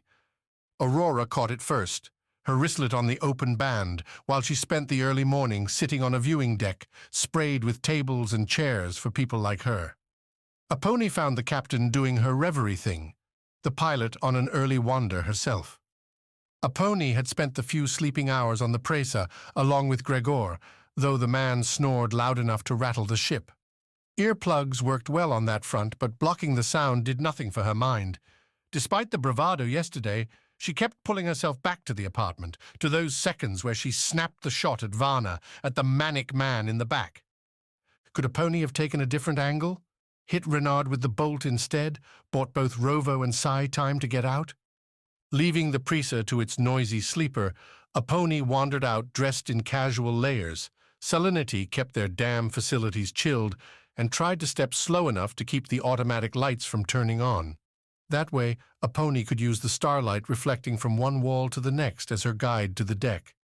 She'd been taken hostage before. On Dynas, she'd given Sai up, put him in the hands of a ruthless scientist that had injected the swordsman with a trial virus, one that needed a few more turns in the incubator. Sai had nearly died there, and not in the way most Defense Corps soldiers want to go out. Nothing flashy about losing your mind and your muscles to a devouring disease. And now she'd done it again. Left Sai in the hands of people who might do who the hell knew what to him, who had no reason to keep him alive. Guilt made for a poor sleep companion. Soaking up the stars, Aponi said as she opened the door and joined Aurora on the deck. I'd be grateful if they gave me some answers, Aurora replied, not turning to face Aponi but raising her wrist in its bright screen. Up until a minute ago, I hadn't heard a thing. Tell me it's Sai. Aponi read the gesture well enough. The wristlet screen had the paused playback frame flashing. Or is Deepak back to sending you love notes? Now Aurora turned around, narrowed eyes measuring the distance to Aponi for a much-deserved gut punch. He never did. Chill, Captain, Aponi said, meeting Aurora at her table and taking the other seat. If salinity kept its buildings cold and Jilin 4's relentless breeze nipped at her bones, the chair proved a respite. Solar batteries on the black furniture turned on warmers when Aponi's pressure landed. It's too early to get worked up. Aurora measured Aponi with a silent stare that said she'd filed away the crack about Deepak for later. Aponi would have shrugged. By this point, everyone had something to get Aponi for. Most of them weren't serious enough to earn a laser in the back, but Aponi figured she'd cross that line eventually, and shoot first when it came time to collect. Vana sent the message, not Renard. Aurora said, like that was the most important detail. So? It muddies things. I prefer a clear leader, a clear target. Aurora hadn't hid Sever's ultimate goal. Save Kaya, yes, but the girl would be in danger as long as those agents on Psy's drive survived. Everyone on that org chart had to go. Deepak said he'd put out feelers for every name, try to find their location, but transmitting anything across a galaxy-wide net would take a long time. Best to start with the targets you knew, and take out the most dangerous ones first. We'll get them both. They deserve it. Agreed. Aurora looked at her wristlet, laid her arm out on the table where Aponi could see it, then tapped for the message to play again. Vana laid out the terms as simple fact.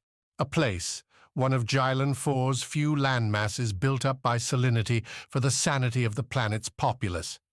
Turned out, it helped people's minds to get into real nature for a bit, not just a city park. Sever would report to that landmass later today. They'd bring Kia and Kashmol. In return for the girl, Vana and Renard would give back Psy. The two groups would depart without a single shot fired, and the galaxy would go on turning. At least for a little while. Sounds like a crap deal, Aponi said, when Vana's weathered voice finished with a plea for Aurora to think it through. Psy's definitely not worth the little girl. Aponi had been joking, but Aurora's frown, coupled with a turn back towards the purple sky, put some doubt into the moment. Vana had been straight. If Sever failed to show, Psy would be tossed into the sea with 2 lasers into the back of his head. They won't expect us to play fair. We've already tried to ambush them, and we've cost them lives and locations. Vana might contain herself, but Renard's going to want payback. His agents want it too. Hate to tell you this, Aurora, but they're not the only ones that want a little action. Aurora gave a short laugh. Get in line. The line, turned out, included more than just Aurora. The Sever captain circled up the squad, including Raquel, the salinity security officer who declared her involvement important because the potential fighting threatened her planet's peace. Aponi couldn't argue too much with that, seeing as yesterday's firefights had torched one building, shot up another, and left one of the main docking pads outside Caio littered with bodies and debris. Aurora's briefing mingled with call and response suggestions from the crowd, ending with an affirmative message to Vana and a plan in place. A plan that put Aponi back in the Prisa's cockpit, with a full load headed off towards the appointed rock. Kashmol and Kaya took the Prisa's center, the girl's dad coloring the day by telling Kaya they were going on a field trip. At first, Aponi cocked an eye at the explanation, figuring a rock in the middle of an ocean wouldn't be all that special. But then she remembered Kaya's life had been spent largely in closets, ships, and apartments. Putting the kiddo out where she could feel a real breeze, see a horizon on all sides might be magical, especially because if Sever blew this one, Kaya might not last the day. Everyone pulled on their power armor, Aponi accepted because the Prisa, unlike Defense Corp drop shuttles, hadn't been designed for power armor in the cockpit. Rifles were loaded up, pistols checked. Gregor grabbed his hammer, and Rovo plugged in the strange scythe weapon he'd won back on Wexer. Good to have you back, rookie, Aponi said as the Prisa soared above the sea, the ship's intercom beaming the message to the squad's band. Nobody else shared the cockpit with her now, and sitting on a straight flight path over an ocean didn't exactly require all her attention. You miss all this? Better than getting interrogated, for sure. What did they do? Clip off your fingers? Threaten your family? Rovo stayed quiet for a minute, and Aponi wondered if she'd crossed some line. She'd gone for the exaggerated play, but maybe things were too real. Maybe these nerves shouldn't be calmed. They said I should join them because they were going to make sure Defense Corp ran the galaxy. Now it was Aponi's turn to sit for a second. She'd never bought into the power lust that types like Renard held as the ultimate goal. She preferred action, albeit without the lasers and the death, coupled with a healthy cash salary so a pony wouldn't have to worry about her next meal or her next ship. If Renard and Vana offered her that for a little girl's life. Kaya's laugh echoed through the Prisa, followed by Gregor's bad singing as the man ran through one of the songs they'd sang while slicing rock on the comet. What had a pony wincing any other time now turned up her lips, all because the delight of one child. You made the right call. Definitely the right call. Vana or Renard would have shot you the moment they had what they needed. People like them don't divide their power willingly. The captain's words killed the conversation, and a pony returned to fiddling with the Prisa, tinkering its systems to make sure energy found the right places. They were flying into dangerous territory, and given a likely landing, plus people on the ground, a pony figured juicing the engines wouldn't be the right call. Shields and weapons, that's where the Prisa needed to be sending its power. And, per Raquel's request, a pony had the ship's outboard cameras ready to roll too. Grabbing proof that Vana and Renard had evil motives could get them kicked off the planet. A pony didn't give that line too much credit, as the Defense Corp agents could twist just about any company to their ends. But hey, when this inevitably blew up in Renard's face, a pony would enjoy watching the failure on replay. The target, a bulging green and brown mass erupting from the ocean like a tooth, faded in on the horizon. A pony relayed the first calls, getting Gregor and Rovo in position. The rookie had protested this part, wanting to be there when Kaya swapped sides, but Aurora insisted otherwise. Rovo's emotions might blow the whole thing, and they couldn't set Sai up with that kind of risk. Besides, Vana's message insisted Kaya wouldn't be hurt. Right. Cutting speed down, get ready for the drop, a pony said, angling the Prisa towards the rock in a downward slant. The landing pads were all in the top center, from which visitors could embark on any number of hiking trails across the kilometers-wide rock. Climbing opportunities dotted the massive cliffs, the rock often covered in thick vines taking advantage of the climate and endless water resources. Thick, temperate forest covered the top, massive pines spearing up towards the sky. Birds looped the island, no doubt shipped in by salinity to provide that bit of real natural excitement. White-crested waves lapped the rock's base, their salty spray nearly catching the Prisa as a pony slowed the ship before angling it almost straight up. She'd called for everyone to strap themselves in, but bangs and a few curses suggested not everyone had done it right. Going straight up was a hard move on the body, but critical to keep any prying eyes away. If there were any, thus far, a pony hadn't seen a single other ship on the scanners. Either Vana and Renard were already here, or Sever had made better time. Regardless, less than a dozen meters separated the Prisa from the cliffside now, with a pony shooting up. She began a countdown, at first silent and then aloud. 0 brought a tap on the console and a hard opening of the Prisa's cargo hatch. Normally that hatch would have led into a cargo container, meant to be attached to the ship's bottom for long-haul trips. Without that, the hatch whistled a free shot into the late morning air. The sudden roar ripped through the Prisa, and an alarm beeped its notice that things were perhaps not quite right. They're gone. Close it. A pony hadn't seen the drop, the power armor boosters kicking Rovo and Gregor from the Prisa and onto the island, but Aurora's tone said the plan's first real part had worked. They had 2 fighters on the island now, armed and ready to play. Now came the hard part, where a pony would either save her friend or lose a little kid, or both. Chapter 15. A trade. The order stung even more as Rovo followed Gregor up the rock, both doing what they could to move quietly in their power armor, gear designed for loud assaults on enemy forces and not stealth approaches on an island cliff. You won't be yourself, Aurora had said, back on the Prisa after the briefing. She'd excluded Rovo from the party leaving the ship to greet Vana, to hand over Kaya and get Sai back. At least, the trade made the title line. But Aurora promised to negotiate. The little girl wouldn't be leaving the rock with Renard and Vana if Sever could help it. The issue, so Aurora felt, was that Rovo might take out his rifle and start blasting before talks could reach a solution. Rovo didn't have a good counter back on the Prisa, and he still didn't have one now, as his metal suit brushed aside pine branches and his armored feet squashed ferns. So far as brooding went, the climb made pleasant enough surroundings. Jilan 4's wind, a more pleasant gusting than Wexer's dust-blown shredders, cut in with a sharp bite on the rocky slope. The breeze did, though, carry fresh pine scent, mingling with far-up ocean spray. A blessed combination after sterile ship confines and Renard's musty quarters back in Kio. Proper food and a good rest without mortal enemies stalking the hallways did wonders too. Rovo almost felt like a real human. Almost. Kaya's looming fate kept any comfort from taking full hold. The child won't be hurt, Gregor said, his voice cutting through on the near-field band. Do not worry. How do you know? Because they will be dead before they touch her. Gregor spoke the words with the same hard finality the big man had used to razz new recruits back on the Nautilus before stomping them in training simulations. Gregor didn't leave room for doubt in his threats, and Rovo found himself nodding alongside the hammer wielder. Glad we see things the same way. They're monsters. I once thought we were. Gregor replied, the iron drifting off into a contemplative weight, amusing with meaning.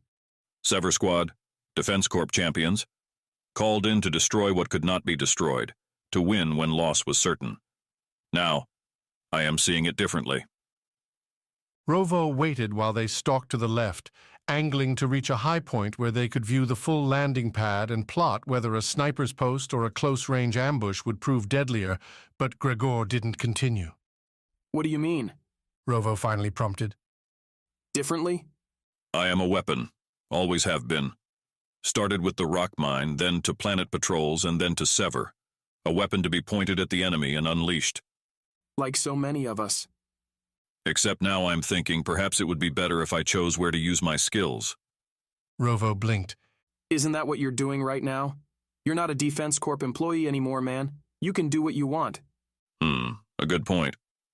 Gregor looked back and down at Rovo, the big man's face brightening behind his visor. I think what I want is to destroy this agent and her army. Rovo waited till Gregor turned back, continued the climb, before rolling his eyes. Quite an epiphany there.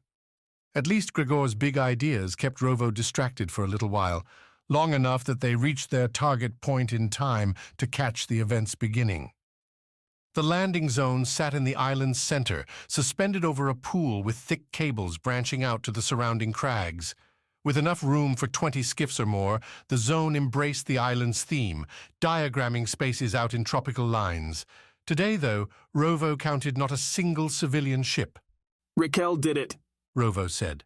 As soon as Aurora began the brief, Raquel had started tapping away on her wristlet, claiming she was going to close off the island to visitors for the day. No innocents losing their lives in this trade. Guess she's more powerful than I thought. Companies are easily scared. True enough. Defense Corp's business practices generated enough protest from victims and collateral damage alike that Rovo had seen more than one reminder flow through the company's galaxy-wide nets, demanding units make every effort to get civilians away, so long as those efforts wouldn't negatively impact the profits, of course. Salinity's higher moral bar allowed a pony to land the Prisa on the right side. The ship covered numerous skiff spots. Its ramp was down, and clustered in front stood Aurora, Raquel, Kashmal, and Kia.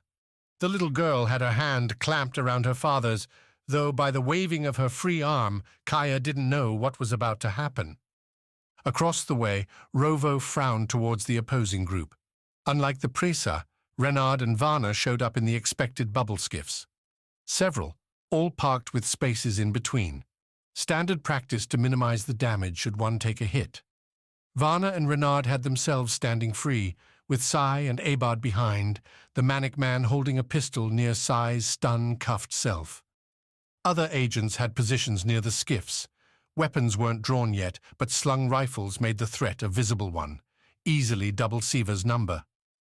Rovo kept forgetting Renard had close to 1,000 agents on the Nautilus, all working to advance the suits and keep tabs on Dinas.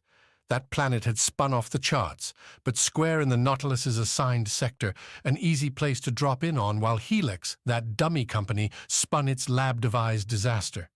Now Kaya, the only wonderful success, was about to be claimed by the worst of the worst. Can I shoot them now? You cannot. Gregor's words were truth in more than one way. The big man carried the long-range rifle, thanks to Aurora's order preventing Rovo from getting it. The rookie's role up here was only escort, only protect. Yet. Together, Rovo and Gregor laid flat, leveraging some small pines and the big leaf ferns beneath for cover. Gregor unlimbered the rifle and brought up the scope, settling into the earth. At least up here, things weren't just stone. Pine needles provided something of a bed, enough cushion to let Rovo get a good look at the gap between the two groups where the trade would take place. Using the power armor's visor, Rovo zoomed in. The focus gave him a clear view as the Sever Quartet started walking, with Renard's own foursome moving to meet them. Getting this close with the visor brought a disorienting swirl with every head twitch, a vulnerability if anyone came at the two Severs from behind. Technically, Rovo shouldn't have been doing this at all. Technically, he should have been several meters behind Gregor, watching the forest for any ambush. Technically, Rovo should have been on the damn landing platform, telling Vana where to stick her deal. I'll be fast because I don't think anyone here cares about the pleasantries. Vana's voice came through Rovo's visor, scratchy and distant. A power suit mic tuned up to the highest sensitivity, broadcasting along the open band. Aurora making a concession for Rovo. The deal remains the same, the girl for Sai. Rovo's jaw clenched. He hadn't thought the big moment would arrive quite this fast, but here they were. His right hand traced back to the rifle on his back, ready to swing it forward. Without a scope, he'd be hard-pressed to hit accurately from here with the bolt-spraying weapon, but at the least, he could throw some agents into cover. We're altering the deal. Aurora came back. You don't need the girl. You need her blood. Aurora nodded at Cashmel, who, reaching into a pocket, produced a sealed syringe and vial for just that thing. We can draw it right here. You get what you want, we get Sai. And Kaya gets to go home with her dad. The words sounded so small on that landing zone in Island Center, but Rovo tensed up all the same. Vana, holding up a single finger, turned to talk with Renard. You have them centered? Rovo whispered to Gregor. This is where it'll all go wrong. Patience, rookie. They will take the deal. How do you know? Because they do not want to die today. They dream of bigger things. An interesting rationale, and the idea kept Rovo from whipping his rifle around. Instead, the rookie took a long, deep breath as Vana and Renard broke their conference. The lead agent patted her finger with her lips, looked at Aurora in all her power armor, then crouched and smiled towards Kaya. Such a tiny one to have all that we want inside her. We can agree to your terms with one change. Vana rose, gestured at Kaya and her father. There's no guarantee that the sample we take today will have enough of what we need. We must have access to the girl. Whenever we need more, if we need more, she will be available. Cashmel can keep you informed of his movements. Blood draws aren't difficult. Now Renard shook his head, and Vana ceded the ground to him. Light years span the distance between this planet and where we'll need the blood. We can't wait that long if this isn't perfect. What happens if the vial is contaminated before we arrive? That's your problem. No, that is being foolish. We want the girl's blood, and we will have it, until such time as we can reproduce the right infection. Once we have that, the girl will be free, and properly compensated. Also, Vana tagged onto the end of Renard's words. We will take Cashmel as well. The girl doesn't need to be parted from her father. Kaya's blood. That was the deal. The girl didn't get to go with Renard, to get slapped into some cage on whatever planet the damn agent was going to take her to. Rovo didn't believe for a second that Cashmel and his daughter would get some plush accommodation. She'd be mined, like any resource, and her father would probably catch a laser to the back by the second night. Cashmel, this is your decision. Rovo felt his own blood chill. Sever's squad leader wasn't fighting back, wasn't declaring the whole charade for what it was. With her power armor and the pistol holstered at her waist, Aurora could have both Renard and Vana gunned down in seconds. The whole thing could be over. Sigh, Gregor said, apparently sensing Rovo's agitation. Pretty obvious, Rovo noticed, given the pine needles the rookie had been throwing around as he did the lying-down equivalent of pacing. She will not risk Sigh. She's not even trying, Rovo replied. He reached back, pulled his rifle up, tried to sight down it. She's giving her up. Cashmel's voice came next, nervous but forcing through some confidence. How do we know you will keep your word? Trust is all you have, but we will. We need Kaya alive and well, and the best way to do that is to keep her father happy. And, Aurora added, if you don't, I'll hunt you down myself. Rovo caught Vana's grin, the woman's slight nod. His captain's threat only made Rovo grip his rifle trigger tighter. Vengeance didn't matter to the one already dead. Killing Vana after the fact wouldn't save Kaya. Rookie, Gregor warned as Vana beckoned to Cashmel and Kaya. take your fingers off the trigger. Rovo didn't reply. He just watched as the little girl he'd saved back on Dynas, who'd crawled around on his shoulders during the weeks in space flying towards Wexer, who'd sent those messages beaming across the stars to Rovo almost every day since, just to say goodnight, went away from safety towards... The rifle pulled away, free from Rovo's grip. Gregor had the weapon, threw it into the woods behind them. Rovo sprang to his feet, looking at the long gun in Gregor's other hand. Couldn't trust you with that. Stand down, Rovo. Yeah, see, you said it yourself. We're all our own weapons now. The rookie didn't wait, but sprang on his sentence's end, activating the kinetic boosters and crashing into Gregor, hands going for the rifle. For the only chance to keep Kaya from those bastards' hands. Chapter 16. Laser Burn. Aurora made the call the moment she saw Sai. With her visor down, face fresh to the world, she watched as Renard and Vana led Sever's swordsman from the skiff, stun-cuffed and looking like he'd endured a long night. With bags under the eyes and bruises to match, Sai walked with a limp and a listless grin, the look of a man trying to stick it to his captors when he had nothing left to lose. Following him came a strange-looking agent, dressed in an immaculate crimson suit, nicer even than Renard and Vana's outfits, who seemed to be having a great time pushing Sai forward. Sai's katana hung over the man's back, resting in its sheath. Around Aurora, Raquel formed up with Cashmel and Kaya behind her. The Salinity security chief had a pistol, a laser-sucking vest, and little else to recommend her in a firefight. With Aurora in her power armor and a pony manning the Prisa's dual turrets, though, Raquel wouldn't have to do much. Not to mention Gregor and Rovo in the trees. Aurora didn't look to the left, where the duo ought to be. The forest kept things thick enough, but any halfway decent inspection towards the pines would likely reveal the two, and Aurora didn't need that complication. Instead, she went forward, meeting Renard and Vana halfway, keeping the focus on herself. Vana and Renard appeared to have slept better than Sai. Both had bright eyes, throwing hungry looks Kaya's way, though Vana had the grace to cover it up when Aurora approached. Their crimson uniforms showed more of the on-the-run wear and tear Aurora would have expected after yesterday's events, and both agents wore pistols on their belts.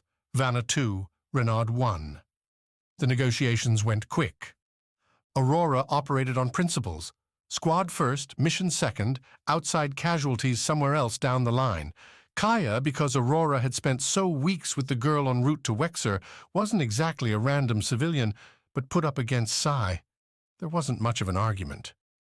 Sever's swordsman offered the squad a chance to continue fighting against the agents, a chance to embrace the short-lived mercenary lifestyle Sever had started on Wexer. Even if Aurora didn't trust Vana and Renard to treat Kaya or Cashmel with anything approaching the sweetness in Vana's promises, getting Sai back took first priority. Hell, once the swordsman had himself a rest, Sever could launch back in pursuit of the girl and her father. What Aurora didn't want, didn't need, was a firefight. Vana and Renard came in with 4 skiffs, agents popping from some, with empty seats lingering in others. Thinking back to the Nautilus and those near-invisible suits, Aurora couldn't bet that those empty seats actually were, well, empty. Not enough firepower to challenge the Prisa, but enough to risk her squad in the field. Cashmel and Kaya took the trade in stride, the father wearing a nervous frown, the daughter seeming oblivious to the danger as she walked towards Vana's motherly smile. Sai started his own walk across the landing pad, acknowledging Aurora's rescue with a half-hearted nod. After 2 steps, though, the swordsman turned, looked at the agent holding his sword. I'll have that back now, Sai said, leaving no room for negotiation.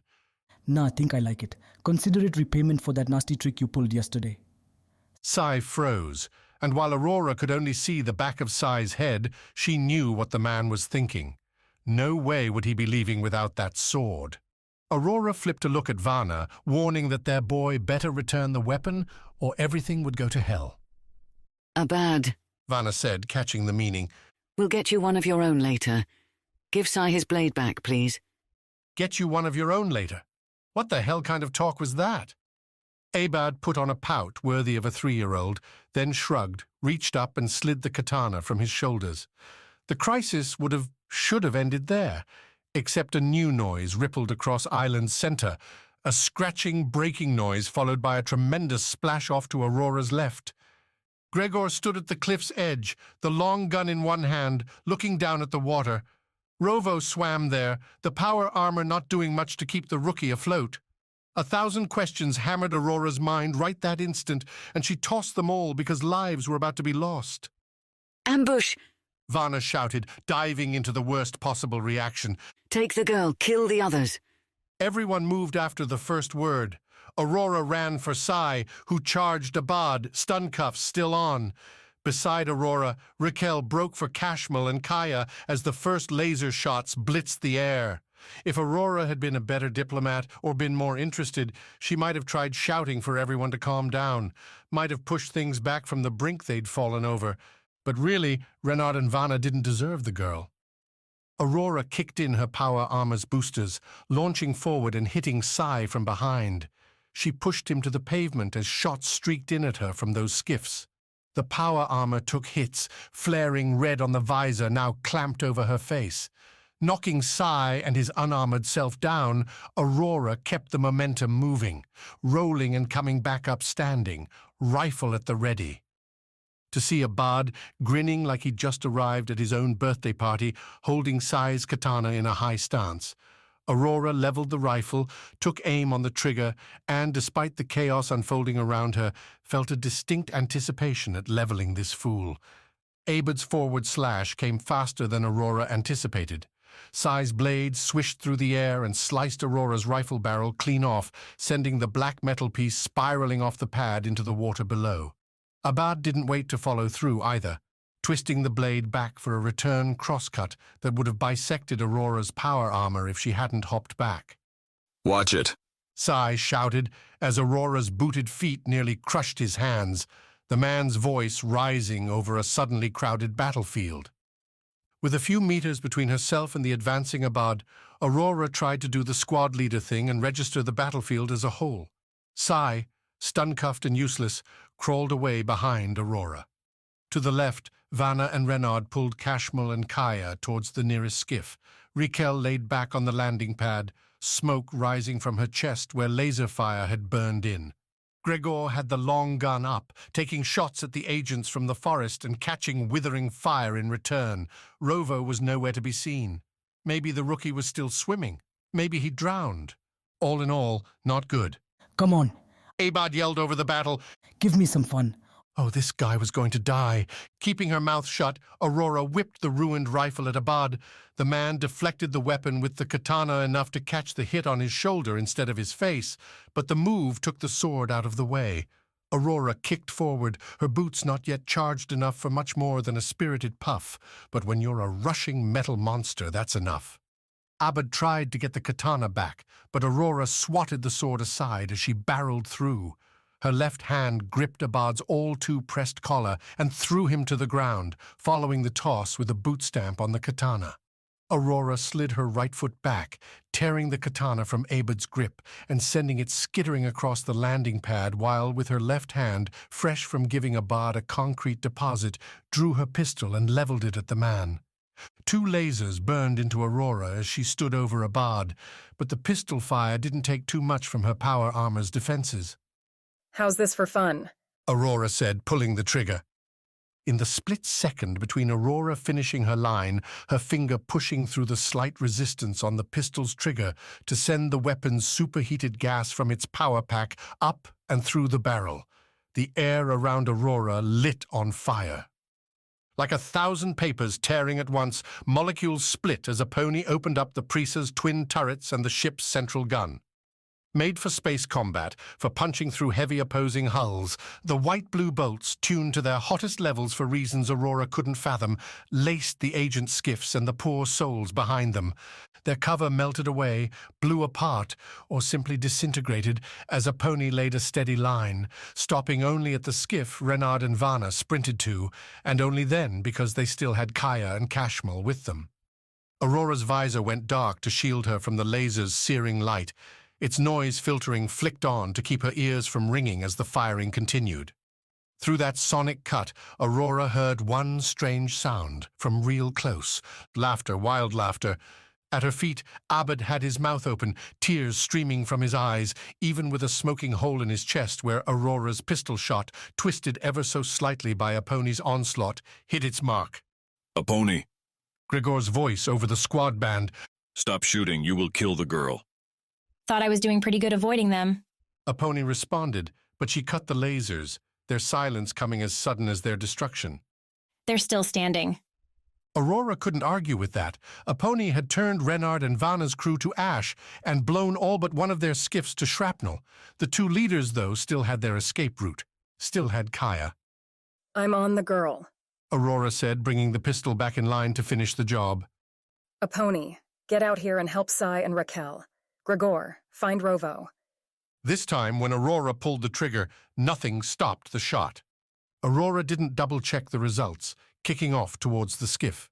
Vana and Renard were nearly there, but Kashmal, the stubborn man, seemed to have realized his best lift didn't lie in going with the agents.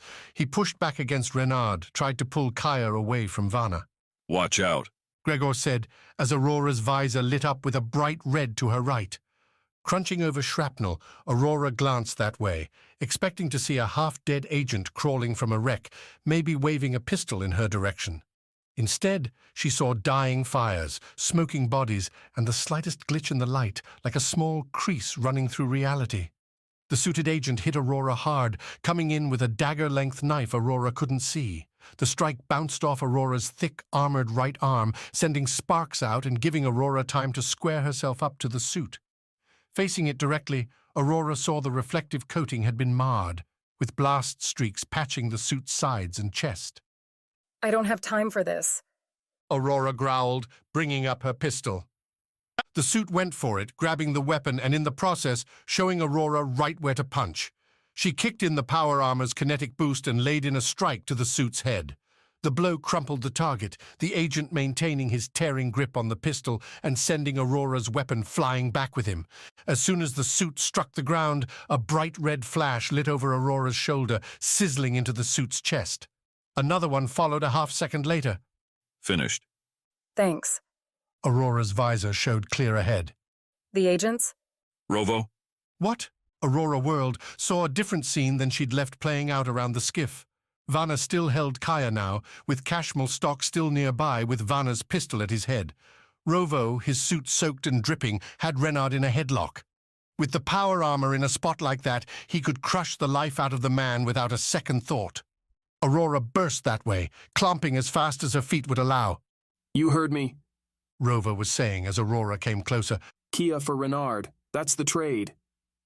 Tell me you have a shot, Aurora said, beaming to Gregor. Vana. Working on it. Work faster. Vana was shaking her head. Renard knows, just like me. The girl's the treasure. You let me leave, she lives, I guarantee it. You don't get Kia. Rovo said again, as if by demanding it the rookie would make it so. You don't get her. Kaya, eyes like saucers, turned from Rovo to her dad to Vana. She wasn't crying, and Aurora figured it was shock that kept her standing. How could a 4-year-old make sense of what was happening? Think, Rovo, Vana said low and even.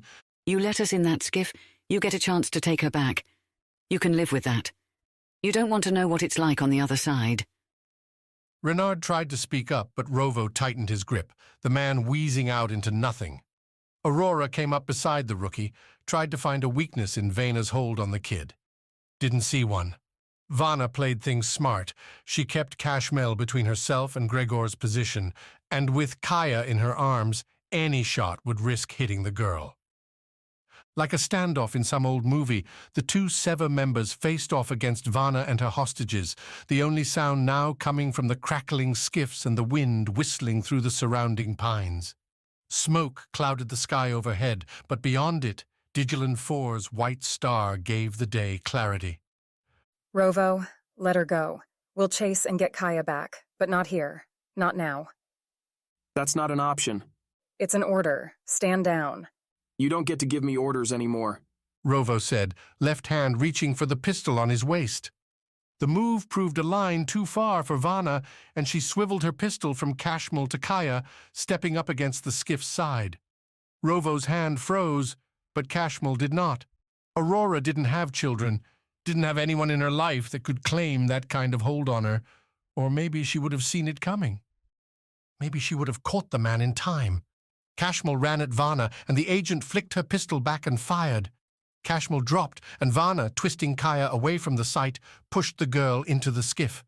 Rovo started forward, but Aurora grabbed his arm, kept the rookie from adding Kaya to the day's casualties.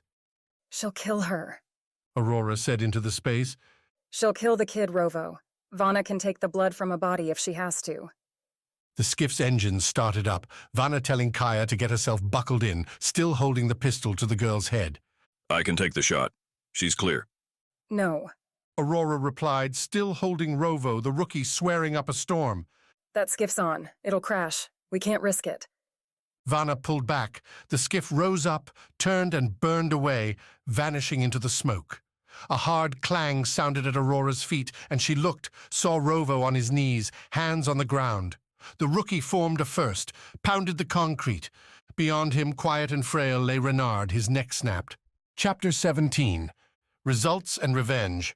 Using Sai's katana, a pony cut away the stun cuffs in the fight's fizzling aftermath. Sai had spent the battle largely on the ground, cheek pressed to the landing pad as laser fire zipped along overhead. When the heat stopped flaring, when the shouts dwindled, Sai dared to look up, to try and stand. Despite his charge at Abad, the idea of that man having Sai's family sword blotted out all logic. Sai knew that the best way to survive a fight when you couldn't, well, fight, was to stay down and out. The swordsman wouldn't help anyone by making himself a target, and the agents had left him in the civilian dress from yesterday's venture. No armor, no chance. Thus, while a pony torched the air with her fusillade and Vana escaped with Kaya, Sai watched. Though he had no love for Kashmul, Sai's heart lurched when the man took Vana's bolt. He wouldn't imagine what it would be like for his own children to watch their father gunned down before their eyes. No child deserved that, much less Kia's glittery, happy self. You hurt? A pony asked, helping Sai get up. The pilot's trademark sarcasm, her laughing tinge, didn't make an appearance this time. If not, mind taking a walk around, see if there's anyone left we need to worry about? What are you going to do? Get the Prisa ready to leave, unless you want to stay in this disaster longer. Sai definitely did not. Taking his katana back from a pony, Sai took a new look around, trying to find those telltale signs of life. Aurora had carried Raquel back into the Prisa already, and Rovo brought Kashmul quick after. Whether the rookie's haste meant the man still lived, Sai couldn't be sure. He didn't have any device to listen in to the squad band, much less ask any questions. And really, Sai could live with the quiet for a minute. His eyes landed on Abad next. Aurora's pistol shots had put the final stamp on the man, leaving Abad frozen in a laughing look. Last night, held up in the salinity structure, Abad had pestered Sai relentlessly for stories about Siva. The man had claimed he wanted to be a drop trooper, but had made some missteps along the way, with Renard coming in for an unexpected rescue. Sai wouldn't go so far as to say Abad had made a good impression, but the man had been a loyal protector. Not that Abad's chosen hero fared any better. Nobody had bothered to scoop up Renard's body, and the broken form sat alone. Without the skiff and anything else around it, lacking the burning debris elsewhere on the landing pad, it seemed as though Renard had simply given up and fallen dead. A far more peaceful tale than reality. Sai found he had no pity for the officer. Renard had ordered Sai, a pony, and Aurora shoved into vacuum on the Nautilus, had tried time and again to get them killed, failed to finish off Sever for long enough, and it would catch up to you. Even so, Sai didn't find much satisfaction in the man's demise. Would it have felt like a greater victory with Kaya in their arms? Probably.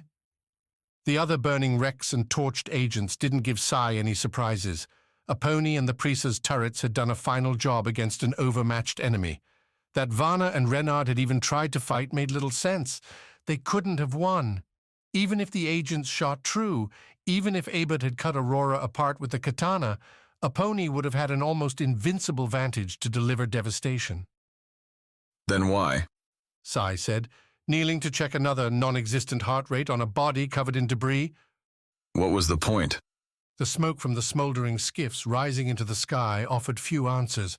Raquel lived. Kashmal, barely.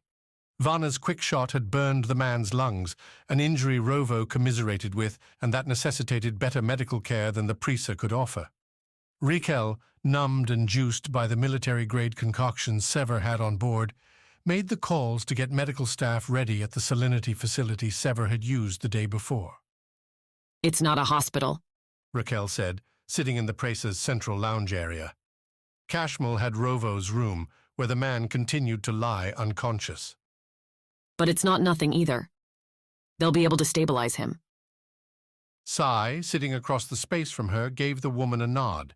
Rovo hung with them too, while Aurora sat up front with a pony, and Gregor, still cleaning his power armor up on the second level, kept an eye on Kashmal.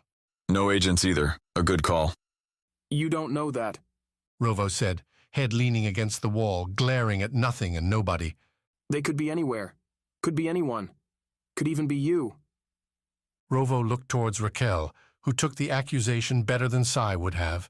Rather than turning Rovo's words around on him or delivering some shouting takedown, Raquel drew in a breath and delivered an empathetic look the rookie's way. I'm sorry, Rovo. We all are. We were all trying to protect Kaya. Not Aurora, Rovo replied, turning his heat Sai's way. She only wanted you. Squad before civilians, isn't that right? It is. Not that it mattered. They were going to take Kaya regardless of what we did. Because we brought her right to them. Rovo pushed to his feet, hot head going full steam now. We should have left Kaya and Kashmal back at the facility. They didn't belong in a fight like that. Sai raised an eyebrow Rovo's way. If we came without Kaya, they would have attacked. Probably would have executed me. For once, Rovo's frustration didn't deliver him another path to walk, and the rookie paced. Sai could understand that too, wanting to be angry at something, wanting to have a target, a plan to dish the heat against your enemy. It's not over yet, Raisel said, and both Sai and the rookie looked her way. Salinity's security chief had her wristlet up, tapping away. Vana flew off in a skiff, but that won't get them to space. You said Renard had a special ship, right? I flew in it. Why? Give me its description. I'm sure Renard didn't have it docked under his own name, but if we can find where it's berthed, I can lock it down. Salinity won't let it leave. Then we have all the time we need to track Vana. Rovo's fists clenched at the idea. You can really do that? It's like you think my role is meaningless, Raquel said, her smile now not so sad. Sai watched the interchange continue, the rookie walking Raquel through Renard's ship and its contours. The idea made sense, though Sai wasn't sure how much he'd bet on Renard docking his prized craft in a standard bay. The dead officer had been high up within Defense Corps' clandestine hierarchy. No doubt he could find a bay off the common spots. But when Sai brought that up, once Rovo had finished his ship tour, Raquel batted away the concern. Think like this planet is one of your ships. Yes, there might be places we don't pay close attention to, but nobody gets a ship on or off this planet without us knowing. If Defense Corp has a private bay, we have eyes on it. I make sure of that. And once we find them, it's over. Next time, Vana doesn't get away. After a long shower and a change of clothes, Sai found Aurora eating a light dinner on the facility's outdoor deck. Altogether more pleasant than the narrow, dark confines of Vana and Renard's chosen shelter, Sai breathed in the salty sea air and took the chair opposite Aurora without asking first. When Aurora smirked, Sai shrugged, took a bite of, naturally, some white fish, a sip of non-salt water, leaned back and enjoyed a long look at the orange and purple sunset show starting on the horizon. Rovo's not happy with me, Aurora said after a long minute. He's not happy with anyone right now. If we were still with Defense Corp, he'd be fired for what he did with Gregor. Aurora's smirk vanished. Her right hand drummed its fingers slow on the table. Or shot. I know. And I know you want me to push back on it so you can tell me all the ways he risked the mission, how he screwed up your plan. Also, you can get it out of your system. Aurora laughed, the mood broken, and shook her head. You know me too well. We've been shooting up the stars for a long time, Captain. Today was a hard one. I don't like to lose, Sai. And I really don't like to lose to an agent. Sai shook his head. We didn't lose. Not a single death on our side, and we took out Renard. By my counting, that's a clear victory. If you ignore the principal objective, you've seen those suits, Sai. If Kaya's blood really does have the answer, then you could have invisible agents anywhere without the slightest warning. You say that like it's our problem. He expected another laugh, another headshake, and an acknowledgement that, no, Sever Squad wasn't the galaxy's police. It wasn't their little band's fault if Defense Corp loosed a bunch of invisible killers on anyone who didn't sign a contract. But Aurora didn't bite. Instead, she set her look hard to that horizon. Those fingers started drumming again. You and I came to Sever for the cash. We've fought and fought and fought, and I always thought that bank balance would prove to be the most important thing. She stopped, glanced at Sai, threw up the slightest grin. And it still is important, but it might not be the only thing anymore. The girl means that much to you?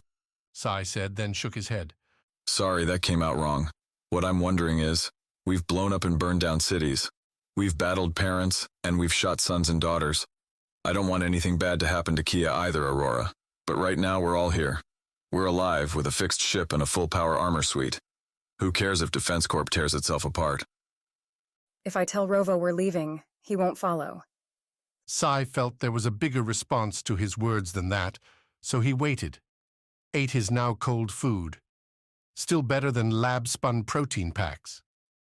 Sai, we left Defense Corp over Dynas because we wanted to be different, to make our own choices and not deal with their bullshit. I think we have to make this choice now. Aurora looked his way. I'm going to need your help. Rovo's too angry to keep himself together. Aponi's too flighty, and Gregor just wants to be told where to punch. If we're going to find Vana and get Kia back, I need the old Sai standing with me. The old Sai? The swordsman grinned. What's that mean? When's the last time you built a bomb, my friend?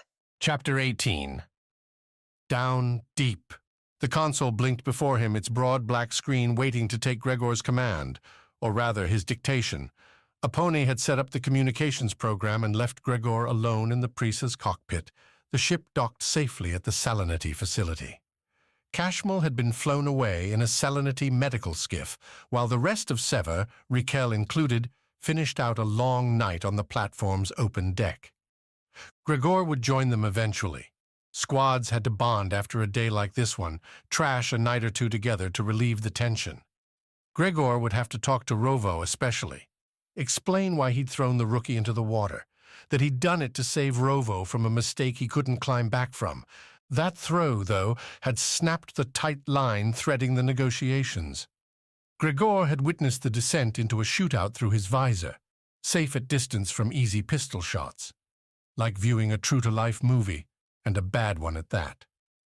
Guilt hadn't played a major role in Gregor's life. He made a point of accepting his choices as he made them. Being in Defense Corp, or in the mines before, you couldn't dwell on mistakes, on what you might do different. There wasn't time, and anyway, you couldn't go back.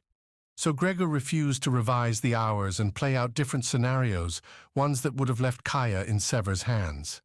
Too many maybes there, too many ifs. He'd spent the ride from the island to the Salinity facility with one eye on Cashmel, though the man looked so far gone from functional life that to focus on Cashmel was to slide into a sickening frustration. Gregor couldn't hit the man with a hammer to make him healthier, and Gregor didn't have the tools or skills to perform miracle surgery. He could, though, wait and see if Cashmel needed water. A hand to grip while his life slipped away, if such a thing had to happen. Gregor waited out the awful display with his weapons. He cleaned and rebuilt the long gun, its barrel scored by the laser fire, but otherwise in good shape. He wiped the power armor, ran the systems checks across its various parts, and nodded as they came back positive. For once, the Hammerman hadn't been in the fight's center. For once, Gregor hadn't been a target. Doing all that killed the time, but did nothing to sate an increasingly urgent nudge. Gregor had been with Defense Corp for decades, and in that time he'd fallen off talking with his family. Sending messages across the stars always took time, and with his parents hopping from one space rock to the next in their mining work, there wasn't much guarantee any notes would find them anyway. The gradual quieting came back Gregor's way as his family's words came in drips, drabs, and then nothing. And now, here he sat, trying to think of what to say when he hadn't said anything for so long. Easier by far to swing the hammer. The console buzzed, its black screen flashing green for an incoming hail. A pony's identifier scrolled by and Gregor tapped in. Hey, you done writing that love letter yet? A pony's voice came through, slurring ever so slightly. Love letter? Whatever. Point being, Aurora's declaring a squad meeting right now. Drinks required, so you coming? Gregor glanced at the dark, empty box on the console's right side. Gregor, you there, big guy? He blinked, focused on a pony's green, put on a small grin, even though a pony couldn't see his face. I will be right there. Okay, but hurry, because Sai's already pouring. Gregor swiped away the call, stared at the black box for another second, then swiped that away too. The skiff didn't represent the optimal way to recover from a hangover, but the drug cocktail making its way through Gregor's body did a nice job nixing the after effects from a squad briefing gone awry. With a pony up front at the stick, Gregor and Sai rode with her towards Kio. A pony seemed to have a limitless pep supply, though Gregor figured her upbeat vibes came more from her choice to abandon the disaster last night at an earlier hour than, well, dawn. But few things healed rifts better than truth-telling at the hands of a bottle, particularly one shared beneath Digilan 4's rather astounding night sky, with the roiling waves beneath bouncing light above. So you're best friends again? A pony asked as she flew. Rovo understands. Gregor replied, his voice even lower and wanting water. And I understand him. Sounds boring. A pony. Not everyone resolves their differences by slugging it out in the street. Like I said, boring. Gregor leaned back in the seat, shut his eyes. Rovo had been stiff at first, perhaps expecting Gregor to deliver some monologue about duty and handling the mission over one's emotions. Gregor, though, was never one for discipline. Aurora was the squad's leader, all that lay in her domain. Instead, Gregor took the forgiveness route without actually saying a thing about forgiveness. I'd have done the same if I knew the girl better. Gregor told the rookie, and Rovo had taken that and run out the rest of the night on its kindness. That Gregor would never actually burn a mission for a civilian didn't matter. Sever ended the night whole again. A pony banked the skiff, following a light green projection on the skiff's bubble glass telling her where to go. Raquel's sources hadn't taken all that long to find Renard's ship, parked in a little-used bay meant for repairs and salvage. The bay itself sat deep in Kio's structure, and while a pony had asked about flying right into it, Raquel had suggested a more subtle method. Apparently, Selenity wasn't a fan of big fights breaking out in its cities. As such, the Sever trio had to go in the long way. Raquel, Rovo, and Aurora were staying ready for response with some more Selenity security forces. If Vana and Kaya popped up elsewhere, they'd go in for the rescue. Once again, Rovo had balked at getting left out of the primary force. Once again, Aurora had persuaded the rookie to stand down. Raquel, though, pushed one other requirement, one that Gregor and Sai had protested, that a pony had shrugged off: no power armor. Kyo itself still buzzed from the earlier fights that had ruined a landing pad and almost brought down a building, not to mention the torched salvage shop. Now Sever had broken up a vacation spot too. Any more destruction, and Raquel would be compelled to kick the squad off the planet, no matter the reason they'd come. She picked the wrong crew for a quiet mission, Sai said, as Kyo's sparkling city came into view. Gregor's going to get us on the news before we've even left the skiff with that hammer. Or your sword. That's why I'm here. You two draw all the eyes, then I get the girl out. Easy. After we compromise the ship? Yeah, whatever. You do your thing, I do mine. Gregor couldn't see Sisai's face, but he knew the man's eyes rolled all the same. A pony docked the skiff in a salinity loading dock 2 levels beneath Kyo's surface. The space, cluttered with cargo bots and workers handling purified water in tanks and boxes of all sizes, hummed with an industry that had nothing to do with destruction. Sheer work for industry's sake hit a note for Gregor, and he took his time walking from the bay, taking in the effort, and giving everyone in the bay a chance to take a look at Gregor's hammer. For all Sai's joking, stealth wasn't the play here. Aurora, Rovo, and Salinity hoped Vana might see the trio making their way towards her ship and act on it, give herself away. Then they'd swoop in, rescue Kaya, and put a hot laser between Vanna's eyes. A good plan, particularly if being a diversion meant Gregor would find plenty of targets. A sniper's shot just didn't satisfy like a hammer swing. Sai led, his katana in its sheath on his back. Though he didn't wear power armor, the man, like all 3, wore an ankle-length coat, procured from salinity resources meant to keep workers warm while on the spike across the planet.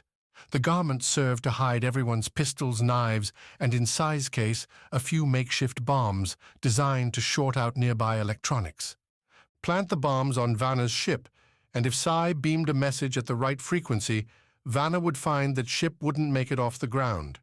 Crucially, the bombs would leave any young kids feeling nothing more than a little buzz in their hair. But to get those bombs where they needed to be, the trio had to get to the ship, and maybe even inside it. Nobody figured Vana had left her best escape route unguarded. Some hoped she'd left it reinforced. Gregor, holding his hammer on his right shoulder, trailed as they left the bay and stalked through a different world. Up top, Kaio's clean metro vibe fulfilled the future prosperity look Gregor expected from wealthy planets. He'd spent his career largely on the opposite. Planets with healthy societies tended not to need Defense Corps services, so walking Kaio's clean streets, seeing bodies zip through the transport tubes and hearing not a single violent shout had been a pleasant break. Down here, where the ceilings pressed in, glowing with standard-issue yellow lighting? Well, Gregor had to nudge his own jaw back into place. Those boring lights showcased a sprawling level, one whose walls, bordering stores and houses, held murals embracing every artistic style Gregor could imagine. Live music played, clashing and then harmonizing with each other as musicians, staking out their own corners, led and followed in equal measure. Crowds flowed like rivers, mixing and mashing workers with shoppers and families alike. Every breath brought with it a hearty weight as lunchtime meals cooked to life. Sai's sword and Gregor's hammer assured the trio space and slight suspicion. But like animals in a nature preserve, these people didn't walk with violence biting at their footsteps. Cash concerns weren't cloaking their every word, digging claws into their eyes. Damn, this might be the happiest place I've ever seen. And we are going to ruin it, Gregor said, the fact almost putting a damper on his hammer-swinging desires. Maybe not. The ship is levels away from here. If we're lucky, they'll never know what's happening beneath their feet. If they're lucky. Gregor didn't have to point out how unlucky civilians tended to be when Sever or Defense Corp were around. So where's the drop? A pony asked as they hit the level's center, a circular courtyard mirroring the larger spaces on Kaio's surface. No fountains or tall statues here, but benches had been scattered around a small stage in the center, perfect for a band. I'm not seeing a sign for a lift. Sai, looking at his wristlet, responded, The lifts open to us are that way, not far. The person-sized lifts were not, in fact, lifts. Rather than the flat floor that'd take Gregor up or down in a comfortable stand, the lift Salinity gave to its people were the damn tubes. Individual capsules, big enough for 2 if the second was a small child, whisking along pressurized paths. The lift station had 4 tubes on display, one for up and one for down, with 2 more whose capsules whizzed by holding folks not interested in stopping at this level. I'm not getting in there. Is Gregor scared? A pony taunted as they settled into a short line heading down. Not scared, just don't want to. Gregor patted the hammer. Too big. That, though, wasn't strictly true. The capsules had enough size for Gregor and his hammer, despite their single +1 seating. He just didn't have any desire to get stuffed into an egg and shot around.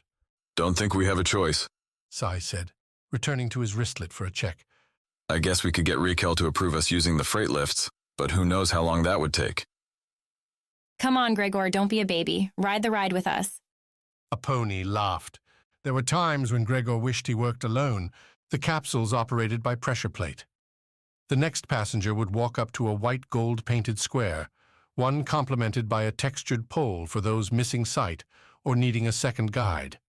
The signal pulled the next capsule going by into the pickup slot, though most times it seemed a capsule would already be there after dropping off another rider.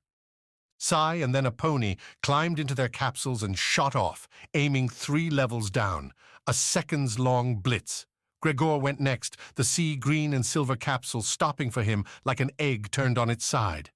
The big man stepped over the lift, a bright red countdown giving him 30 seconds to complete the loading.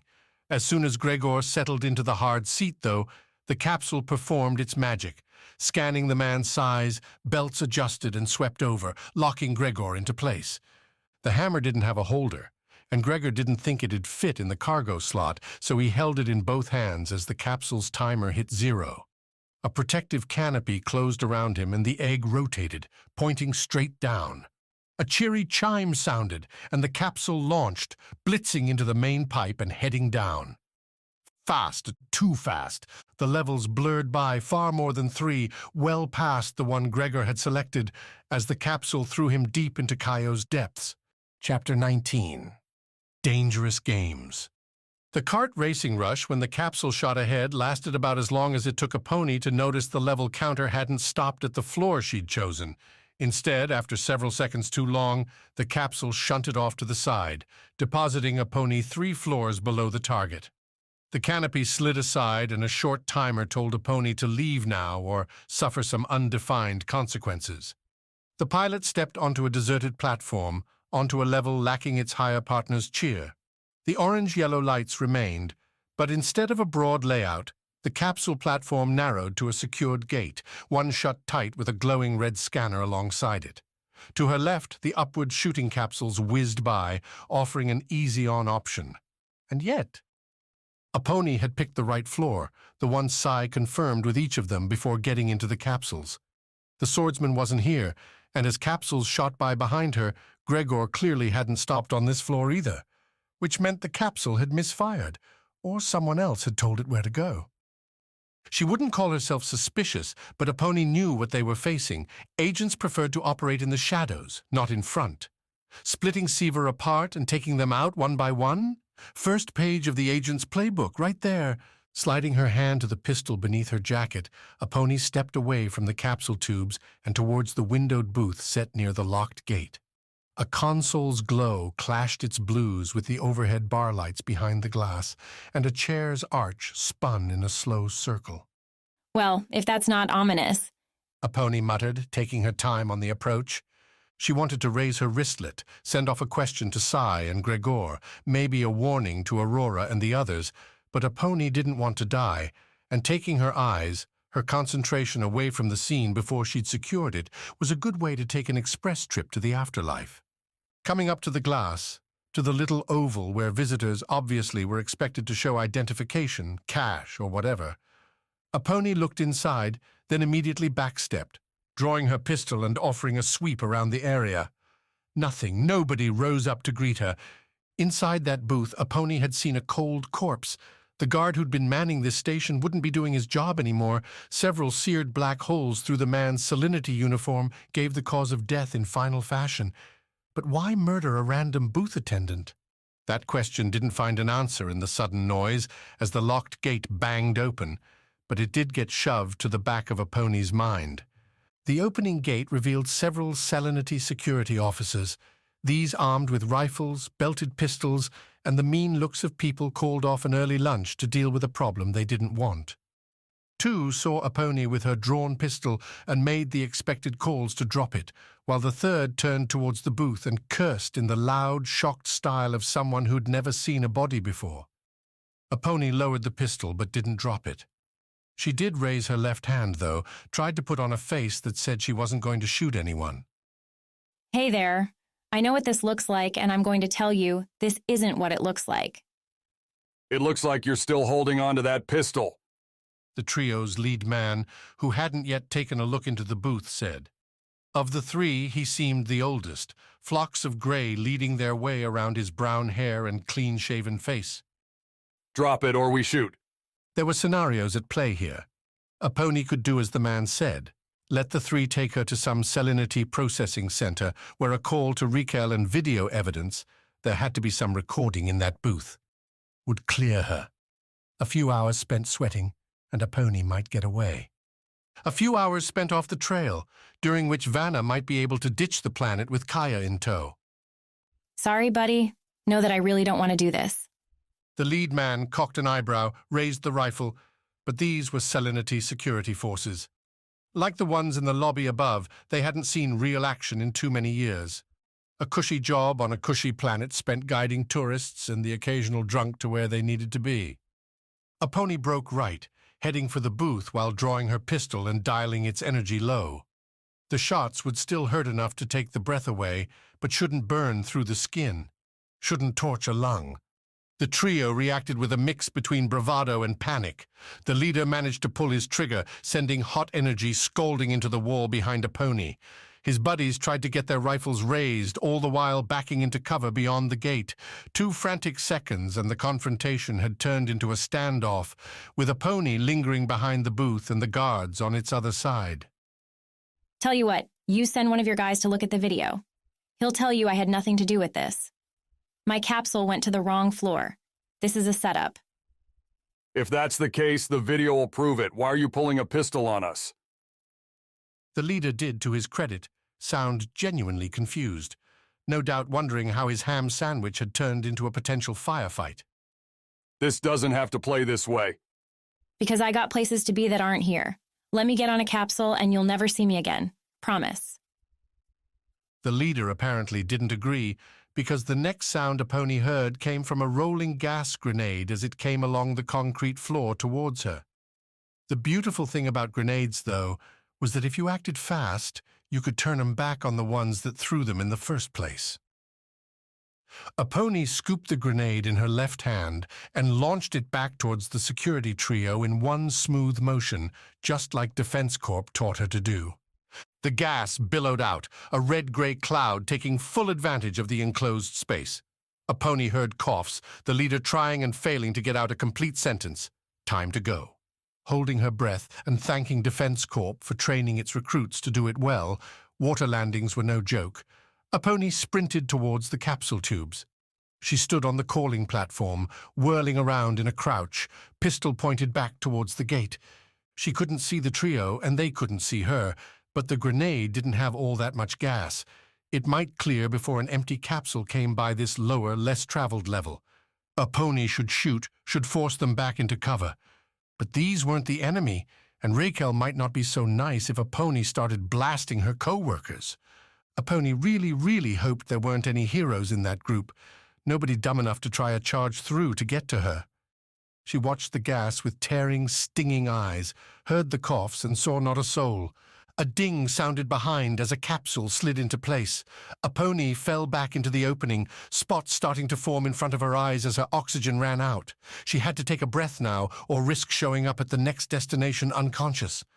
She swatted in the proper level, hoping the capsule would get it right this time, and blew out her lungs as the canopy slid shut overhead. The inhale had her coughing. Enough gas had found its way inside to make everything unpleasant, but soon enough the capsule dropped her 3 levels up, allowing a pony to make a gasping exit where she needed to be. Shuffling off to the side, eyes a bleary mess, a pony pulled herself together. She'd escaped the trap. Vana, or one of her agents, had set a pony up, all about getting Sever delayed or killed without putting her own agents at risk, but yet again a pony had escaped, because she was amazing, awesome, and brilliant all put together. A pony found a wall, leaned against it, and coughed and laughed at the same time. They'd failed again, the losers.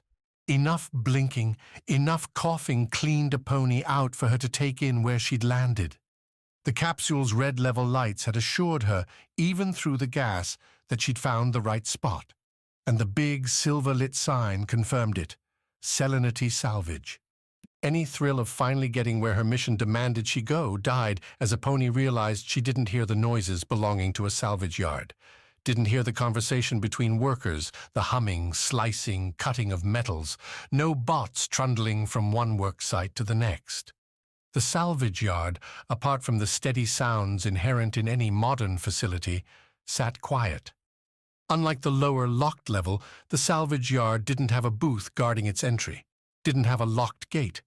Instead, the capsule platform opened up into a broad space loosely organized by hanging signs indicating what parts belonged where. Far to the back, near what a pony supposed would be the level's outer edge, hung a label blazing out a notice for ship repairs. A pony would have gone right there if not for the motion she caught. Shifting shadows, playing in the lights. A group walking through the area. A pony's wall, a short span meant to cut off the capsule platform from any encroaching debris piles, wouldn't serve as any kind of cover. The pilot went low, dialed her pistol back up high. A level like this should be covered in people, and that it wasn't meant the agents had either created some excuse to empty things or— a pony grimaced as she slunk, wiped them out, which meant anyone left surely deserved whatever shot a pony decided to give them.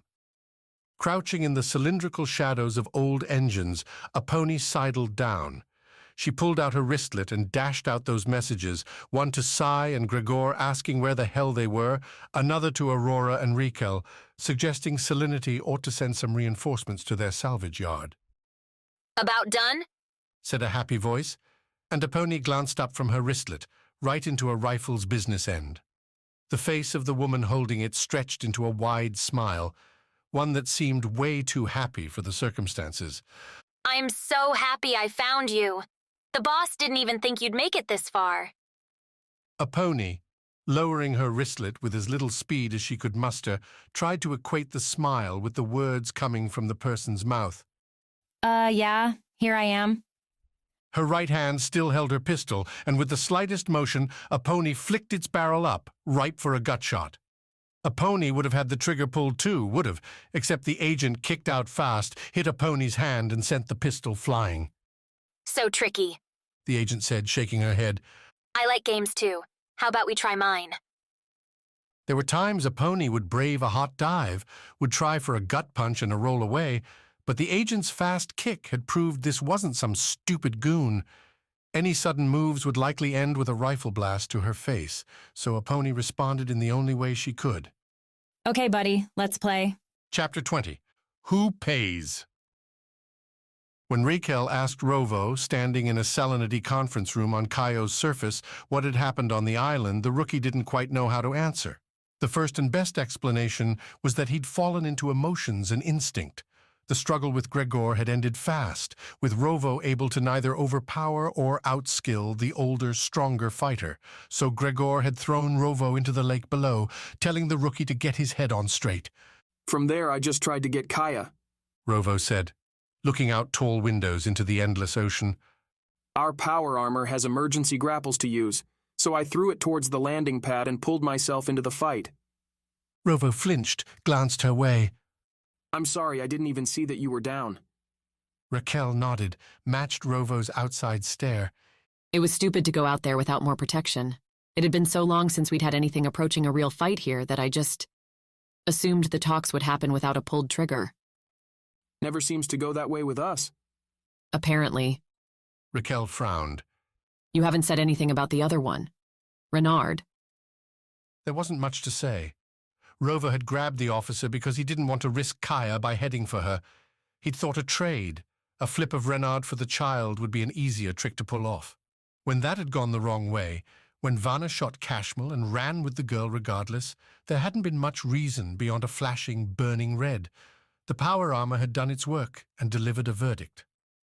"I didn't mean to kill him, but he deserved it all the same. He wasn't a good man." Raquel didn't give a hint as to how she took that reasoning. Instead, she sucked in a breath that barely seemed to touch her lips. In the several days since your squad has been here, almost 30 people on my planet have died. All affiliated with Defense Corp. Our own media networks are covering this as some sort of corporate fight. Keeping Salinity clear for now. But there's a panic growing in my streets, Rovo. Nobody wants to go outside if there's a chance they'll get caught in a crossfire. "This won't last much longer. Either Vana will get off-world with Kaya, in which case we'll chase after her, Or we'll get them first and then we'll leave. So who do I hold responsible? When this is all done, how can I face my bosses and the people that live here and say all that damage, all that destruction was just an unfortunate mistake? Rovo didn't have an answer for that one. Sever and most of Defense Corp didn't handle the cleanup from their missions. Most contracts he'd seen explicitly excluded that part. Any damage, any public relations work that fell on whomever hired the company to come in. Except now, Sever had kinda gone their own way. You can blame Defense Corp for everything. Maybe try billing them for the damages. They have the cash. Raquel laughed, a dire one. You think they'll pay? Make a statement taking the blame? If we win, they might. If we don't... Rovo shook his head. It won't matter anyway. Behind them, the conference room hummed. Aurora played orchestrator, talking with Salinity Security about where Vana might be, arranging for her and Kaya's photos to be splashed all over Kayo and Jilan 4's other cities.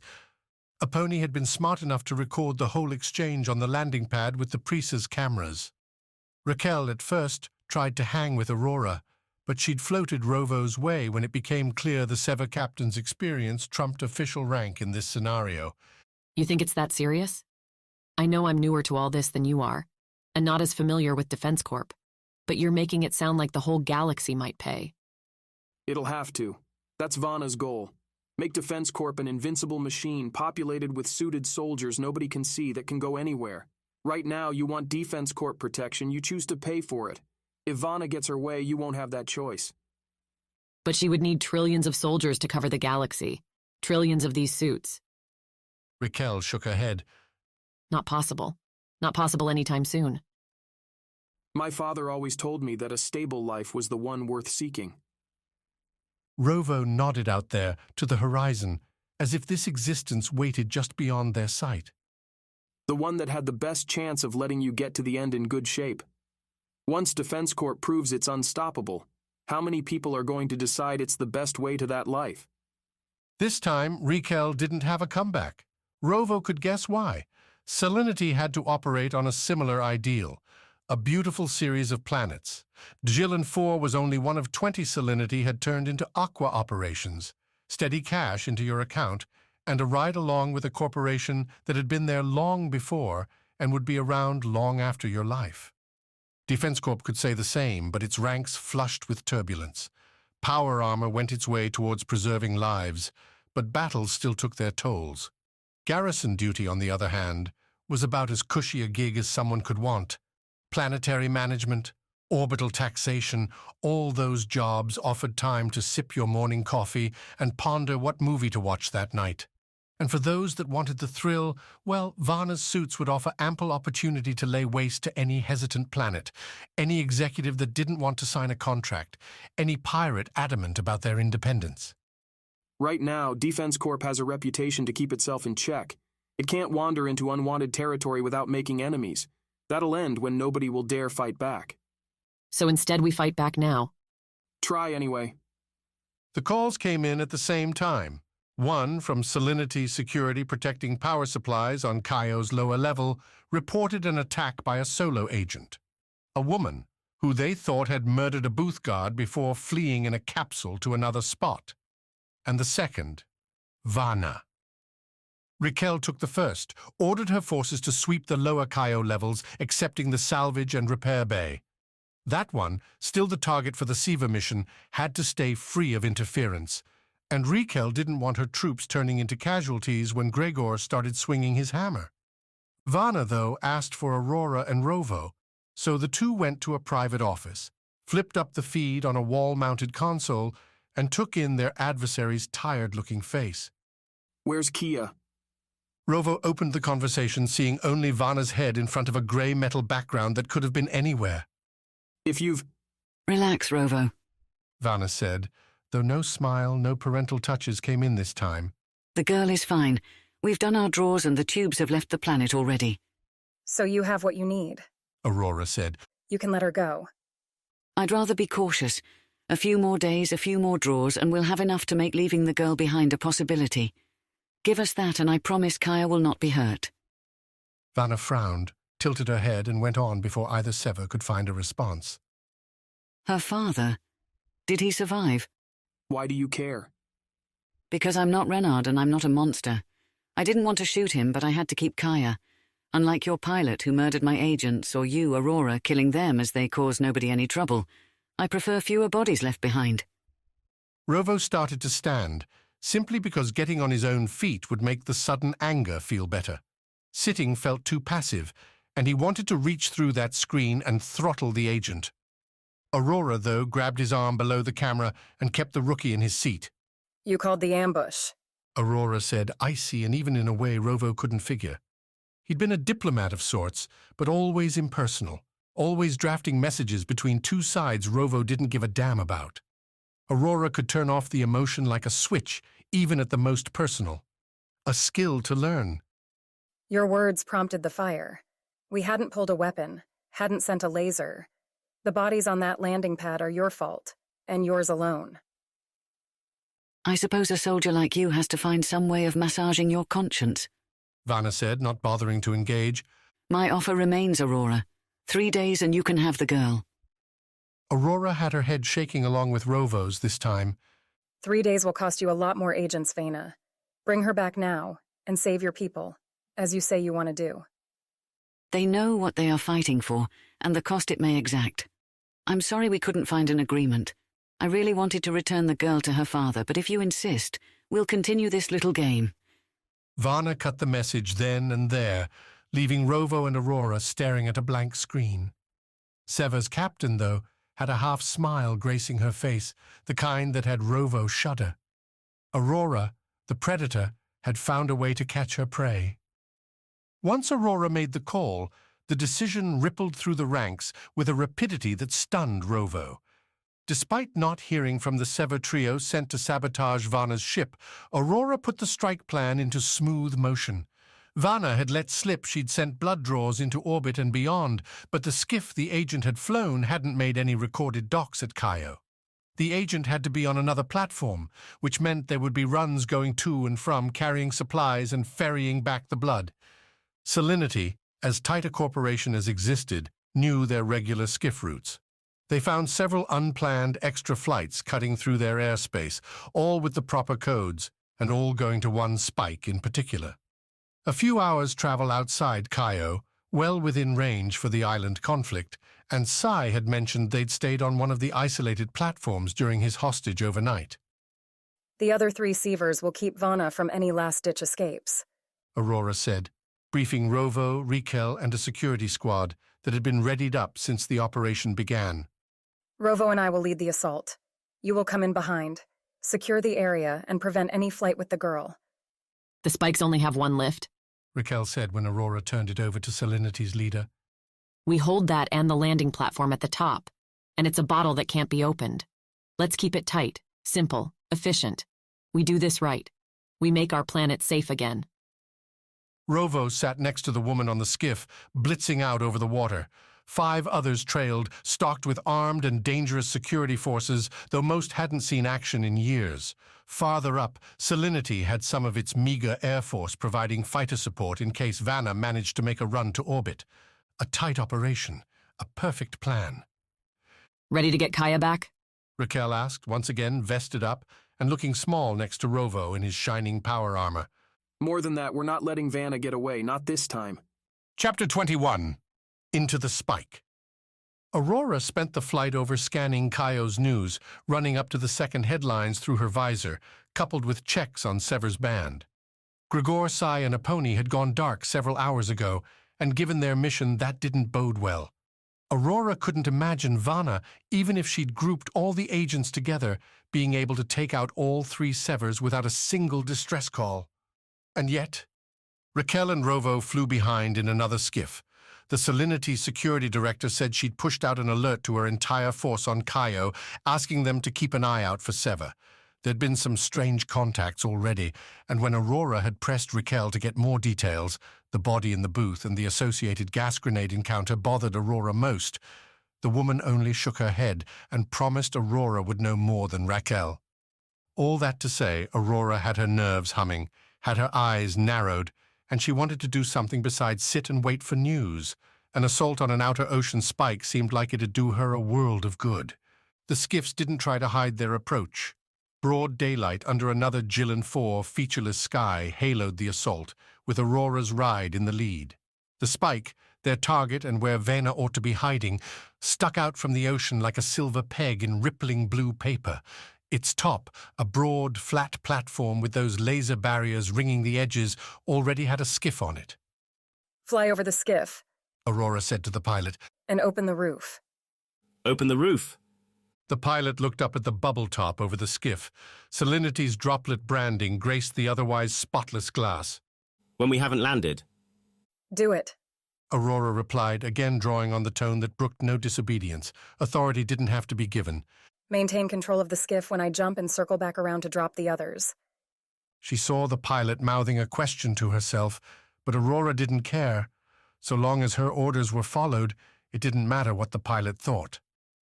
The roof, pulling in the howling wind with it, opened. Aurora felt nothing, safe in the skiff, but the pilot's hair and the shorter locks of the 2 Salinity soldiers packed in behind swirled. Aurora's armor treated the new variable the way it had treated everything so far, not a threat to its optimized systems, ready and repaired after the hits taken around the Kaio docking bays. The Spike's landing pad flew below, and Aurora kicked in the suit's kinetic boosters as she jumped. The boosters gave Aurora a few extra meters in a snap, enough to clear her ride and send Aurora plummeting right at the docked craft. As she fell, Aurora drew her rifle, aimed down, and fired 2 bolts before she struck. The lasers hit the skiff's roof, burned 2 holes, and weakened its cohesion. When Aurora's full plummeting weight landed, the glass had no chance. It shattered as Aurora crashed through, the seats beneath faring little better. The power armor's heavy boots went clean through the skiff's floor, breaking pipes and causing the battery to spark into flame. Aurora didn't wait to burn up, but, lifting legs boosted by the power armor's full recharged kinetic supply, she climbed out and onto the pad proper. Salinity's force landed to meet her. Decided to make an entrance? Rovo quipped as the damaged skiff popped and cracked behind Aurora. Decided not to chance an escape. Now they can't run. While Salinity's forces disembarked, Aurora and Rovo went to the lift leading into the spike. The sole console sticking up from the thing demanded credentials, which Raquel provided. The woman hesitated before sending the platform down, looking Aurora's way. If we all bunch up on the platform, we'll be vulnerable. But... We'll be fine alone. Send us. When it returns, come back with your forces. You don't know how many she has down there. Raquel protested. But Aurora knew a real argument when she saw one, and Raquel wasn't fighting here. The Salinity forces around them were armed, yes, but they were green. They couldn't go up against trained Defense Corp agents, not without losing 5 to 1 or worse. Aurora didn't want to have to watch their backs along with her own. We'll be fine. Send us. She'd the deadliest person I know, Rovo added. Except Gregor with a hammer, maybe. Trust her, Raquel. The endorsement seemed to do it. Raquel punched in the command and stepped off the platform as it counted down to its descent. Aurora directed Rovo to stand opposite her, both apart from the platform's center. Better to place themselves away from the easiest spot to shoot, better to get an edge to look over and around. She trusts you, Aurora said to Rovo over Sever's close-range band. That's good. We both want to see Kaya safe. Turns out it's easy to bond over rescuing a kid. Keep that bond strong. It'll help us later. The lift cranked down, dropping below the pad. Immediately beneath the surface, Salinity's commitment to functionality became clear. Decor, beyond a big white-painted label giving the spike a number, was absent. Ghostly blue light flooded up from below, wrapping around the platform and coming from water-pulsing tubes. Help us later. What, are you already thinking about future contracts? I don't think Salinity's going to want us on the planet after all the destruction we've caused. We'll see. She'd worked with Defense Corp long enough to know that some of their best repeat clients suffered all kinds of disaster at Defense Corp's hands. What mattered was, at the end, through all the fire and the explosions and the smoke and death, the job finished the way it needed to. This one would be no different. When this falls apart, Aurora said, scanning the walls, the blue light for any hidden surprises. I need you to listen to me. Do what I tell you. Thought this wasn't about orders anymore? That changed when you screwed up on the island. Aurora said. So far, no agents hanging from the walls, no bombs blinking away, mines set up to blow Sever to bits. I'm risking my life. Raquel and her forces are risking theirs. You will be professional, and you will be competent, or you will be out. Rovo didn't reply right away, a good sign. Aurora hadn't wanted to lay down the level like this in front of the squad, but she'd come to the decision as the hours had passed from the island disaster. Rovo's desperate performance had put the squad at risk, and his rash snapping of Renard's neck had killed a great chance to get information. Aurora could handle loose cannons. She wouldn't babysit a child. Wait, Rovo said, matching the word with a clumping turn. Aurora would have asked what the rookie was talking about, except his tone said he'd gone past his disciplining into something more dangerous. You see that? Aurora matched his look, though they stood on opposite sides of the descending lift. The blue tubes now rose alongside the platform, putting the two Sever members between their twin aqua tunnels. Rovo looked at the one nearest him, at a spot 2 meters and counting over his head. The tube there seemed to flicker, black shadows flitting through what should have been perfect water. Move, Aurora shouted, snapping her rifle up but holding her fire. She couldn't just shoot the tubes, which might cause a burst that'd shatter the spike, drown them all, or something even worse. Suits. Rovo passed the first test. The rookie ducked aside, his hands reaching and drawing the 2-piece scythe weapon he'd carried around since Wexor. The black glitch moved, its cutting lines falling along and landing with an appropriate thunk on the platform. There'd been 6 suits on the Nautilus. 2 had been broken apart by Gregor, but the other 4, one of which Vana had worn off, likely made it here. Sai said he'd found one burned up on the island, a lucky break, which left 3. Rovo swung the scythe at the sound, the hooked end lashing in, while with a wrist flick, the rookie sent the bar half flaring out into a nifty, if thin, shield. Aurora adjusted her aim, but the suit still had the water-bearing tubes on its other side, making a missed shot fatal. The suit's pilot blocked Rovo's swing with a long, thick knife, the same blades they'd had on the Nautilus. Aurora moved left as Rovo fell into a defensive posture, blocking more than attacking. His opponent seemed to be taking a measured approach, jabbing and poking to test Rovo's reflexes, rather than pressing in a frantic attempt to even out numbered odds, which meant, already turning when the second thunk sounded, Aurora once again sacrificed her rifle to block an enemy's attack, this one a slashing stroke cutting in towards Aurora's face. The rifle took the strike in its center, splitting the weapon's power pack and sending the ionizing gas leaking, harmless, into the air. The knife caught itself inside the rifle's guts, and Aurora wrenched the big gun, throwing both weapons to the ground where the knife, buying into the same weave as the suit it came from, filtered black to match the platform's ground. Really hate this tech, Aurora muttered, jumping at the space the slash had come from. Without the bright blue tubes behind it, the suit didn't give itself away, and Aurora's leap missed. Aurora hadn't tackled simply nothing in so long, the momentary floating sensation felt loose, strange, before ending in a hard hit-and-roll on the lift's surface. Pressing her hands on the ground to stop the slide, Aurora then threw her left arm back towards the platform center, where she hoped the suit had moved itself. A second knife slashed in, hitting Aurora's arm and leaving a gouge in her armor. The visor flared red with the threat, locking onto the suit and giving Aurora a target to aim for. Gregor had mentioned the assistance in his own battle on the Nautilus, and now Aurora saw the red highlight as her only chance to counter her invisible opponent.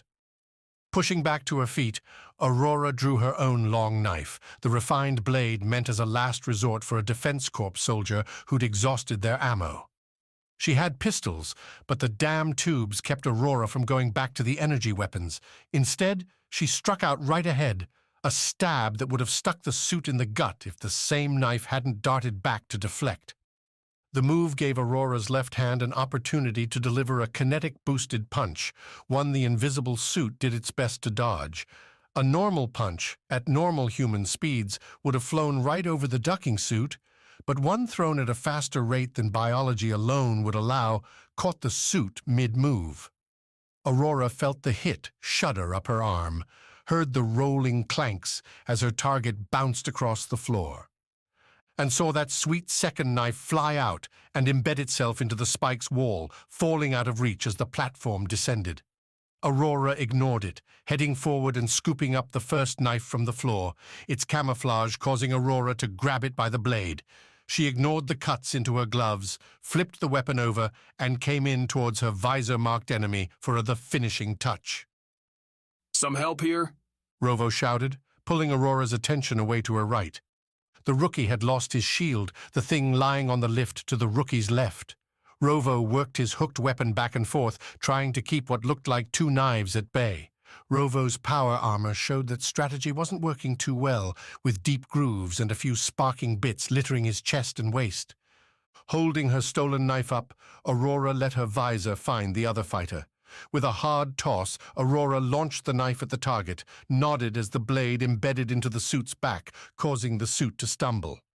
Rovo delivered a hard kick, knocking the enemy to the ground. Thanks, Rovo said, planting a boot on the suit while Aurora grappled hers in a headlock. Apparently I need more hand-to-hand training. You need a lot of things, Aurora replied, then turned her attention to the captives. Or she would have, except the lift hit its end, slotting into the spike's base. Waiting for them, weapons drawn, were several more agents. Among them, arms folded and glaring, stood the reason for the attack, Vana herself. Every time I see you, I hope it's the last, and every time it's not. Let's change that trend, shall we? Chapter 22. Down and Up. 10 levels down, Sai left the capsule with his katana raised, ready for anything, except food. The capsule had dropped him to a greenhouse, a level packed with plants pumped with so many fertilizing proteins that the things crowded into every centimeter allotted them. From the capsule platform, Sai could see the aisles, monitored by rolling bots that snipped and grabbed fruits, herbs, and vegetables. A faint mist filled the air, ensuring the plants weren't thirsty. Not a living soul in sight. So no ambush, Sai said, lowering his katana as he continued looking around. No agents popped up to blast him. No danger rose to end his life. Raising his wristlet, Sai tapped out a message to Aponi and Gregor, asking where their capsules had sent them.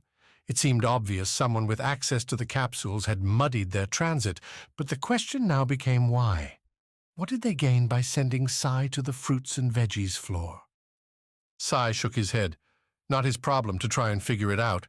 He turned to his right, ready to get back on a capsule heading up, and saw the reason. The platform going up had tape all over it, signs marking the loading dock as unstable. Cracks in the glass tube behind the tape showed it wasn't a lie. Someone must have botched a loading job. The tape answered why Sai had been sent here. A delay. More time for Vana to get to her ship and blast off-world. Aponi and Gregor were probably encountering problems of their own. He had to move.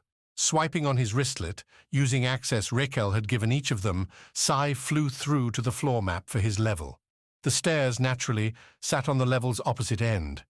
Guess he'd be taking a hike, and maybe grabbing a snack while he was at it. The march through the greenhouse wasn't exactly unpleasant. Spending so much time in space, Sai rarely saw plants in any form of natural bloom.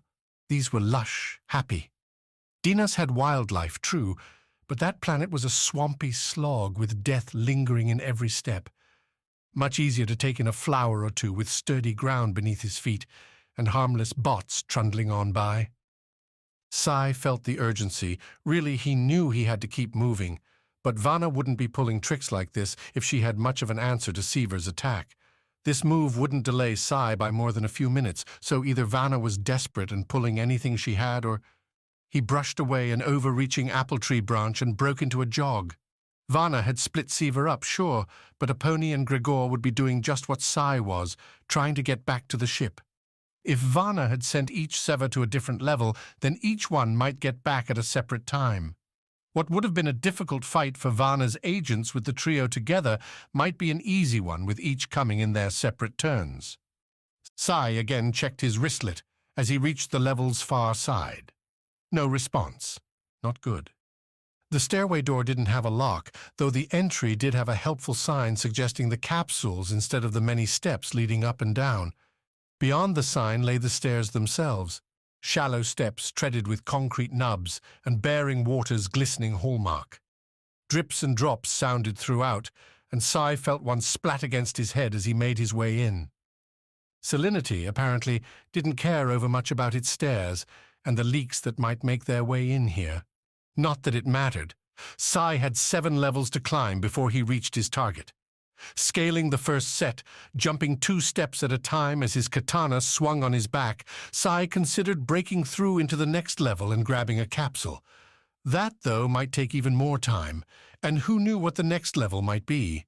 An encounter with a surprised security guard, or a bot tasked with keeping out unauthorized guests, might take more time than Sai cared to lose. 3 levels later, Sai and his heart rate regretted his decision. 2 levels after that, huffing and pounding on the wet stairs, Sai nearly ran into the person waiting on the next landing. The man had a wide grin on his face, loose clothes that suggested a lot of lost weight without a new wardrobe, and a pistol in his hand. "You're late," the man said, raised the weapon and fired. Ordinarily, wet steps would be a safety hazard. Ordinarily, Sai would have considered the fools that let their pathway up become so dangerous to be, well, fools. The fools saved Sai's damn life. Seeing the man with Sai's focus so utterly on moving 1 step to the next startled Sai into such a jerk that his legs slipped. Sai fell back, the laser flashing overhead into the stairwell wall behind him. The life-preserving slip exacted its vengeance a half-second later as Sai hit the steps, his katana providing an awful first contact. The whack knocked Sai's breath away, though he barely had time to consider that before Sai's weight drove him back down the steps, crumpling him in a heap in the landing below the man.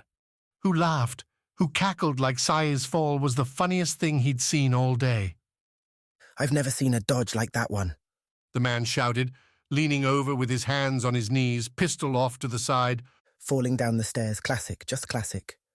Sai fought against competing objectives, figuring out why he kept running into maniacs with these agents and getting his body moving again. "I mean," the man said between wheezing hoots, "Vana said you were the best of the best, but here you are like an extra in a bad movie." He shook his head, wiped away apparent tears. "Almost hate to fry you, buddy."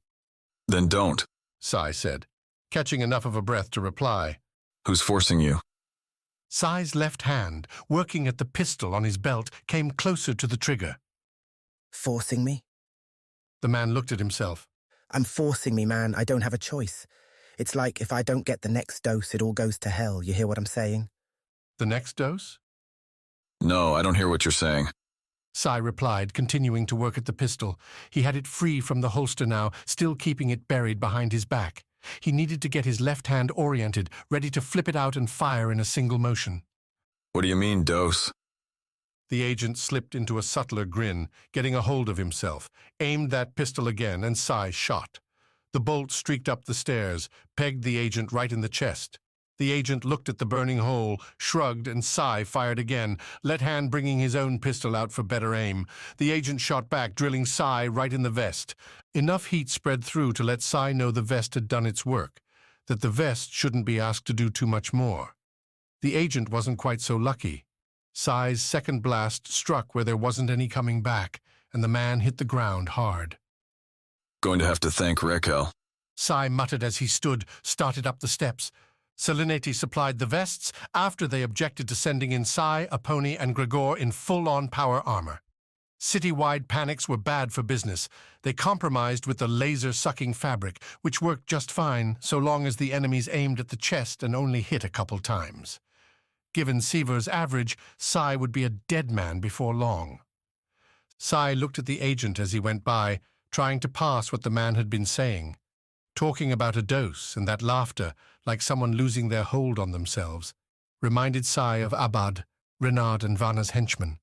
Sai would have chalked it up to a strange coincidence, except he'd had a deep, intimate encounter with a virus not all that long ago. Maybe Helix hadn't stopped.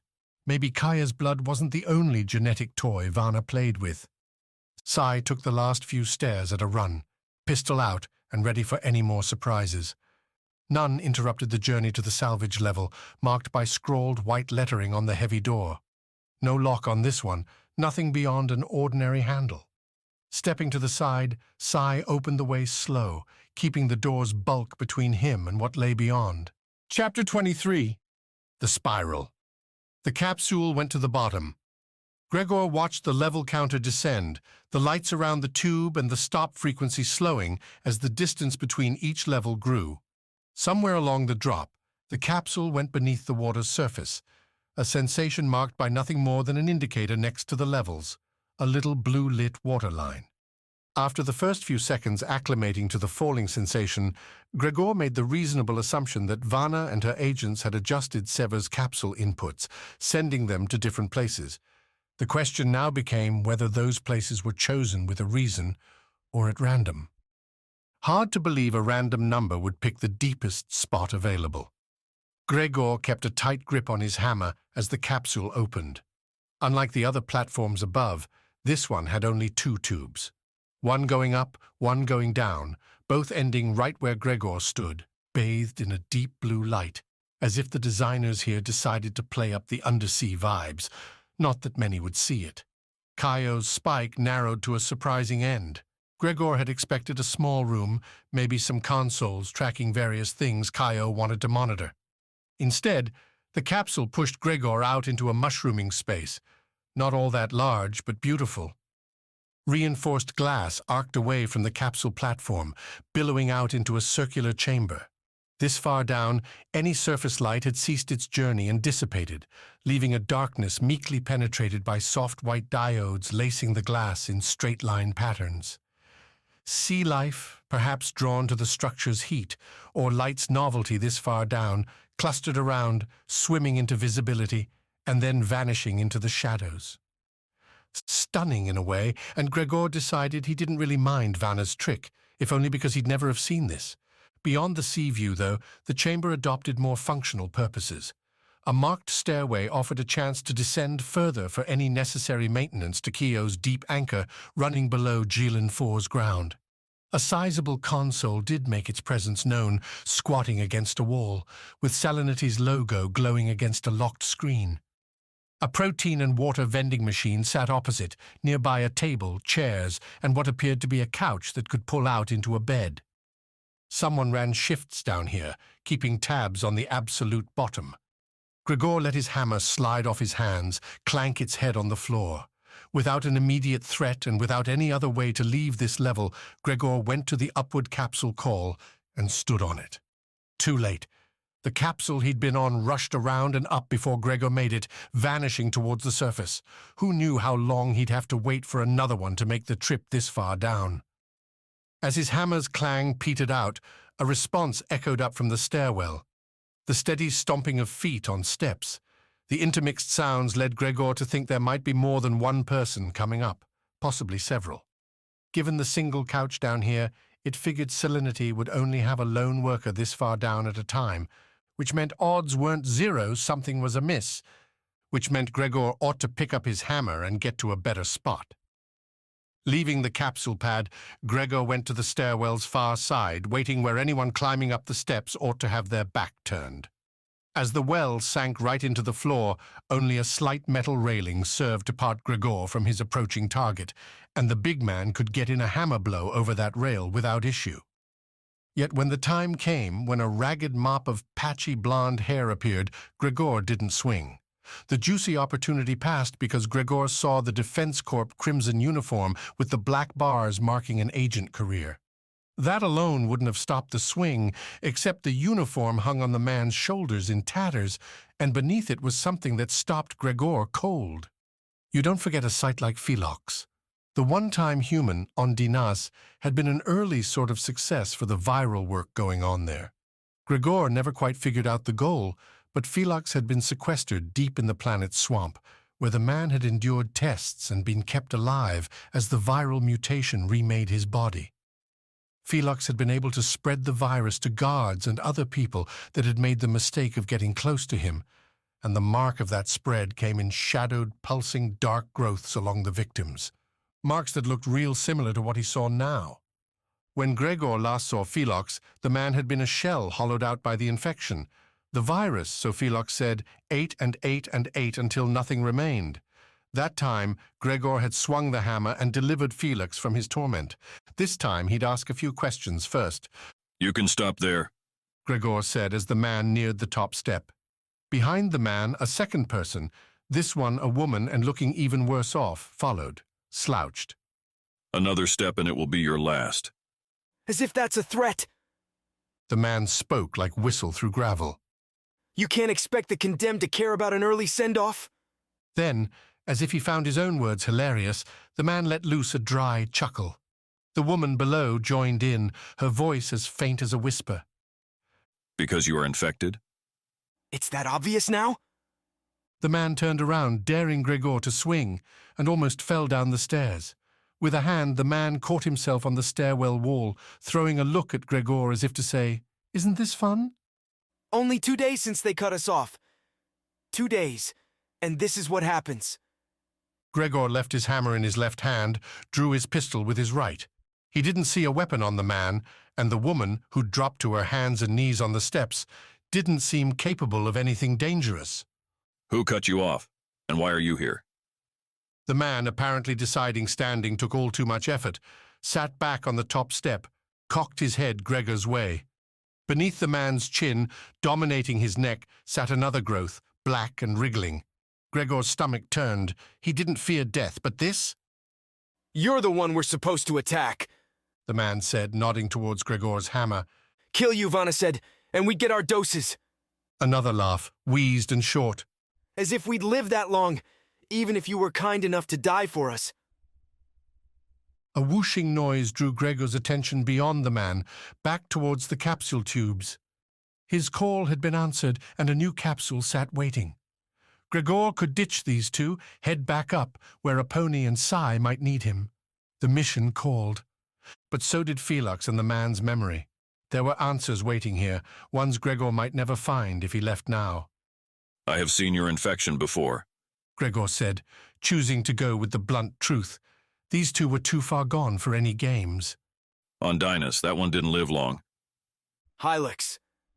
The man answered as the woman, crawling slow, came up beside him on the steps. A front, but a big one.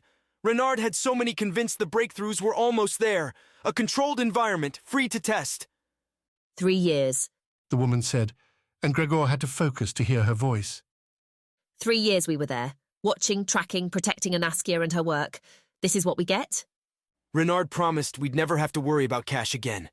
If Helix worked well, Defense Corp would have an unending supply of fanatical, invincible soldiers. No planet could resist. Those of us on the front edge who worked with him would be rewarded. A false promise. I don't think so, the man replied, frowning at her. Renard believed in it. I think he would have done it too if she hadn't showed up. Gregor tapped his hammer on the floor, turning both heads back his way. You mean Vana? They nodded, slow and together. When did she arrive? The two looked at each other, then back at Gregor. After the Nautilus. Renard was desperate, and Vana had the answers for all of us. She said you would be following and that we had to prepare. We had to be stronger. Weeks had passed between the fight on the Nautilus and Sever's arrival on Gillen 4. More than enough time to change strategy for Renard and Vana to convince their agents that this was the way forward. However, Gregor needed to find a missing piece. Where did the virus come from, the doses? They would not have been on the Nautilus. How do you know? That ship is large. A lot of secrets on there. I know. Deepak would not allow a contagion like yours on his ship. The man shrugged, but the woman leaned forward, almost falling down the stairs. Promise us and I'll tell you. Promise what? We already took care of the poor man living down here. That was hours ago. We will need more soon, and the only people here are ourselves. We made the wrong choice, and we have suffered enough. Please, do what you came here to do. Nobody should have to hurt the one they love, the man said, leaning on the woman. Not even us. If there was sympathy to be found for the two agents, Gregor didn't go looking for it. The pair had made countless decisions leading them to this point, including years on Helix. A single day on that planet in that cursed city should have revealed their mistake. But Gregor could trade mercy for information. You will get what you deserve. Now explain. Working together, as it seemed both needed frequent chances to catch halting breaths, the two colored a grim story about the aftermath of the failed Nautilus insurrection. Several hundred agents packed into the large transport, soon joined by Vana, Renard, and their hostage. that they hadn't succeeded with the Nautilus, that a message had been sent out across Defense Corp warning of similar uprisings, ruined the would-be triumph that several experimental suits, along with the knowledge of Kaya's whereabouts, had been captured. A straightforward flight towards Dylan 4 had one interruption that changed everything. An intercept with a battered ship, piloted by a hired hand and holding a dismal doctor. Gregor knew the name before they said it, Anaskia having left a large enough stain on his memory. She parlayed her knowledge, and Renard arranged for fast shipments from the remnants of Helix's work on Dynas to meet the transport in orbit over Dylan 4. But the injections were Vana's idea. Renard shuttled Anaskia away to some other facility, along with the process for making the suits, preparing for when the agents had captured Kaya. Vana, though, had been talking with your man, the hostage, the woman said, drawing into the story's end. He kept telling her that we didn't stand a chance, that we would be overpowered, so she told us, and so we believed that Helix's great secret had been its success, and we would be the first to usher it into the galaxy. Look at us! The man laughed. And damn the laughing. A side effect, apparently, of the doses that kept us alive this long. So much power, and now Vana throws us to our deaths. She miscalculated, Gregor said, hefting the hammer and stepping around the stairwell. He'd heard what he needed to hear, and now his part of the deal came due. No drug can replace skill. Not yet, the woman said, pulling closer to the man. But tomorrow, maybe. Ready? Gregor said in position. Their embrace served as the answer. Chapter 24, Beats. The grinning agent said she wanted to play a game. For a pony, that game started and ended in fast fashion, with a sharp kick to her head and a blackout stretch concluding with Sai creeping up the boarding ramp. The disorientation mingled with the aches and pains menagerie coursing throughout her body, a breath-blasting collection that a pony could only deflect by focusing on Sai. But she'd been too late, her warning too slow. Now Sai had his back to a pony, while agents climbed up the ramp to do to him what they'd just done to her. She had to help the swordsman, and to some surprise, a pony found her hands hadn't been cuffed. She wasn't tied down to the couch at all, but lying there as if the agent, regretting the beating, had laid a pony down to recover. Doubtful, the first face made their entrance waving a big metal pipe, a corroded green-black bar that must have funneled a ship's coolant in its past life. A pony couldn't make out much else past Sai's blocking body, so she tried to sit up. Bad idea. Something lurched in her stomach as she made the move, more bruises revealing themselves, and a pony's eyes popped as she tried to keep her insides down. Don't move, Sai said as he holstered the pistol and shifted the katana into a ready stance. I'll handle this. Most days, a pony would push back on Sai, needing to do anything for her. But today? Now? She didn't mind giving CI the go-ahead. Valor and vanity and all that could wait till her guts didn't feel like rotten fruit falling apart. Besides, if these two actually came at Sai with scrap for weapons, he wouldn't need the help. Sai seemed to think so too, because he straight up asked the approaching agents what they were doing. Strange to approach a target without firing a shot, CI said, loud enough to carry down the ramp. What's your play? Rules are clear, replied the bar-wielding man, still closing. We only get the doses if we don't damage the ship. A pony tried to parse what possible dose might get someone to approach Sai and his raised katana while the barman made his move. The agent sprang up the ramp's last meter, landing with a low swipe towards Sai's knees. The swordsman moved to block, flicking the katana down and intercepting the bar. The scrap held up better than imagined, taking the hit and snaring the katana's edge in its jagged burrs. Whipping the bar back, the agent pulled Sai's katana from the Sever's grip, popped his face into a gloating grin, only to take Sai's free-handed punch instead. The jab stunned the agent, and Sai carried the strike into a downward hit on the bar-holding hand, knocking the weapon and Sai's sword to the ground. Before Sai could follow through, as if the battle at the ship's ramp had turned into a carnival game, a different agent replaced the faltering bar-wielder. A pony recognized this one, the agent that had kicked her into oblivion. If the first agent came in heavy with the bar, this one deployed smaller scrap.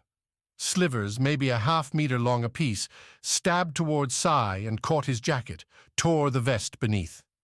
Sai backstepped, feinted a reach towards the katana, still lodged in the bar, and drew the dual-wielding agent into a strong forward stab where Sai ought to have been. The strike at nothing brought the agent up the last step into the ship, put her full body on point when Sai drew his pistol, cocked his head, and fired. Once, twice, and the agent, looking too shocked to talk, fell back and dropped off the ramp. Rather than following up, Sai went for the nearby control panel, slapping it and jerking the ramp closed. Nice moves, Aponi said as the ship sealed itself, with no more agents bothering to charge inside. Dirty fighting. Sai pulled his katana from the bar and gave the blade a once-over. with a crisp, clean victory. Again, she tried to swing herself off the couch. Again, the nausea, the pain almost knocked her out. But once Aponi put herself up and sitting, she found something to hold on to. A rung above a roiling acid lake, but a rung nonetheless. You okay? Sai asked, watching her with worried eyes. Super great, Aponi replied, sending her own eyes to the ship's metal floor. Vana didn't want the craft to get dirty, but... Hey, mind checking if there's, anything on this ship? Right. Except I don't know how long we'll hold out. They might be able to open the ramp from out there. Give me your pistol. Aponi flopped out a hand. They lower it. I'll shoot him. Uh-huh. Sai, though, did as Aponi suggested and handed the weapon over. Don't die on me. Oh, it won't be on you. Don't worry. Sai forced a chuckle, slid the katana into his sheath, and went stomping off into the ship to find hopefully something with drugs in it that could knock Aponi back into something approaching game shape. Drugs, doses. The agent had talked about the doses like they were cash, but better. Being willing to risk your life, a one-time deal for a dose, meant whatever Vana had cooking was big. Hell, given the way she felt, maybe Aponi could get her hands on some. Pick her up a bit. Especially with the ramp beeping, signaling an outside unlock. Sai's panic move had bought them a couple minutes, nothing more. Hey, buddy, Aponi called, hating how the words burned her bruised throat. The agents had made her favorite thing, cracking wise, miserable, and that just wouldn't do.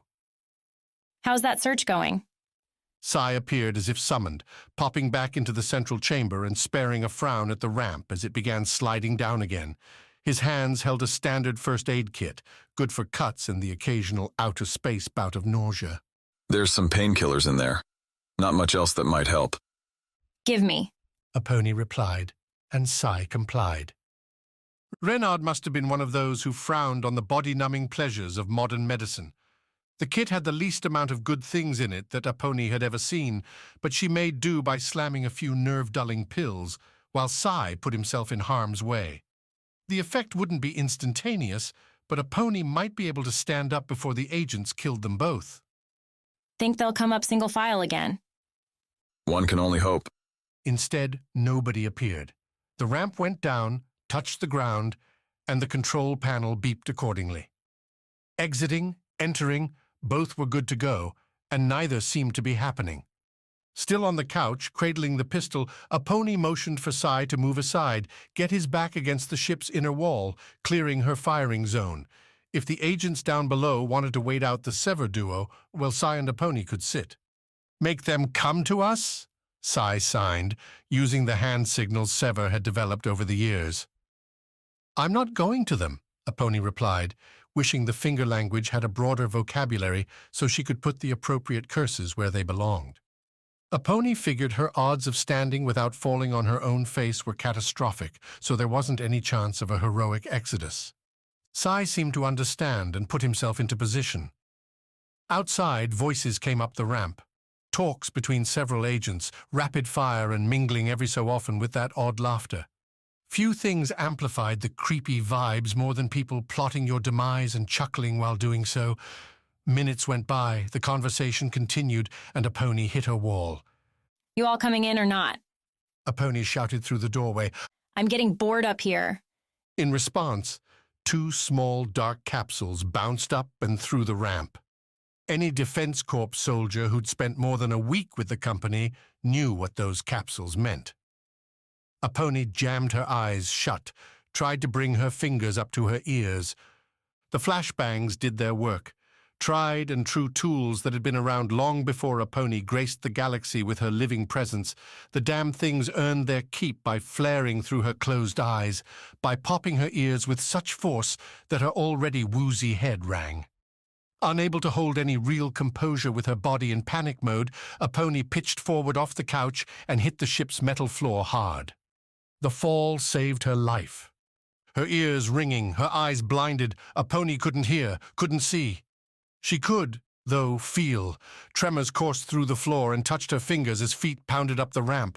A pony traced those shakes, pointed the pistol in their direction, and hoped to hell she wasn't about to shoot Sai. She pulled the trigger. Once, twice, 3 times. The pistol's flashes added to the colored pain behind her eyes, but a pony felt the heavier thud as someone's body hit the ground. Before she pulled the trigger a 4th time, though, the pistol left her hands, skittering across the floor. A foot stamped hard on her left arm, and a pony felt a bone break. Sharp agony, a scream, and only the adrenaline, only the painkillers she'd swallowed, kept her from sliding into total blackness. Looking up, her eyes coming back into grey focus, a pony saw the agent standing on her. The man had that wide grin, had his foot planted, and what looked like a dark shadow growing on his neck. The agent fiddled with a combat knife, getting it in both hands for a plunge into a pony's back. She couldn't get her legs in position for a kick, and lying on her chest, arm trapped beneath the agent's leg, didn't give a pony much for options. "Don't move now," the agent said, stabbing down. A pony curled, rolled onto her side, gasping at the searing pain from her broken left arm, and took the knife in the side. The plunge, a committed stab at an enemy that wasn't supposed to dodge, cut through a pony's midsection but didn't go deep, snaring mostly clothes on its way to the floor. A pony kept moving, getting her right hand on the agent's left leg, using the pull as leverage to sweep the agent off his feet. That move wouldn't have worked if the man had been on level ground, but a pony's arm, busted though it might have been, didn't provide stability. The agent fell back, hit the floor ass first. Behind him, a pony saw Sai, disarmed, struggling with another pair. They also seemed to be working with knives, taking care not to damage Vana's sacred ship. A pony saw her pistol too, lying a couple meters away on the floor. Pushing with her feet, a pony scrambled towards it, dragging her aching arm along. The agent rose, laughing all the way, and chased her. A pony tried to throw a kick as she crawled, but the man wasn't fooled this time. He went past her, reached down and picked up her chosen pistol, flipped the grip, and mashed a pony aside with it, a hit that had her vision blurring, a hit that ran a pony to empty. Her batteries done, her race finished. She tried to move, tried to find the effort to keep fighting as the agent raised the knife again. Her body wouldn't respond, couldn't climb that mountain over the pain, the shock, the overload, like a cart that had been thrown through one maneuver too many. A heavy thud rippled through the ship, coursing through a pony's fingers. Reinforcements, maybe. Dooming Sai, too. The agent, though, paused in his killing blow, face turning towards the ramp, grin falling into a frown. A pony would have turned too, except her neck didn't seem to want to work that way anymore. No. One word, more growled than spoken. A pony's hope found a flicker there, and when the hammer whistled over, smashing into the agent and bringing his ruin to the room's far corner, a pony's hope found a flame. She blacked out a second later, to the utterly sweet, sweet sounds of Gregor doing what he did better than anyone. Chapter 25. The Climb. For a moment of triumph, taking down the 2 suits in the spike sure didn't last long. Rovo, fresh off a somewhat stable attempt at using the scythe, flipped hard from enthusiastic victory to simmering rage when Vana and her circle of friends appeared, pistols in hand, around the descended lift. Rovo's power suit gave him a near-solid red outline over his vision, showcasing the potential threats in literally every direction except straight up. Unfortunately, the power armor wouldn't let him fly. Also, unfortunately, Aurora seemed to be negotiating with Kaya's kidnapper. "Hand over the girl and we'll let you leave," Aurora was saying, still keeping a hold, like Rovo, on her suited opponent that she'd pinned to the ground. "You already have what you need from her." A bold statement when we have you surrounded. I propose a different exchange. You let us leave this world with the girl, and we let you keep your lives. The offer struck Rovo as a tad strange. Why wouldn't Vana simply fry both Severs here and now, then bargain with Salinity, who'd be a more neutral entity in the whole affair? Raquel already stated her primary goal was to keep more of Jillian 4's citizens from dying in the conflict. She'd be pliable. But maybe Vana didn't know that. You heard my offer. This isn't a negotiation. Vana sighed. Then you're willing to die for the girl? I am. Rovo spoke up.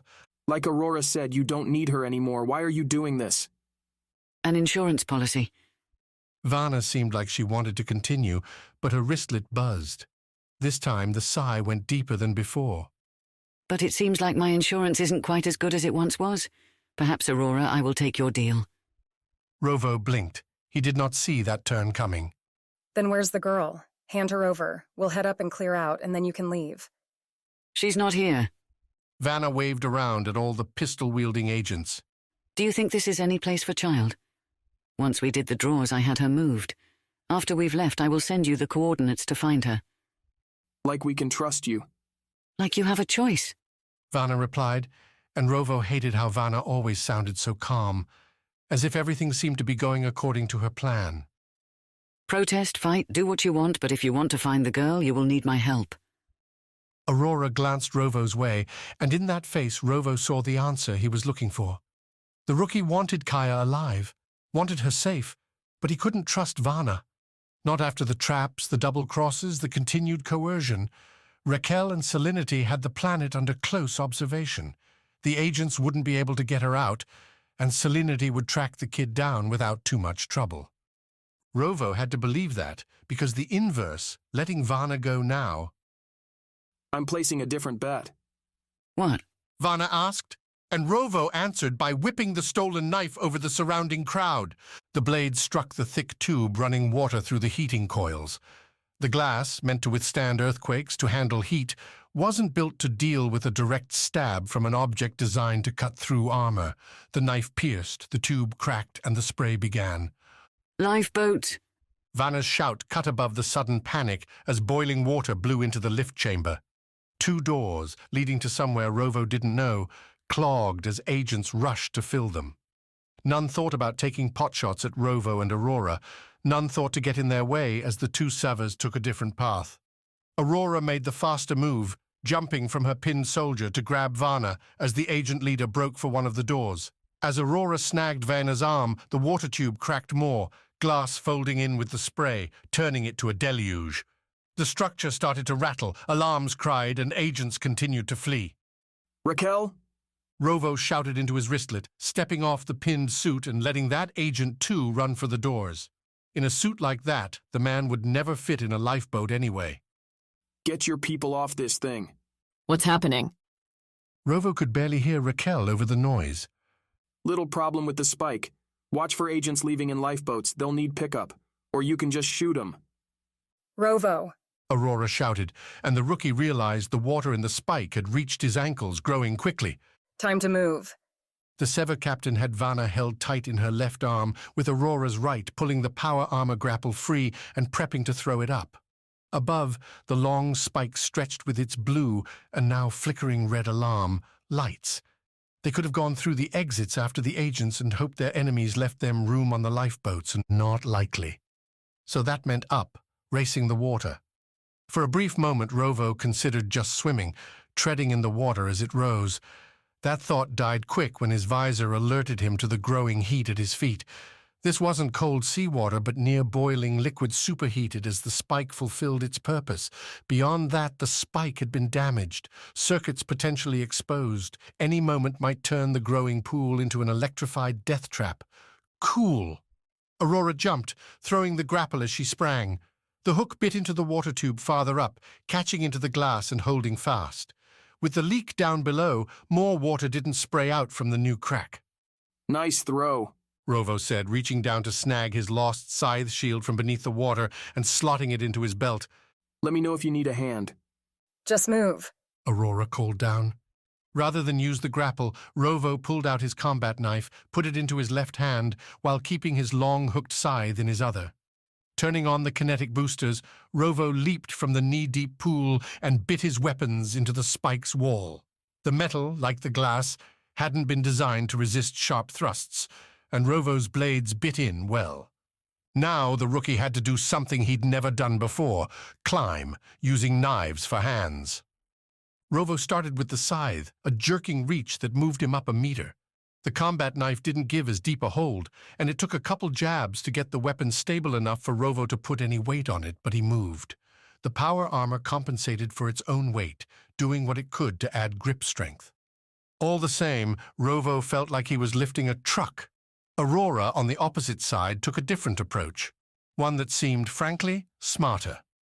Using the power armor's boot clamps, Aurora pinned her legs to the spike's side, using the suit's own stabilizers to help her sit upright, with Vana cradled into her chest, while Aurora removed and then threw the grapple further up. Vana didn't seem to be struggling. Maybe she didn't want to get cooked in the boiling froth beneath them, a reasonable choice. After the third stretch and move with the scythe, Rovo abandoned his combat knife and adopted Aurora's flow. Rovo had pride aplenty, but he could see when he'd made the wrong choice. Reaching for his grapple, Rovo targeted the tube on his side, launching the grapple towards the glass. The hook caught, like Aurora's, and Rovo had that brief thrill that comes when you replicate a mentor's move. With a tug on the grapple, the power armor kicked into action, winding up the grapple's metal thread and pulling Rovo higher. Beneath him, the water continued to deepen, but not so fast that Rovo felt much threat. It wouldn't be a quick climb to the top, but with the grapples they'd make it. No problem. Unless the spike decided to break. The structure hadn't been handling the water influx all that well.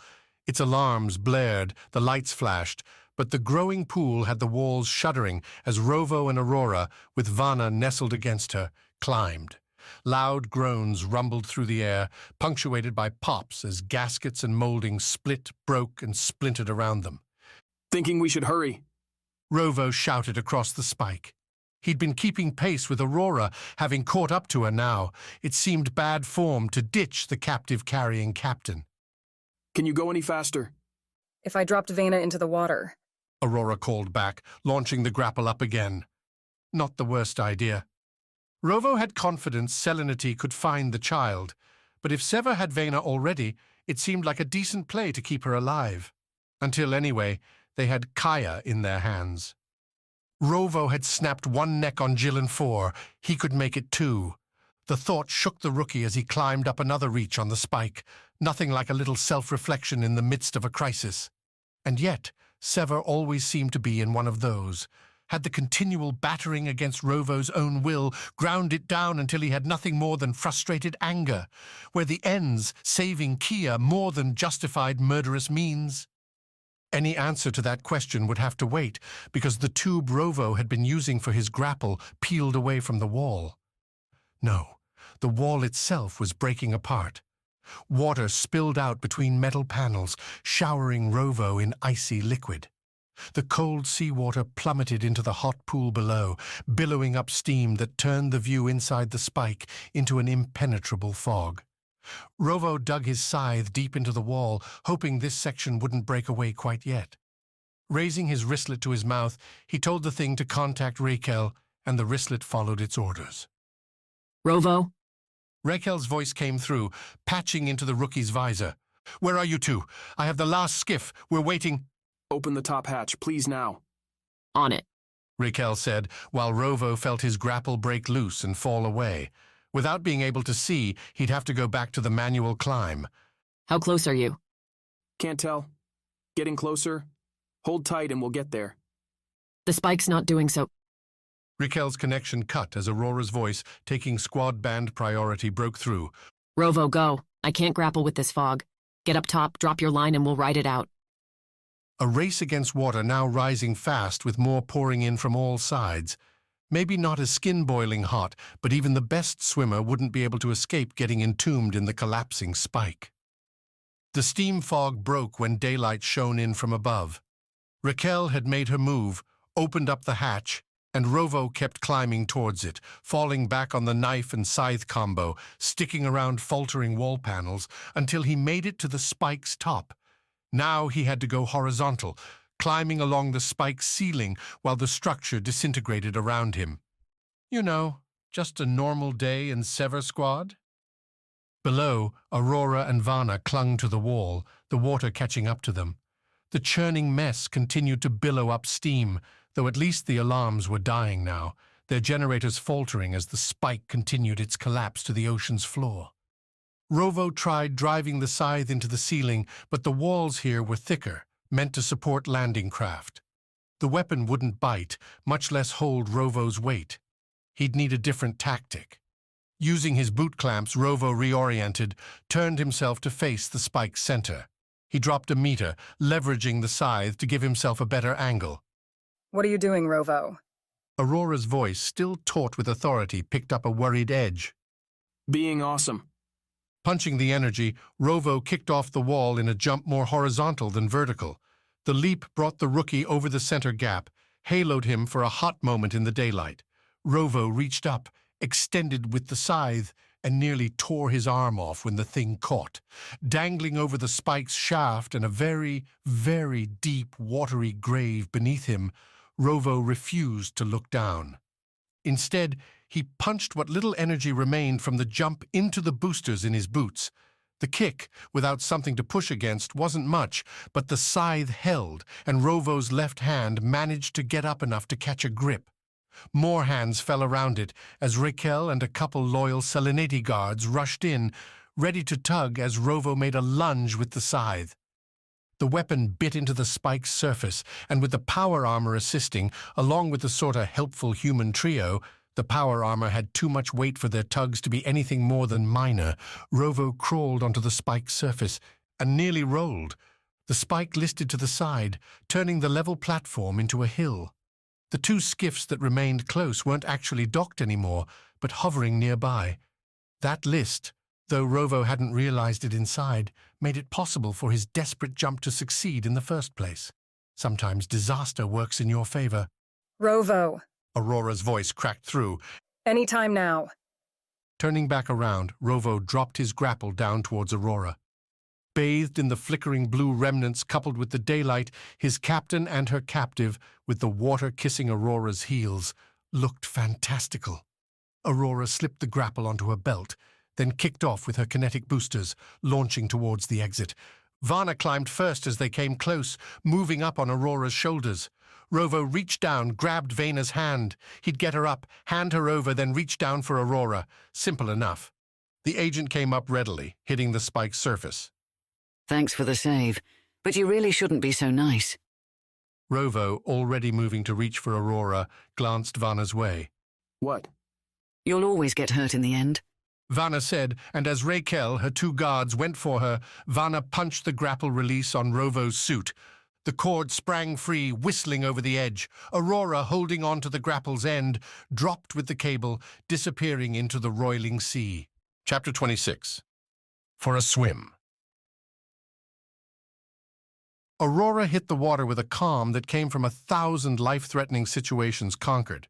The power armor reacted similarly, pulling on its prescribed programming to slam shut every little valve and crease to keep Aurora dry, and more importantly, breathing the oxygen stored away in power armor pockets for situations just like this. Not that Defense Corp advised its power armor wearers to take deep dives.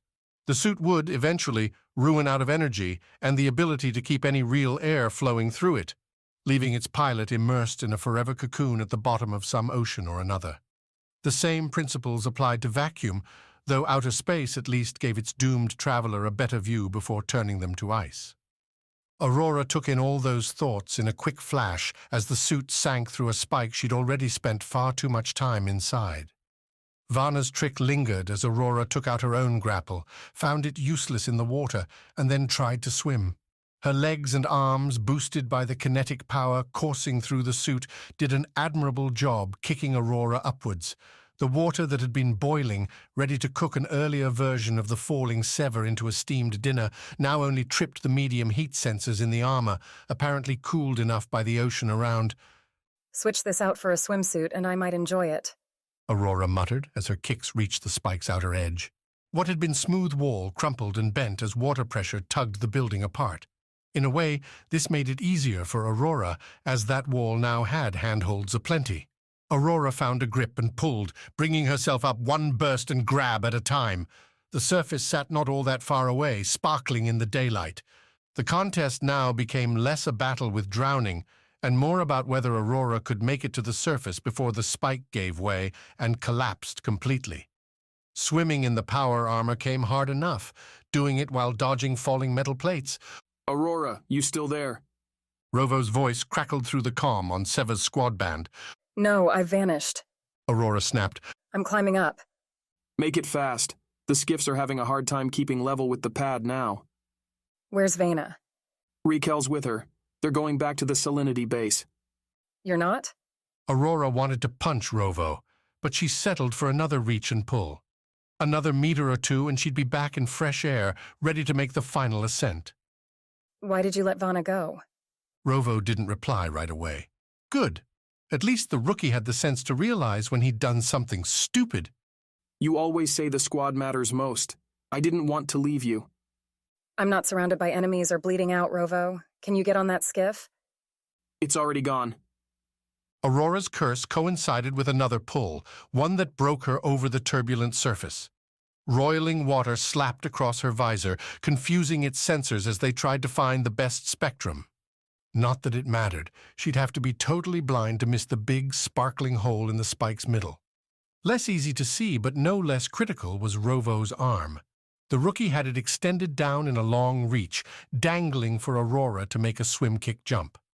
Sever's captain did as the situation demanded, pushing up as hard as she could, adding an extra kick with her suit's last bit of kinetic energy, charged while treading water.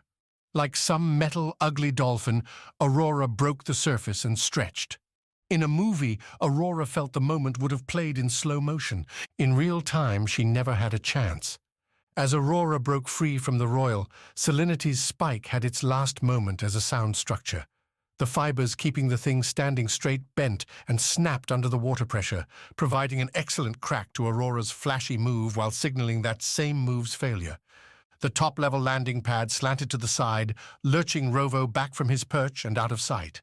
Aurora heard the rookie's surprised shout carry through the band, mingling with her own yelp as the leap brought her within slapping range of the spike's top, with no grip to be had. Her right hand slipped off the metal, and Aurora fell face forward. Water ran around according to physics laws, decidedly not in Aurora's favor.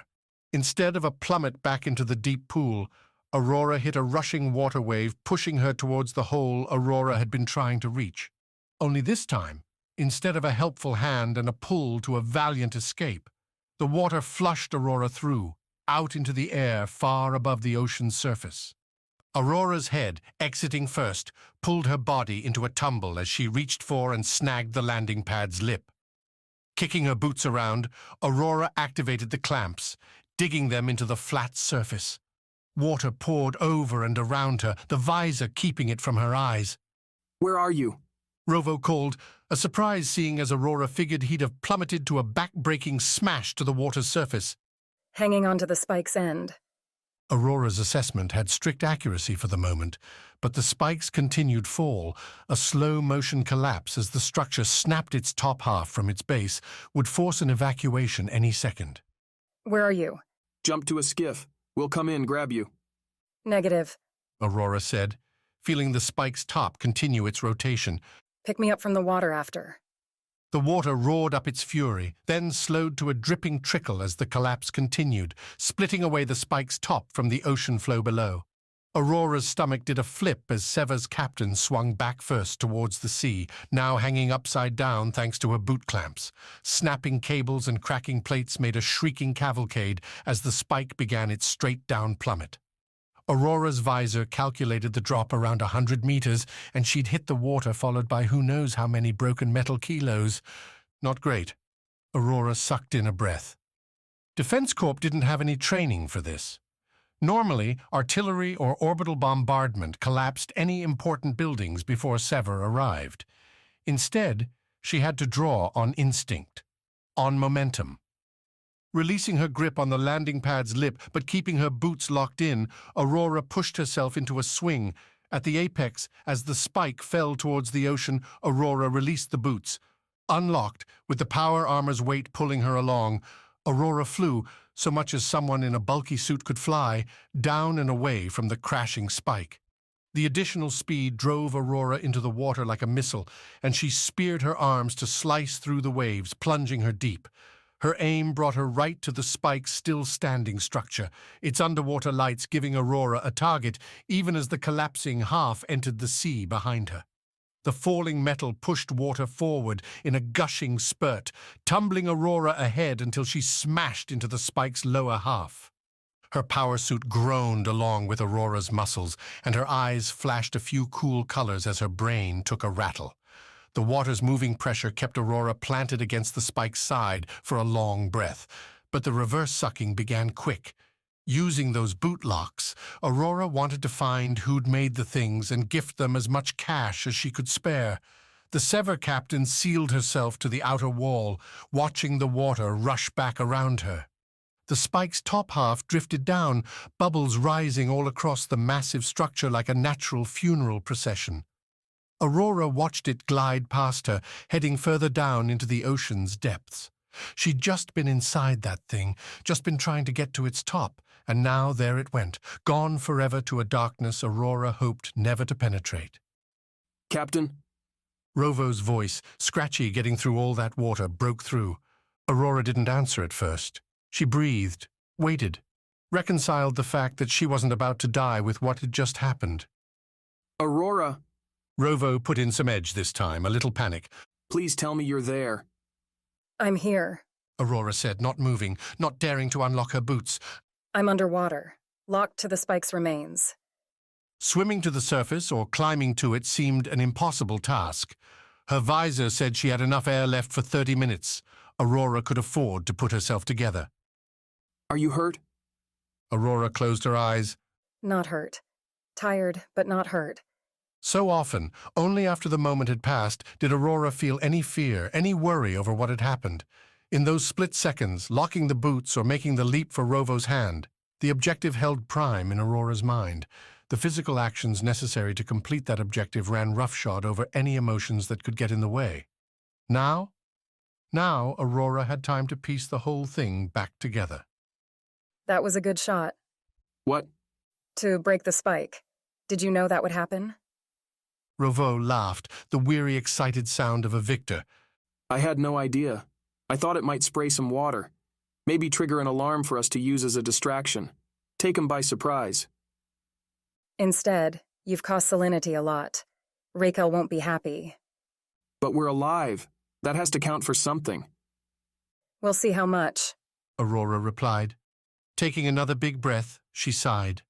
Bring my ride down to the surface, close to what's left. I'm going to make the climb. See you soon, Captain.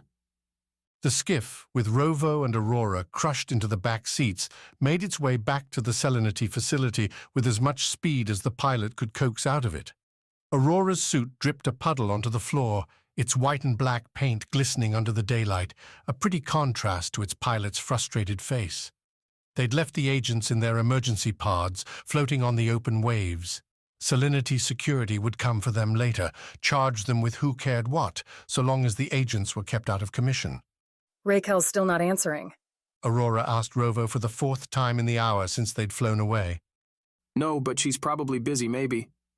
Raquel had taken Vana, supposedly to the same facility Aurora and Rovo were heading to now. Putting the agent, a strong fighter with clearly nothing to lose, in a skiff without any Sever alongside her had been a dumb call. Raquel's silence could mean the woman was involved in putting Vana in a cell, but Aurora knew which way her bets would lie. An equal concern came from the other 3. Gregor, Sai, and Aponi had completed the mission, planting the EMP grenades on Renard's ship, but it hadn't exactly been a stealth success. The agents had known Sever would make some attempt on the craft, and Aponi had been soundly beaten up. Sai and Gregor had torched the agents keeping guard, and both believed nobody saw the grenades get planted, so that part of the plan might still work. If Vana even bothered with the ship, knowing now it was compromised. Either way, the 3 were on their own skiff, burning back to the Salinity facility to talk next steps, to, hopefully, find out from Vana where she'd stashed Kaya. Try the facility. Raquel should have made it back by now, right? Should have. Rovo replied, then did as Aurora asked. The call went out, came back almost immediately. Raquel hadn't landed and her skiff hadn't made any calls. Aurora would have swore, but instead she did what she had to do. She started making plans. Next time, she'd be the one on Vana. Nobody else. Chapter 27. Scars Past and Future. With Gregor carrying a pony and Sai wielding his katana as a guiding protective beacon, the trio left Renard's ship and broke across the salvage towards the capsules.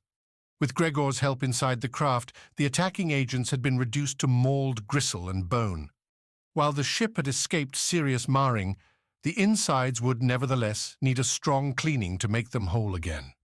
Modern combat, often laser-filled, tended to take a cleaner approach. The burning bolts cauterized wounds, leaving victims wounded or dead, but without the telltale physical display. Even Sai's katana, sharp enough for clean cuts, avoided major messes.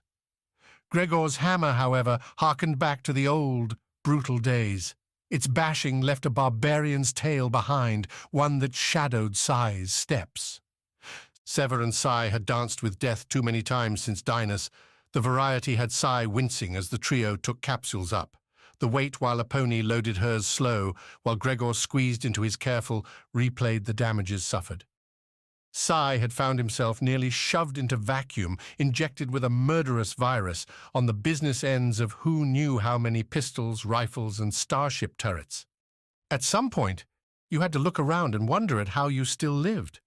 The answer, of course, moved before him, with Gregor helping a pony climb into her seat. Only together did Sever stand a chance against the enemies that kept appearing before them. Only together could they help each other through the scrapes and stabs and scars accumulating on their bodies and souls. Sai, facing back into the quiet salvage with his katana ready, alone on the platform, chuckled to himself. Being dramatic again, he could be prone to such things, a far-off perspective that, Sai had to believe, sprang from his children and the widening of Sai's universe that came with their place in it. For a long time, he'd been able to quiet the insistent call to return to his family, but with every shot Sai took, with every punch he threw, that call grew louder. The cry for cash, meanwhile, fell quiet. Sai knew he stayed now out of loyalty and love for the other four that journeyed beside him. That was, and would have to be, enough to bring him from this fight to the next. Because there would always be a next. Skiffs took the trio back to the salinity facility outside Cayo, serving as Sever's de facto base. Whereas before the salinity officers and workers treated Sever with mixed deference and annoyance, intruders on their home turf, they now grumbled openly when Sai went past.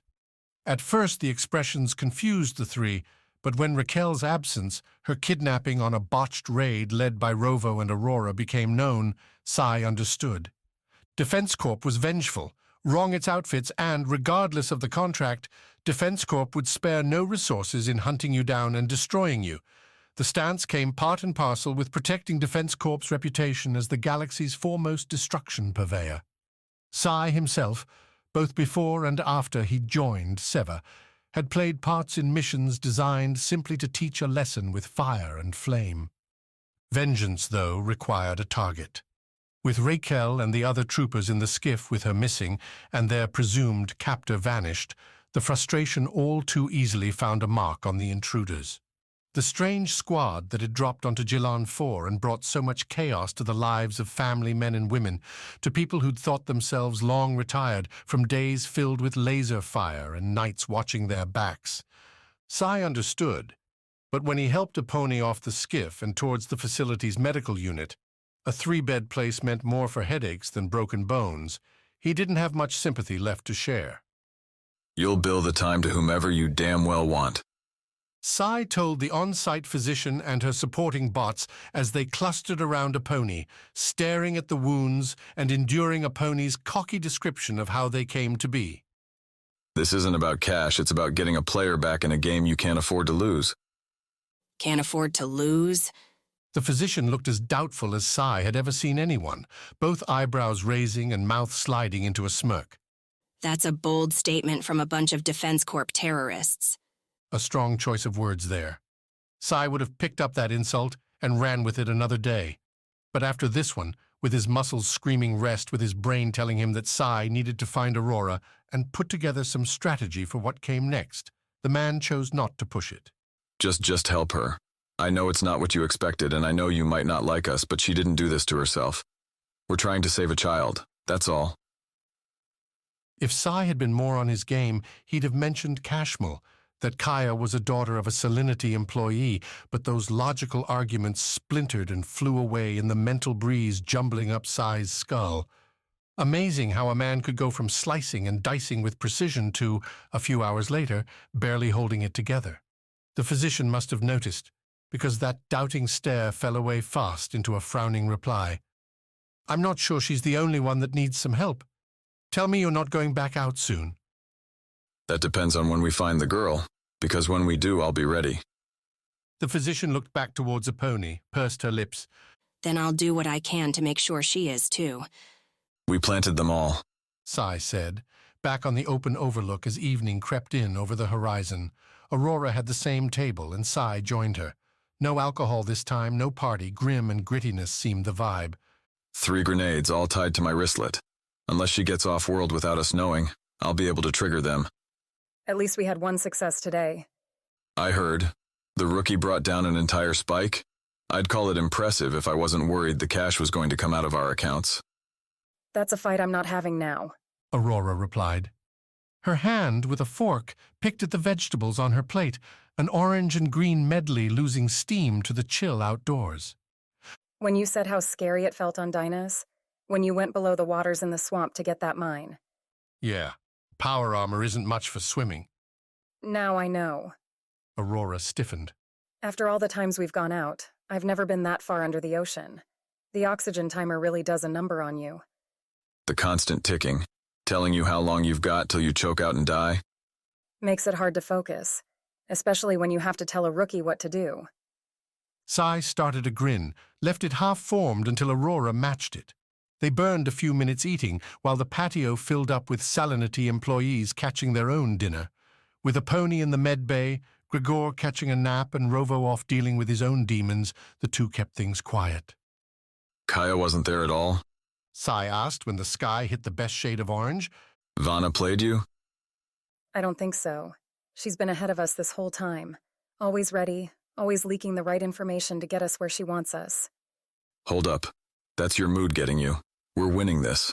We've taken out so many agents, Renard. And now we have her only ship sabotaged. Vanna's walls are closing in and she's going to get desperate. That word caught Aurora's attention. She held up a finger, waving it through the air at nothing in particular, a habit Aurora had, one that Sai had picked up on after watching his captain work her way through countless missions gone awry. You might be right, Aurora mused. Desperate. If we believe Vanna that she managed to get Kaya's blood off-world already. Likely no matter what Raquel says. Djillin 4 has air traffic everywhere and an agent could get onto a transport. Then the only reason Vanna's still here is that she hasn't found a way to get herself and Kaya into orbit without risking her life. Aurora stopped again, this time turning to tapping on the table to grease up her mind. She's losing agents. She's losing hiding places. If this keeps up, there's only one end, and Vanna's going to know it. So she'll throw everything she has into one last shot. It's what I'd do. Hell, it's what Defense Corp would do. They never settle into long, draining engagements. Defense Corp always blows it out, uses every ounce of force they can muster. Which is what? Sai folded his hands across each other, fingers clasped, almost as though the katana's hilt sat between them. Vanna can't fly out commercially. We didn't leave any evidence on the ship that we planted anything. She'll think it was an attack, one looking for her or Kaya. She'll go back to the ship and use it. She has to. Aurora sat forward, elbows on the table. You said also that the agents were strange. Gregor mentioned the same thing. Now it sounds like the agents might be dying. We shouldn't have let Anaskia go. Another time. Aurora waved the regret away. The agents aren't mindless. They'll turn on Vana if she isn't giving them a chance to survive. A hospital. Sai said, tracing the lines. Vana will set them on a hospital. Say there's a cure there. The agents will move in, cause a panic. Salinity will respond. And in the chaos, Vana breaks for orbit. Aurora didn't quite jump on Sai's suggestion. She sat back in her chair, sent a stare towards the horizon, as if the scattered clouds might provide a better thought. No? I don't know. That seems too simple. If this disease is new, how would a random hospital hold a cure? Sai shrugged. These agents didn't seem all there, Aurora. Whatever Aneskia's doing to them, they aren't the same. Vana could fool them. Aurora still didn't seem convinced, but any further conversation came to an end when Rovo tromped in, carrying his own tray and looking harrowed. I've checked every band, Rovo said, sitting at their table. Scanned all Defense Corp frequencies with the bug. Nothing. No word about Kaya or Raquel. Just usual noise about contracts and how we're making a big mess. Can't argue that. Way to destroy an entire spike, Rovo. I'm proud of you. Rovo shook his head, apparently not ready to have a laugh, which Sai could get that. I did learn something useful, though, Rovo said, perking up a bit. Salinity's picked up a new arrival in system. Deepok's here, with the Nautilus. Aurora smiled, the first genuine one Sai had seen since getting back to the facility. Sai, too, couldn't help but match it. The cruiser's arrival marked the definitive end to Vana's chances of escape. Once the big ship closed, its fighters could put an orbital net around the world. Nothing would leave without a thorough inspection. That's it then. We wait and watch. Vana will have to make her move soon, or Deepok's going to trap her here. Get some rest, but keep your weapons handy. When Vana tries anything, we'll catch her. Along with Kaya and Raquel, Sai added, more for Rovo than anything. The rookie looked like he needed some cheer, just like Sai needed some sleep. Chapter 28. A beautiful night.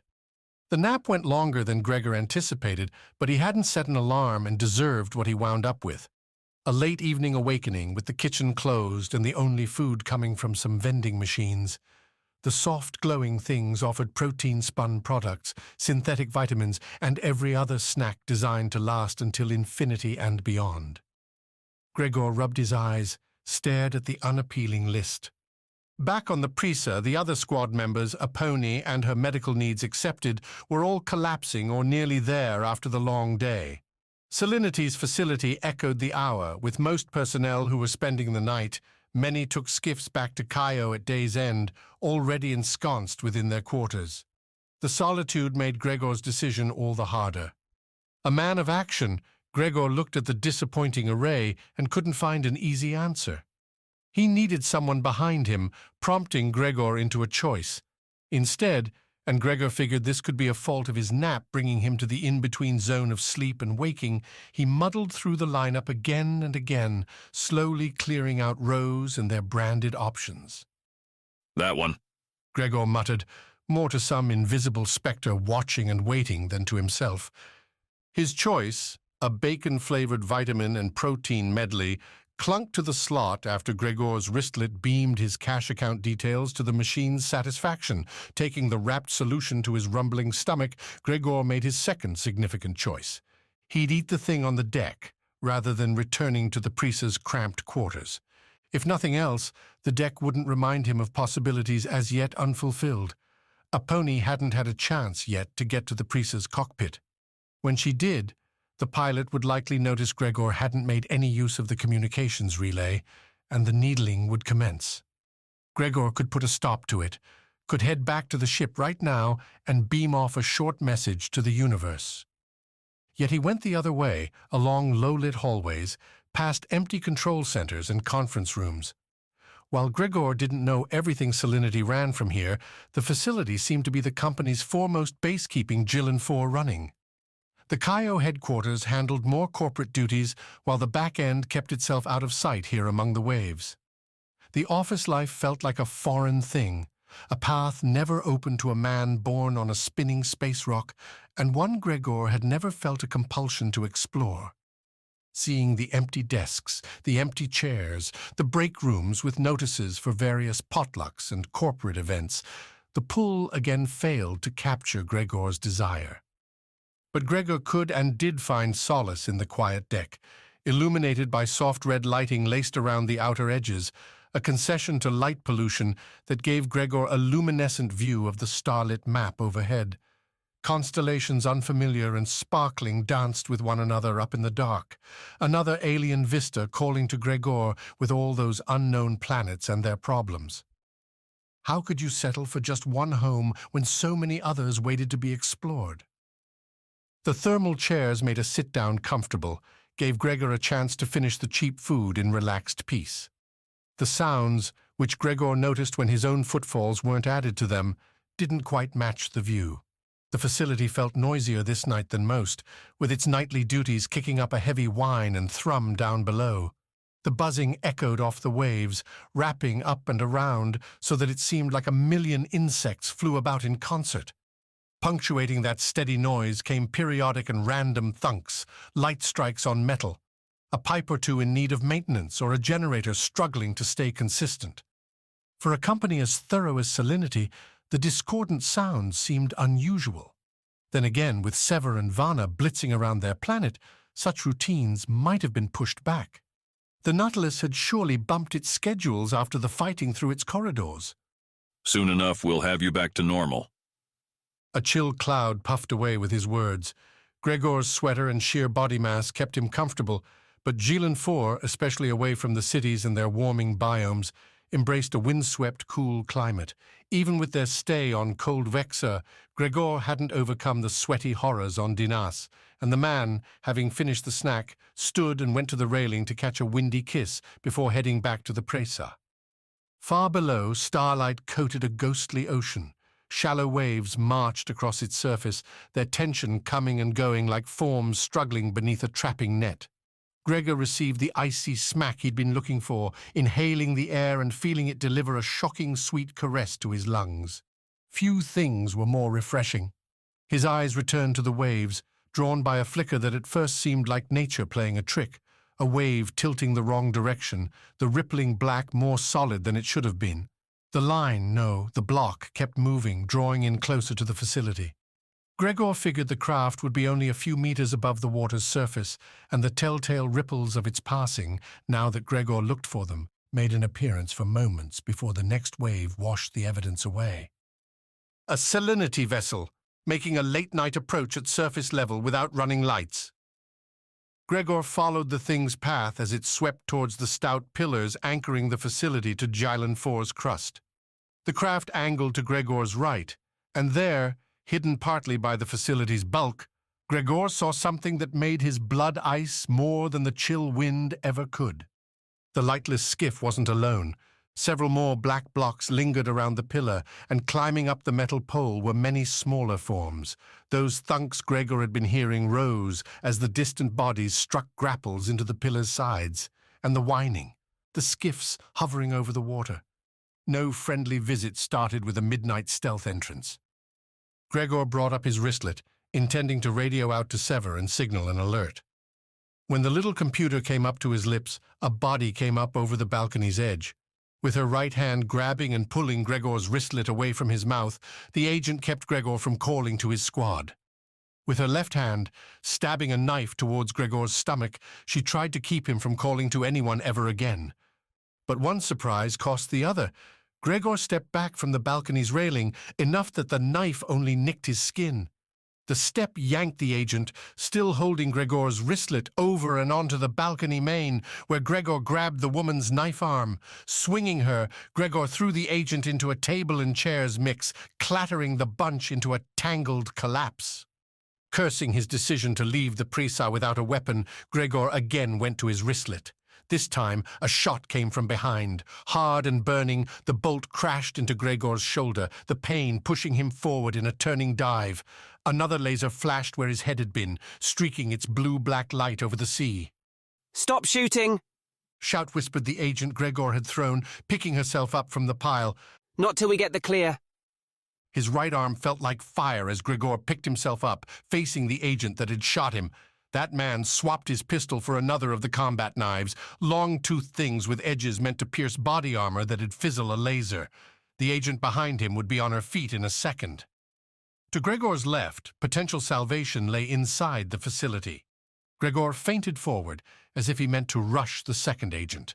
The man bit, falling back and putting himself into a defensive stance, even as Gregor kicked off towards the balcony door. Gregor's long strides should have made it an easy getaway, but the agents were damn agents for a reason. They always had another trick to pull. Something bit hard into Gregor's left leg, and while he felt the grapple rip free, taking no small amount of skin with it, the sudden resistance threw Gregor off balance. He pitched forward, getting his arms up in time to keep himself from a gnarly faceplant to the textured surface. Gregor hit and rolled, facing up as the woman followed her grapple shot with a leaping stab towards Gregor's chest. With his left hand, Gregor found a chair and brought it sweeping across, catching the agent in mid-air and mashing her to the side. She did a hell of a job keeping quiet as she crumpled. Gregor sat up in time to catch a hard kick from the agent's buddy, a blow that jumbled Gregor's thoughts, sent the world spinning. But instinct was instinct, and Gregor's had been honed to a razor's edge. Ignoring the pain in his shoulder, the blurry, starlit world, Gregor rose and threw himself at the other agent. With his right hand, Gregor gripped and forced the agent's knife away, while his left delivered one jab after another to the agent's gut, chest, and anywhere else Gregor could find purchase.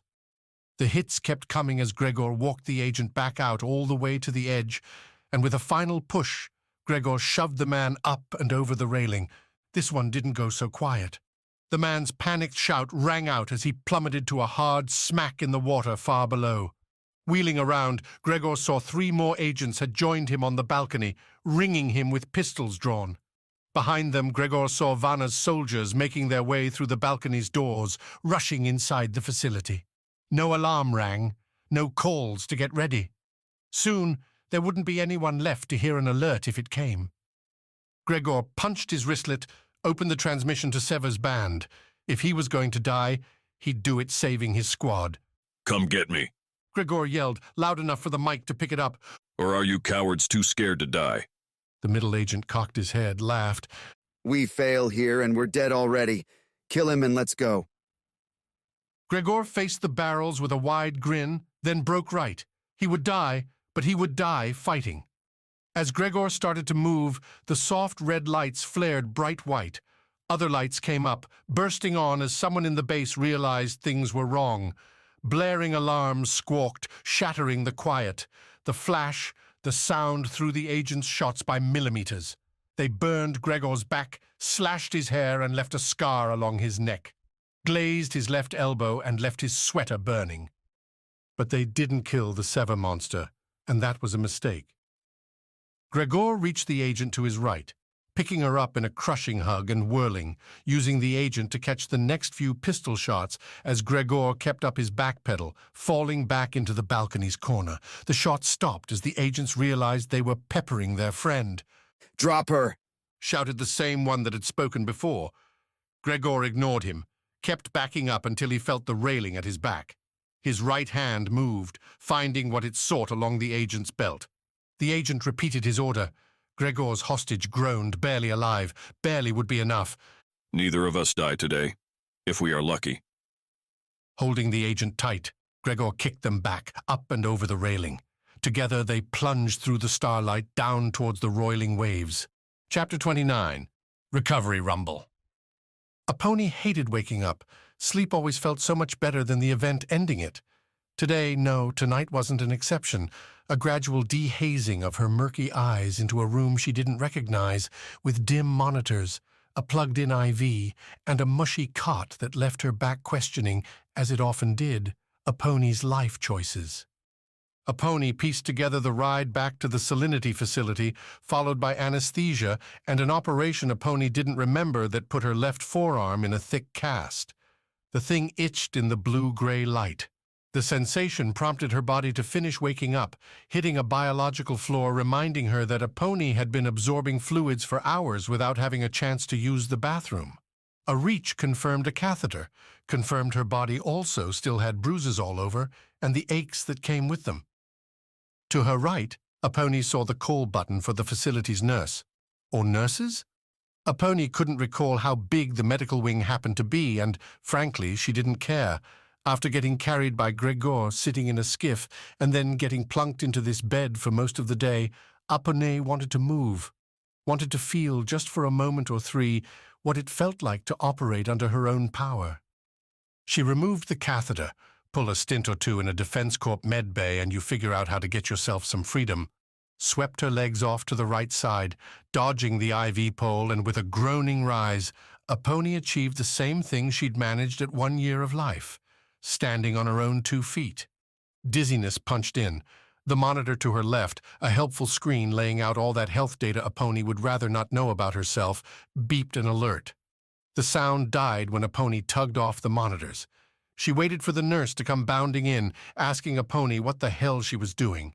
Instead, wrapping her gown around her, Aponi counted down 10 seconds before she took another step and then another, making it all the way to the room's door without any interruption. Slackers, Aponi muttered, pulling the IV pole along with her. The liquid miracles, as Aponi liked to call IVs, were the one thing Aponi would keep attached as long as she could. The water, and any drugs included, tended to keep her feeling better than the alternative, worth riding out, even if the pole made walking an awkward dance. The doorway from the room didn't lock from the inside, so Aponi rose to tap her wristlet against the scanner, only to remember the damn computer now had a cast running over it. Useless. Back on the Nautilus, they'd give crew members with busted wristlets or casts like Aponi's a special card to carry for door opening, food ordering, etc. Here, though, she could only hope a finger press would work. To leave a patient's room? It did. Salinity's medical wing took up 4 rooms around a nursing station decked out with monitoring consoles.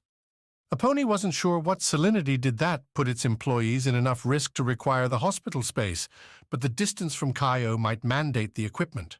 Either way, the small ward glistened in soft white, darkened for nighttime.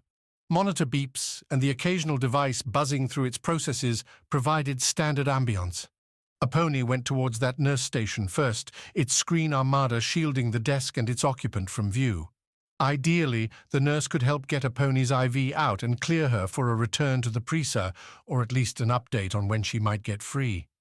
Piloting a ship with a cast on wouldn't be the easiest, but lying in this room all day while Sever went out looking for a fight wouldn't play either. Vana's agents had done this to her, and Aponi wanted some vengeance. Those bloody thoughts flew away when Aponi saw the nurse, or what had become of her. Slumped over the desk with a precise cut to her neck, the nurse had cared for her last patient. Aponi took in the sight for a half-second, cataloguing all the potential reasons. Crazed patient, accident, and settled for getting the hell out of the medical ward as soon as possible. Wheeling around, Aponi caught the black-clad form rushing towards her, the man's knife the only thing catching any light. Aponi swung her IV pole, the unwieldy thing crashing into the agent and tripping up his legs. The man fell past her, a sting shooting down Aponi's arm as the tube tore free, one more ache to add to all the others. Facing a choice, Aponi went for combat. She could have broke and ran, trying to get free from the wing and out into the broader base, but one black-clad agent meant there had to be more. After all, who would choose the medical wing as a primary target for a solo assault? And leaving the ward unarmed and panicking to run into the agent's friends would, not go well. Aponi kicked, striking the agent once, twice, as he tried to untangle himself from the pole. The blows were good ones, but the agent hadn't come on this mission protected by paper. He grunted, continued moving, and rose up, backing away as Aponi worked her feet again. A losing strategy, that one. If Aponi let the agent get stable, he'd be free to knife her just like the nurse. If she fought him, Aponi would be going in one-handed and beat up. Also not good. So she ran, back to her own room. 3 steps in, a finger press on the panel shutting the door behind her. A second slap killed the lights. Already short, Aponi crouched, took a breath, and prayed the agent took her for a salinity worker in a panic. She heard the IV pole move, the agent laughing softly to himself as he regained his footing. The laugh keyed Aponi back to the earlier encounters in Caio. Did this agent need a dose, or had he already found one? Did it even matter right now? Again, Aponi eyed the cast on her left arm, covering her wristlet. Not that there were good times to break an arm, but there were definitely better times than this very moment. Steps came closer, trembling the floor beneath the room's door and sending vibrations running through Aponi's feet. The agent could have been quieter. The sloppy move meant he didn't take Aponi seriously, meant Aponi had at least one drop on the man. Dumb. Everyone should expect to find a Sever in the med ward. They were always getting hurt.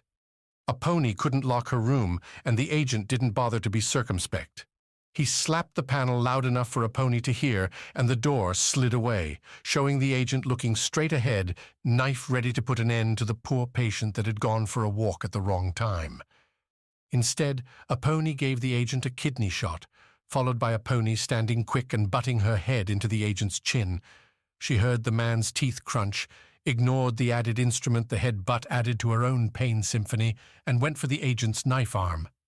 The agent's training had enough life left to attempt a half-hearted stab, one that a pony snagged in her gown as she pulled the stabbing arm by her. A pony planted a foot, helped the agent's stabbing momentum carrying him on by. The trip sent the agent falling to the floor. He hit, shifting to a roll that caught on the room's doorway. Moving his hands beneath his chest to push himself up, a pony reverted to her kicks again. This time she went for the skull. This time the agent collapsed, lights out. Gregor would be impressed, A pony muttered as she stripped the agent for parts.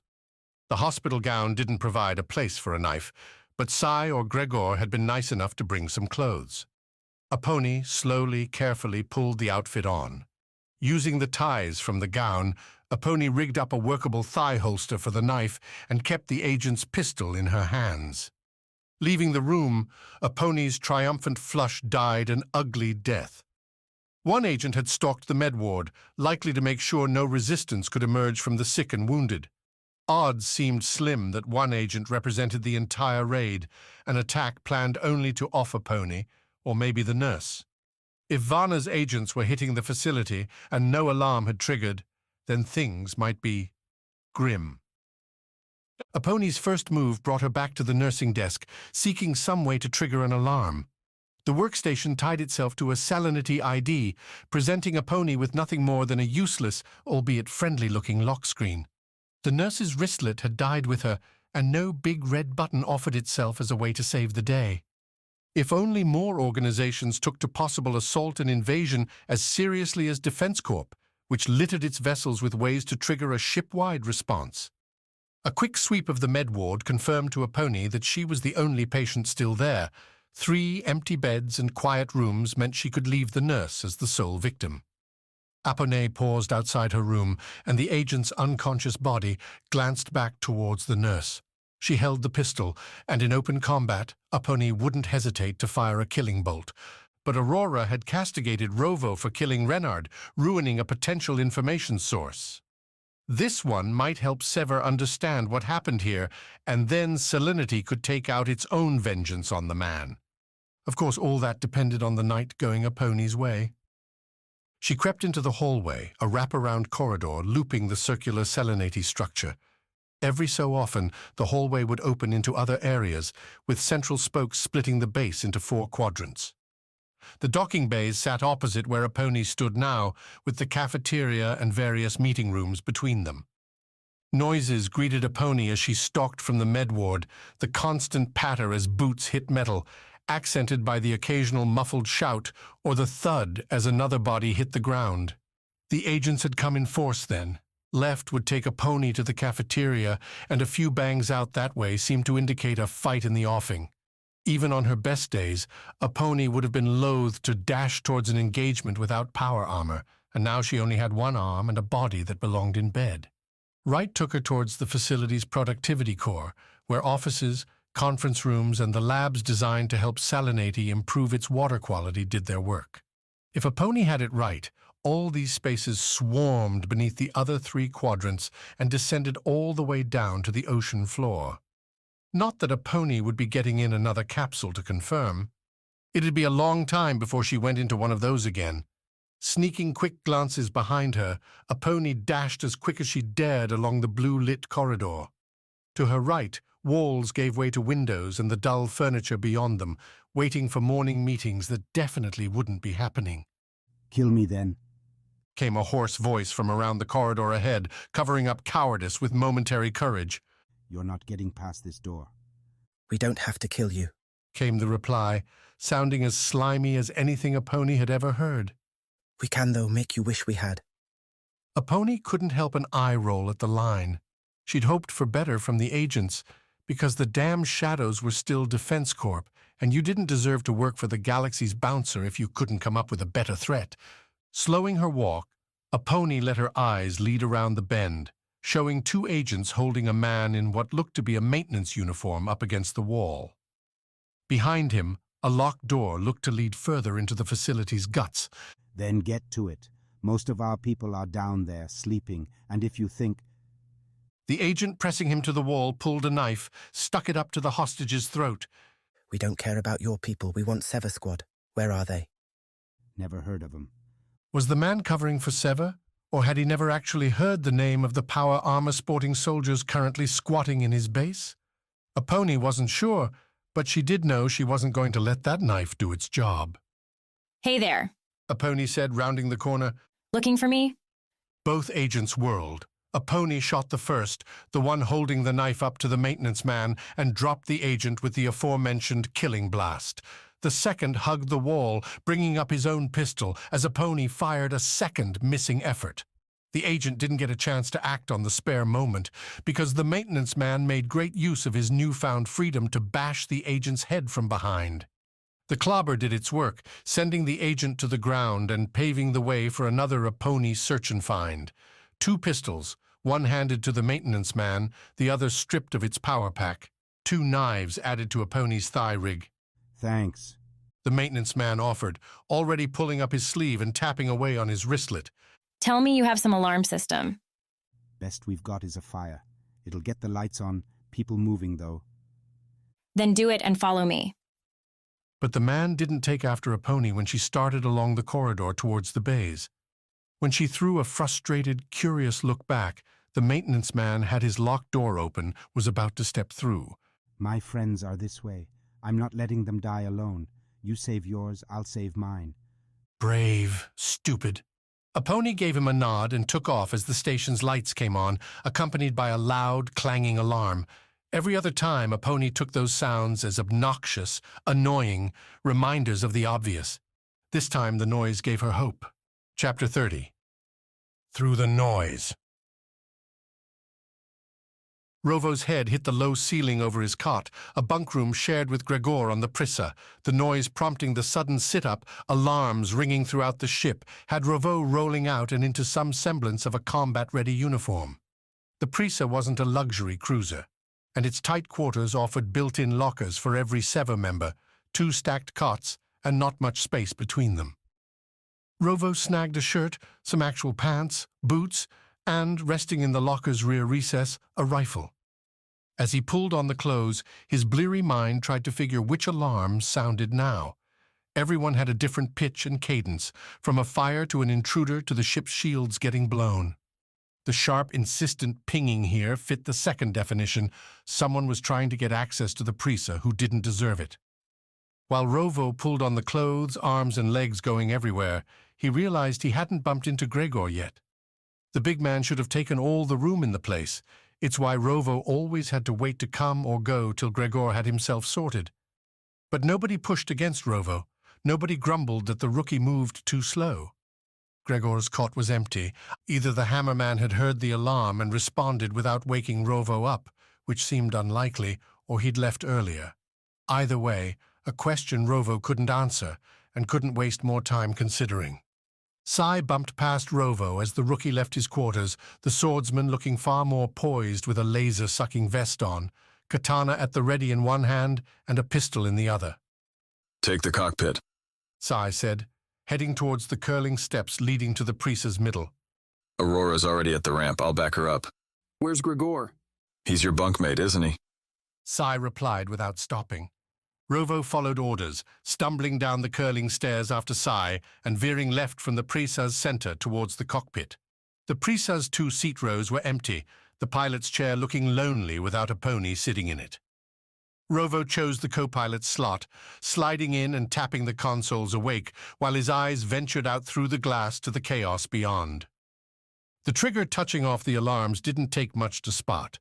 Aurora danced a laser-fire ballet with an agent band, all darting between the Prissa's struts to find cover and deliver death. 2 smoking, black-clad bodies indicated the current score went in Aurora's favor, but the agents seemed to be spreading out. If enough broke behind Aurora, she wouldn't have cover, wouldn't have a chance. Rovo's hand went to his rifle, and for a second, he thought he'd have time to get back to the Prisa's center, rush out and cancel the ambush before it started. He didn't have to. Sai bounded into the fight with mild fury. An entrance slowed by the man's scrapes and beatings over the last few days, but Sai still delivered shots that counted. One caught an agent looking towards Aurora, frying the man's chest and sending him to the floor. A second grazed a wall, pushing Sai's target to her strut's other side, right where Aurora's rifle made quick work. The other agents, seeing the odds flip, broke and ran towards the small bay's only exit. Firing en route, their pistols had Aurora and Sai keeping low, with Aurora using a strut and Sai slipping behind the boarding ramp to stay alive. Rovo watched, considered whether he ought to light up the Prisa's main guns. Sure, they'd tear through the facility like it was paper, shredding the building and burning up anyone from here to the ocean. But he'd get the agents. Raquel's going to be mad enough as it is, Rovo muttered, watching the trio reach the bay door. 3 flashes solved Rovo's dilemma. The agent trio dropped, the latter two still focusing their fire back towards Aurora and Sai when pistol shots crashed from the other direction. Walking in, with more than a little shake to her step, came a pony. She held her pistol ready for more, with an impressive knife array around one thigh. The cast on her left wrist only made the look more ridiculous, and Rovo couldn't suppress a grin. Just like Sever to turn an ambush into an opportunity to show off. You going to kill those alarms, or do you want me to go deaf? Aurora's voice came in hot over the Prisa's calm. On it, sorry. Rovo did as ordered, tapping away the squawks on the console. Except the noises didn't all stop.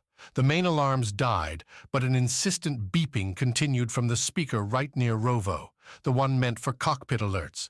Swiping through the various programs on the console, Rovo found the cause. A message coming in with high priority from Kaio. Renard's old ship was lifting off, and Salinity needed to know what to do. They had fighters ready to scramble, to blow the craft apart. Hey, Rovo said, opening the comm band as Aurora and Sai helped get a pony into the craft.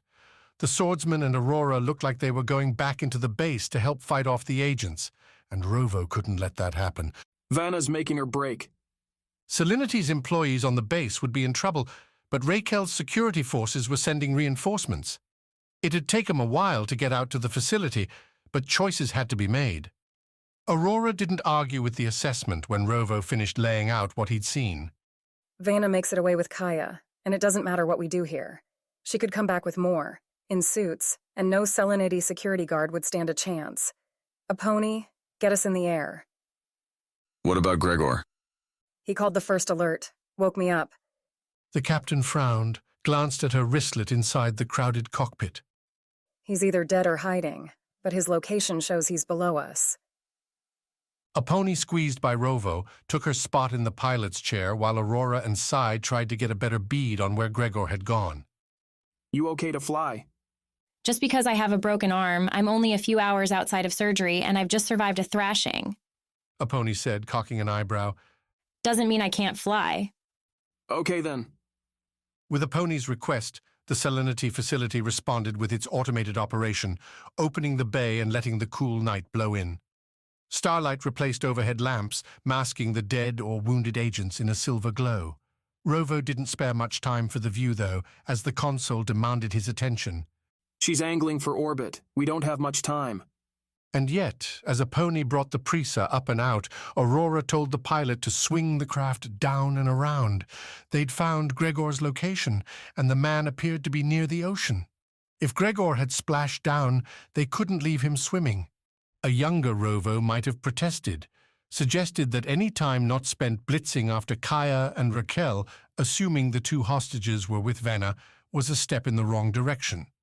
But every time he veered away from Aurora's squad-first principles, things seemed to go wrong.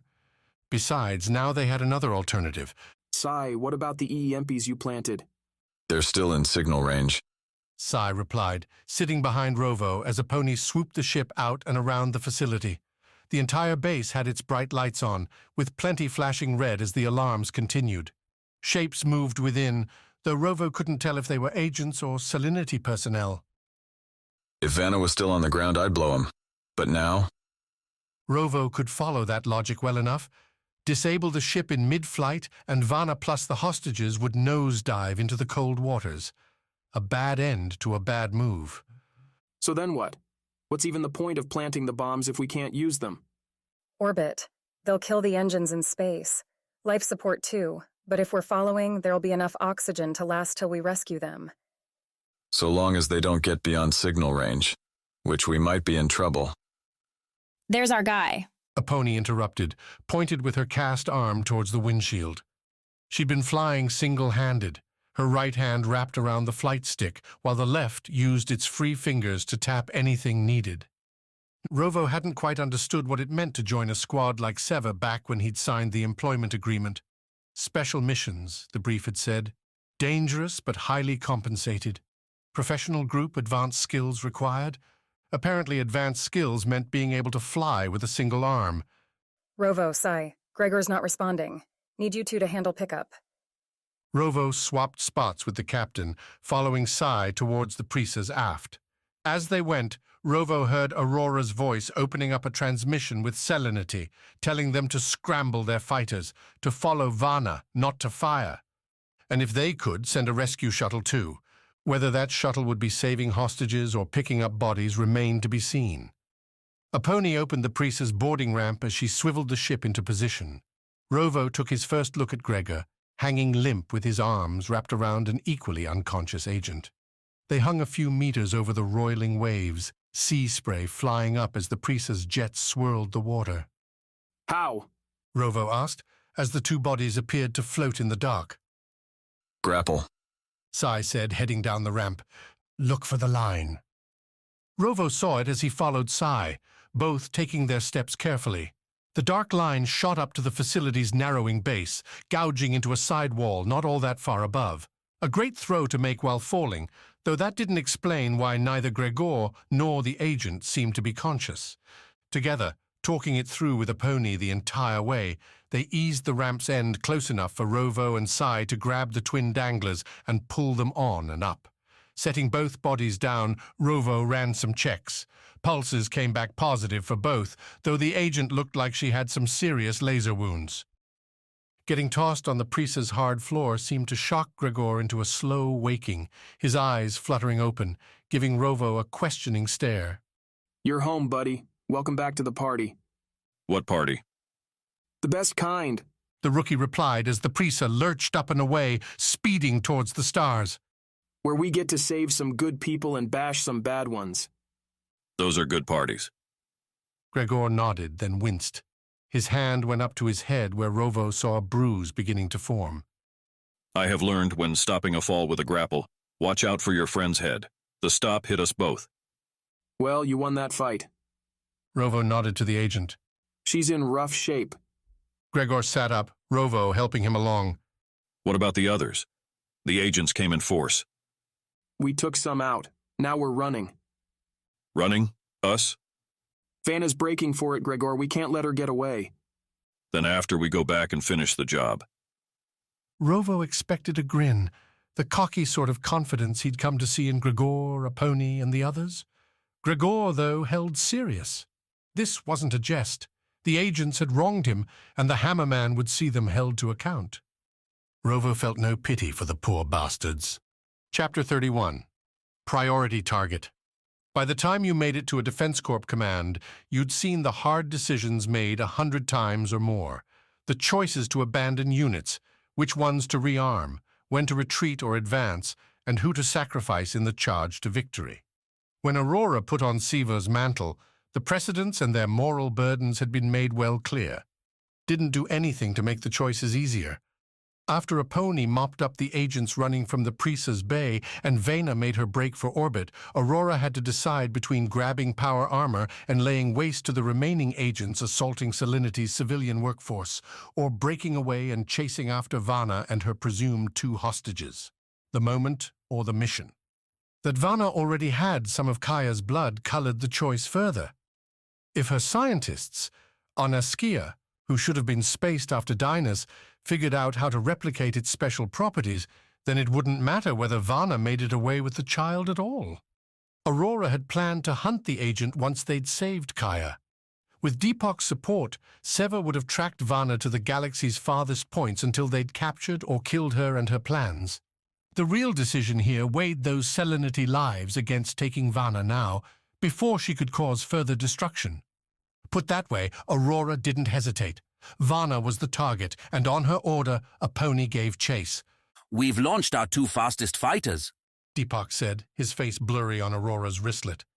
"It looks like Selenity has some of their own going with you." A lot of people want Vana dead. Can you find the transport? She had a lot of agents here. It has to be in system. "Not for long." Deepak shook his head. "We picked it up when we arrived, and apparently the Nautilus scared it away. Did you track it? It vanished behind one of this planet's moons. I have people plotting possible exit vectors." Good. Let me know when your fighters get close enough to help. She cut the transmission, looked through the windshield. Jillian 4's dark sky showed the first transitions to dawn, with starlight shining bright as the Presa screamed toward space. Sai and Rovo had moved to the ship's twin turrets, ready in case Vana decided to put up a fight. Think she has them with her? Aponi asked, keeping the Presa steady with a single hand. Vana wasn't taking on any tricky maneuvers, just angling straight away from the system, easy enough for a compromised pilot to track. Raquel and Kaya? Yes. Without them, Vana has no chips to bargain with. We'd blow her up without thinking twice. Naturally. That rescue shuttle's coming up slow behind us. But if Sai's grenades do their work, it should be ready to dock. No, the shuttle's only there if something goes wrong. When Vanna's safely out of the atmosphere, Sai's detonating the grenades. Then we dock. Take control. I'm not letting anyone else watch Vana except us. Except herself. After Rovo's unfortunate choice, Aurora wouldn't be letting anyone else keep guard over Vana. Maybe Gregor, though he might kill the agent out of spite. Aurora wouldn't mind that much. Normally, hitting weightlessness and feeling her body go through the familiar lurches as its balance, direction, and general sense of reality twisted would be lost in repeated mission detail reviews, arms checks, and ribbing directed towards whichever squaddy most deserved it. Now, though, Aurora took in the shift and embraced it, using the signal to confirm Vana's craft had also passed beyond Jillian 4's immediate gravity. In other words, disabling the damn thing now wouldn't cause a quick plunge to the ocean's depths. Aponi had the Presa closing, with Selenity's fighter quartet hanging further back with the rescue shuttle. Like the security guards on the surface, Aurora figured Selenity's pilots hadn't fought in years. Few things posed more risk than inexperienced armed people in a fight, so Aurora had given them the reserve role, and the pilots, showing more sense than bravado, accepted the assignment. How long till we hit attack range? Aurora asked, watching the distant sparkle the Presa's windshield marked as Vana's ship. 3 minutes. She's starting to speed up. Can we match it? More than. The people we took this ship from ran high-risk cargo along high-risk routes. You want to buzz Vana? Let her kiss our jets. We can do it. I'll keep that in mind. For now, get within range and stay there. While Aponi saw to the engines, Aurora used the co-pilot's console to reason with the enemy. She sent out a hail, beaming a frequency and an identifier straight across the vacuum to Vana's ship. If the agent accepted, the passback would link the band between the two ships. Aurora would see Vana's face, Vana would see Aurora's, and together they could discuss who lived and who died. Vana didn't keep Aurora waiting. Sever's captain didn't finish a full swallow of the Rovo-prepped coffee. Quick and dirty stuff meant for a sharp jab to the psyche before Vana's straight-laced face popped in. The agent looked tired, older than Aurora remembered, even from the Spikes fight the day before. As if what must have been a mad scramble to take the skiff, return to Cayo and get things ready for the departure had taken another decade or two off the agent's life. Behind Vana, the small visible cockpit ended with a closed door. All alone? People are so hard to trust these days. My scanners are telling me you're getting close. Do you plan on shooting me down? I'd rather take you alive. That, of course, is up to you. I'll toast your ashes just fine. And Kaya and Raquel's? Will you be happy to send them on their final everlasting flight? Don't be poetic. The only way you live is by shutting down your engines and surrendering. You can't get away. Vana shrugged. And yet I must try. To do anything else is to betray everything I've worked for. You mean everything Renard's worked for? You just came at the end. Aurora said, using her hands to tap out a quick go command to Sai. Time to set off those grenades and stop Vana dead. I'd start working on your apologies, Vana. If you're lucky, Salinity will listen to them before they stick you in a cell to rot. If Aurora admired anything about the agent, a big if, then it would be Vana's ability to stay endlessly composed. At Renard's name, at the insinuation that Vana, like a co-opting parasite, had cut in and cut off the true drive for the suits, the virus. Vana pulled up a glare like none Aurora had ever seen. The agent's lips shook back into a snarl, teeth showed, and Vana's eyes narrowed further than slits, like knives meant to slash Aurora's insides. Before any curses, denials, or worse left Vana's lips, the image died. Done. Sai's voice came through the preaser. She's dead. Aurora looked over at a pony. Confirmed? Her velocity's not increasing, and the ship's entered a slow tumble. Think our man still got it. Nice work, Sai. Get ready for a boarding party. Let's bring our friends home. Following the order, Aurora let Deepak and the Salinity Force know the situation. They'd hang back, ready to assist with any cleanup. Meanwhile, everyone that had it put on the power armor, save a pony whose job kept her in the cockpit. The foursome cramped into the Priest's central chamber minutes later, with a pony's regular updates pacing their moves. The agent providing Gregor's grappling escape, barely alive, had been stun-cuffed to a cot. First up, get in position. A pony called, voice coming through the squad band. I'm going to hit the main hatch first, so if Vanna's got something planned, you'll get all of it. Thank you. From anyone else, Aurora would have treated the words as sarcasm. From Gregor, you never really knew. Gregor would go to work, cracking through the hatch and breaking the vacuum seal on Vana's ship with enough force to ensure that, if Vana tried to separate her craft from the Prisa, the hammer-sized hole would suck the agent into the void. Following him, Sai and Aurora would help clear out any enemy force. Rovo would come last, tasked only with finding Raquel and Kia and getting them out. A simple operation, one that could get complicated if Vana, as Aurora suspected, decided to put a knife to the necks of her two prisoners. In that case, Sai and Aurora would take the shots, accept the risk. The game had been going on long enough. The trio assembled in the line leading to the Prisa's airlock, its boarding ramp door just without the ramp activated. The airlock spot on the Prisa necessitated a tunnel connection, deployable with a button tap or two from the console next to the door. Gregor had his hand placed, ready to launch, when the whole trio felt the Prisa shift in a sharp jerk away, as if the craft had been hit. A pony's cursing filled their squad band, and Aurora spun around and pounded back towards the Prisa's center. Talk, a pony, Aurora ordered, leaning on that authority to punch through a pony's frustration. She's launched them both. Renard packed 2 lifeboats on that thing, and they're both gone now. One almost hit us. Disable the ship, sure, but lifeboats, escape pods, whatever you wanted to call them, were designed to be dumped manually. If Vana wanted to flee, she could definitely shoot herself away, but you couldn't disappear in one of those things. In short, it didn't make any sense. Why?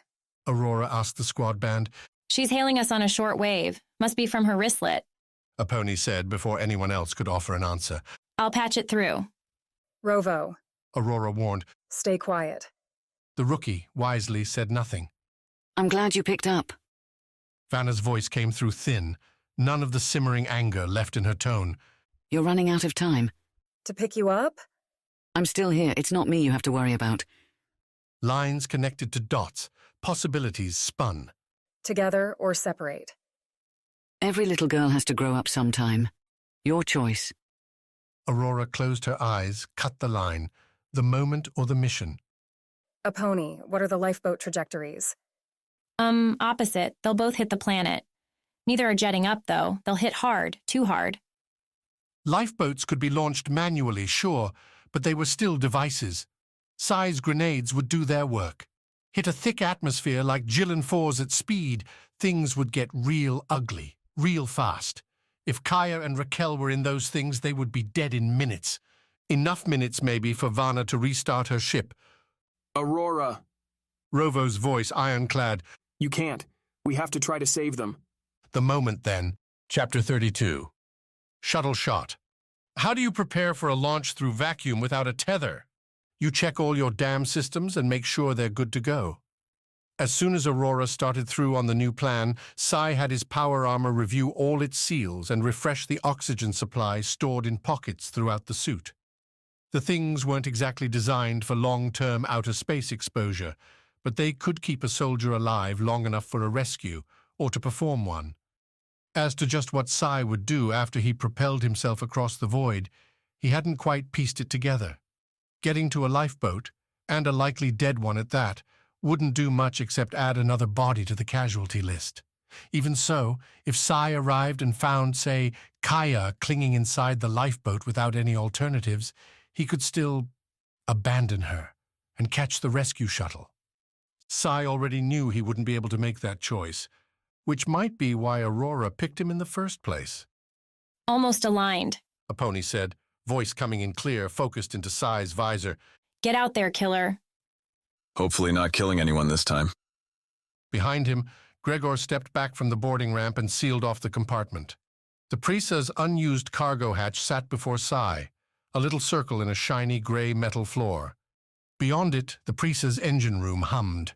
Not the best design to put all that valuable equipment near the boarding ramp, the door easiest to breach in a fight. Who was Sai to talk?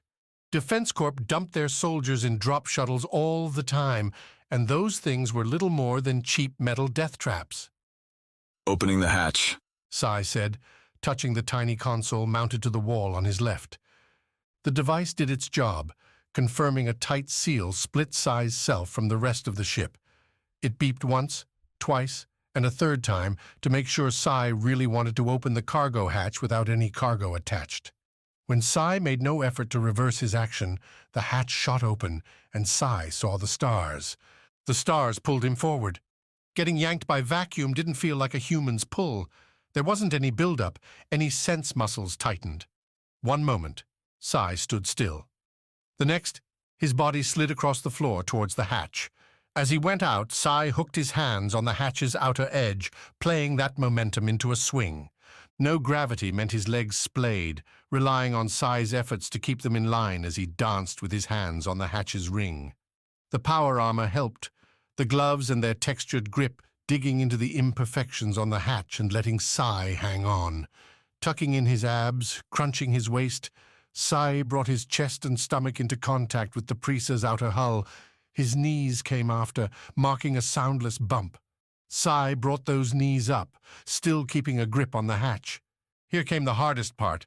Do it wrong and Sai would lose his grip and float off. Do it right and...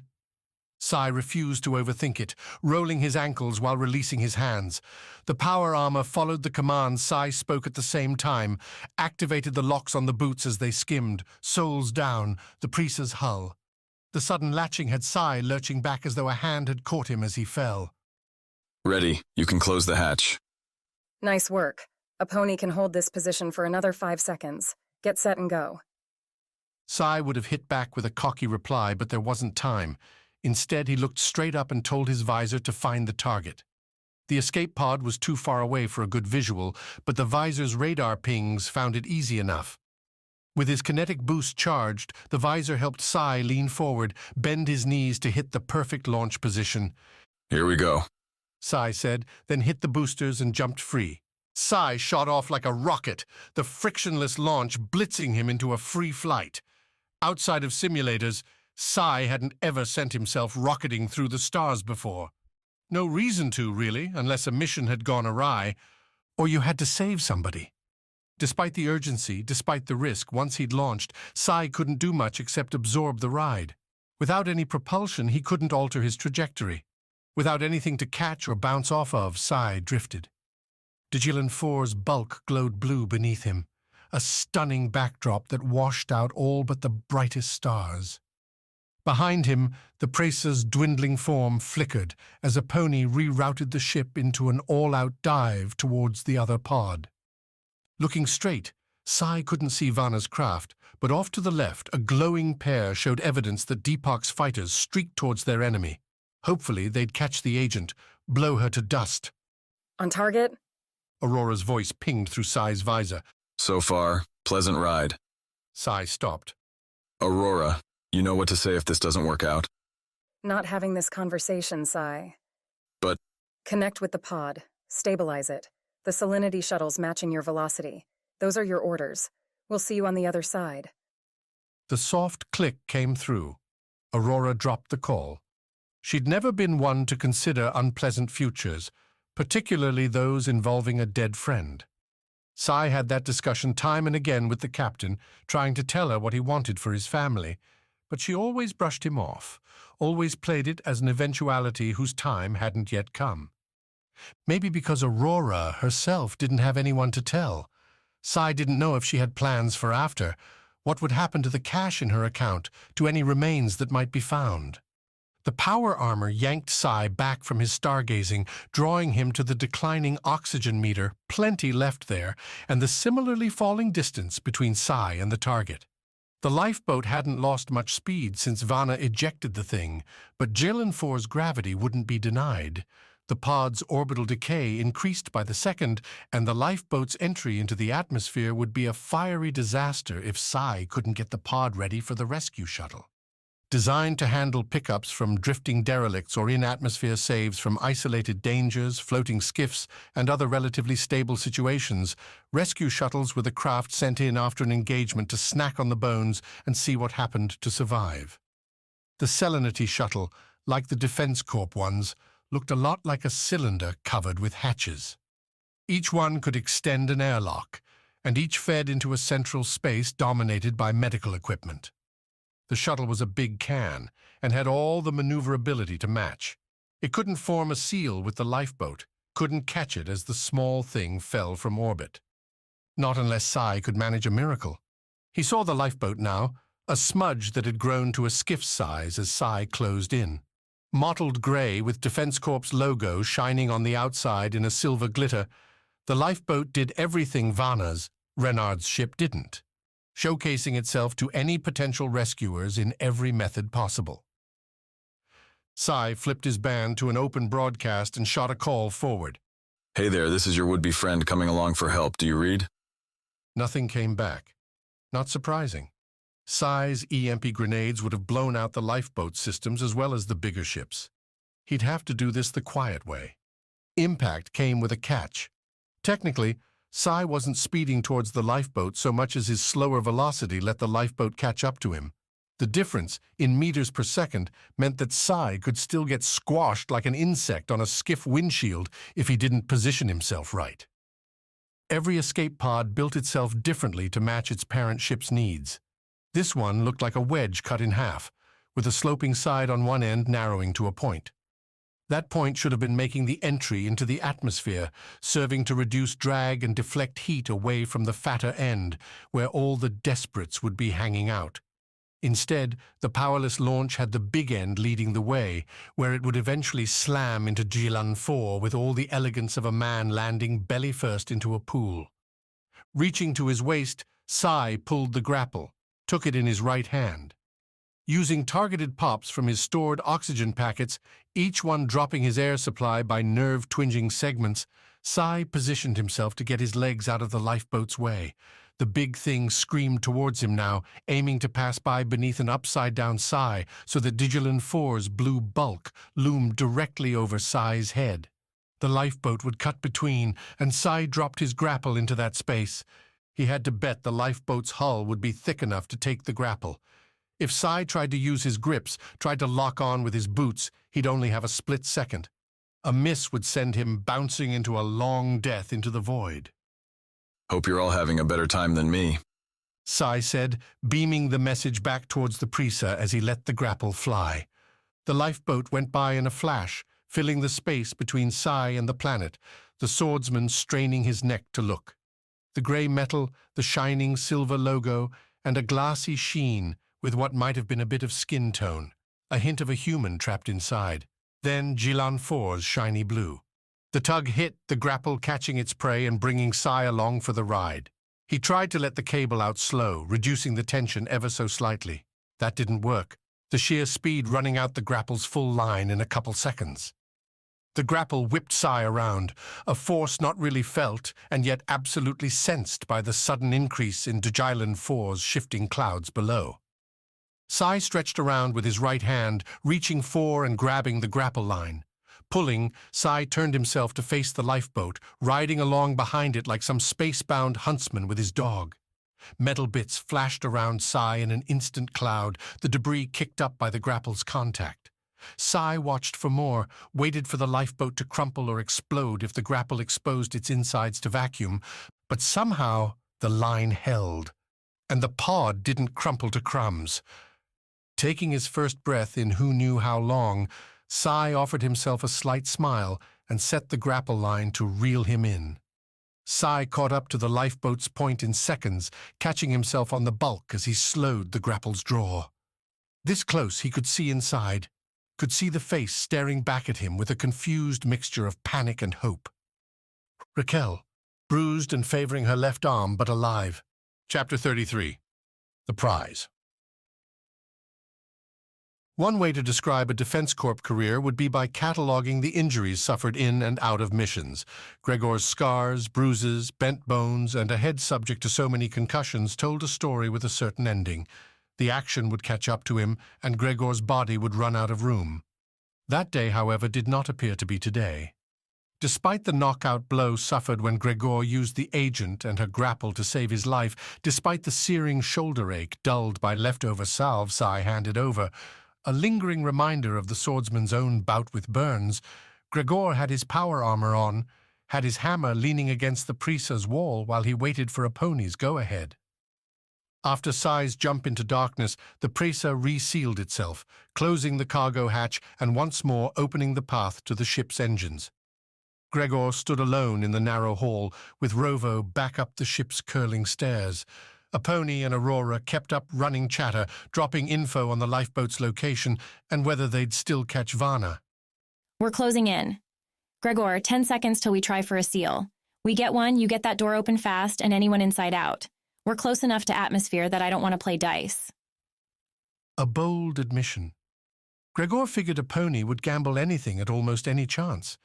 For her to emphasize the risk meant she found real danger in the rescue. Not that atmospheric skips were anything to joke about. Djailan 4 had the thick air, the heavy heat layers to make a high-speed entry at the wrong angle a catastrophic one, and the Prisa's profile wouldn't get any favors from the escape pod's ungainly form dangling like a pointed parasite. I will get it done. Steadying himself with his hallway-spanning arms, hands planted flat on the walls, Gregor counted in his head till the appropriate number. A pony gave the go on cue, and Gregor heard the clicks as the Presa made its rendezvous. Outside, in vacuum, an interlocking quartet found their partners on the lifeboat's doorway and made contact. Sliding together, the two ships created a seal to keep air inside. Like Sai, Gregor swiped at the cargo hatch's console, prompting the dividing doors to slide shut on Gregor's either side. Not exactly the normal docking procedure, but Gregor wouldn't chance anything. Vana's agents could be in the lifeboat, could be planning a surprise assault. Now, all that would get them is a quick trap inside. And when a pony jettisoned the escape pod, she could force open the hatch and ditch the agents too. Opening hatch, stand by. You have your hammer? Always. Gregor held the weapon in his right hand while his left made another swipe at the console. The Presa's hatch complied with orders, spiraling itself open beneath Gregor's feet. A more cautious person might have waited off the hatch, stood on the narrow band the Presa reserved inside the two sealing doors. Gregor preferred to drop in, to sink right through any ambush before they had a chance to prepare. Zero gravity wouldn't give that kind of boost by itself, so after swiping, Gregor's left hand went to the hallway's ceiling and pushed. The force should have sent Gregor floating into the escape pod. Instead, Gregor went down a centimeter or two before he hit hard metal. The lifeboat's hatch didn't open. It's still closed. You sent the signal. I don't need to. It's automatic. When the Presa's hatch opened, the ship should have triggered the same response from the escape pod. Two possibilities, then. Either the agents inside weren't ready for an ambush and had locked the escape pod's door, or the little craft had no power to act on a pony's request. Both options offered the same solution. I'm breaking in. Gregor stepped off to his right, putting his back to the Prisa's engine room. This might make a noise. Be quick about it. It's getting hot up here, and I'm not going to sacrifice us all for whatever's in that pod. You won't have to. Gregor swung, twisting the hammer's haft as he moved to send rippling kinetic energy, just like the power armor, to the hammer's head. When the weapon struck, all that extra force overwhelmed a poor lifeboat hatch designed for accessibility, not defense. The curved, tooth-like plates making up the hatch resisted for a fractional moment before bending, breaking inward. Straddling the hatch, Gregor looked inside the lifeboat and waited for his visor to find any potential threats. About the size of the Prisa's cockpit, the pod's interior took its light from Jill and Four's reflection, a silvery blue smattering through the small windows. Crash couches lined the lifeboat's sides, extending up almost to the pod's very end where Gregor stood. Packed in on the hull's other side from the engines would be emergency aid kits, crash flares, the sort of things one might need if they didn't, say, burn up in the atmosphere.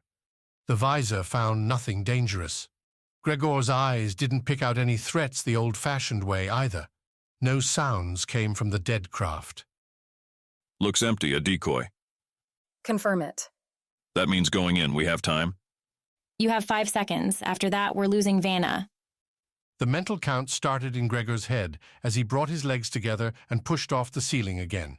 He went in, straight through the hatch and into the lifeboat, kept up his momentum to the lifeboat's point, fully intending to bounce off the plating there and rocket back into the Prisa without an enemy in sight. The visor caught the flinch, not Gregor, splashed out a questionable silhouette in bright blue as Gregor reoriented. A very small silhouette. She's here, Gregor said, getting a better look. Kaya. We're about to not be here. Get her off that pod.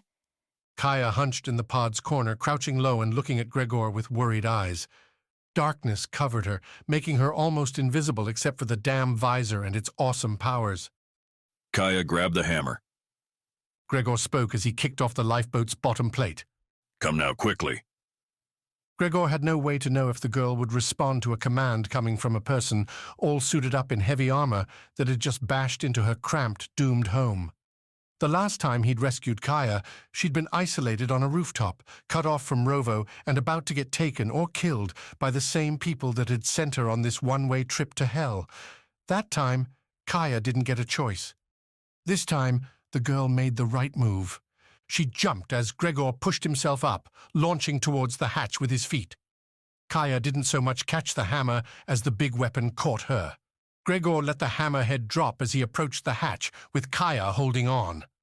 The thinner profile let Gregor shoot through first, with the man bringing up his knees as he exited to clear some room for Kaya. Jump off now, Gregor told the girl as he pulled her up through the hatch, feet resting on the hammerhead like some sort of princess. Get near that door. Again, Kaya obeyed orders without a question, yet her eyes, the rigid way she let the hammer go, showed she might not be quite as confident as she appeared. Right now, though, Gregor didn't have time to get comfortable. Seal the hatch and go, Gregor said, routing the words through the squad band. Kaya's on and safe. Nice work, Aurora said, about the highest praise you could expect from her. A pony didn't speak, but acted. The cargo hatch, with legs and other limbs clear, shut beneath Gregor. A thunk followed as the lifeboat disconnected, ready to continue its disintegration journey. The Prisa swung again, something Gregor felt as the walls, the floor around him turned as a pony resettled the ship on a course back out towards Vana. Gregor? The voice came so meek, so quiet that Gregor didn't catch it at first, as the ceiling doors keeping Gregor and Kaya locked near the cargo hatch retracted with a whoosh. Is that you? Kaya asked again, repeating Gregor's name. She stood central in the hallway, hands at her side, face screwed up with the nervous question. Someone had tied Kaya's hair together, and while the smooth athletic clothes the girl wore didn't seem an exact fit, they were clean. Not a scratch marred her face. You got it, kid, Gregor said. No, Rovo announced, rushing down the steps. We got you, Kaya. We got you. Rovo. Kia spun at the rookie's words, sparking into that special laughter that's equal parts joy and relief. Gregor watched the reunion for a long moment, maybe daring a grin of his own before Aurora blew new orders in. A pony had power pouring into the engines and the weapons. They were going to catch Vana, and Sever had to be ready to fire. Get her somewhere safe, Gregor said to Rovo as he went by. The rookie paused, ruffling Kaya's hair, put a hand on Gregor's shoulder. Thank you. It's not over yet. Gregor's grin widened. But it's getting closer. Kaya started asking what was getting closer, and Gregor took the cue to continue on up the stairs. Rovo's on guest duty. Aurora continued as Gregor pounded back into the Prisa's center. You get the starboard turret. I'm on the other. The short jog to the port turret took longer because Gregor had to ditch away his power armor. Gunnery stations on a small ship like the Prisa weren't designed to house a bulky frame, but they could, barely, fit Gregor in nothing more than his skin suit, the hyper-thin clothes designed to make power armor bearable. Settling in, Gregor gripped the turret's targeting controls with both hands. The console activated at his touch, sprang up with potential options to blow into space dust. Gregor checked the screen, expecting a big blob with Vana's name all over it. Instead, he caught a flickering pixel burst, as though the console had a malfunction. My targeting is broken, Gregor said, carrying the message now through the Prisa's internal comms. There's nothing to shoot at? Use visuals. Renard didn't put many weapons on his ship, but it's hard to find. A true agent. An ass, just like Vana. A pony. Are we in range? And where are Deepak's fighters? Just to our left, but there are bigger problems. I think Vana has the ship running again. So? Gregor said, continuing to fiddle with the console.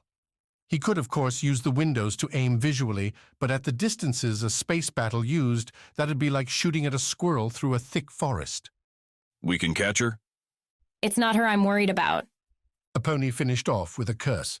She has backup. The transport never left the system, and it's closing fast.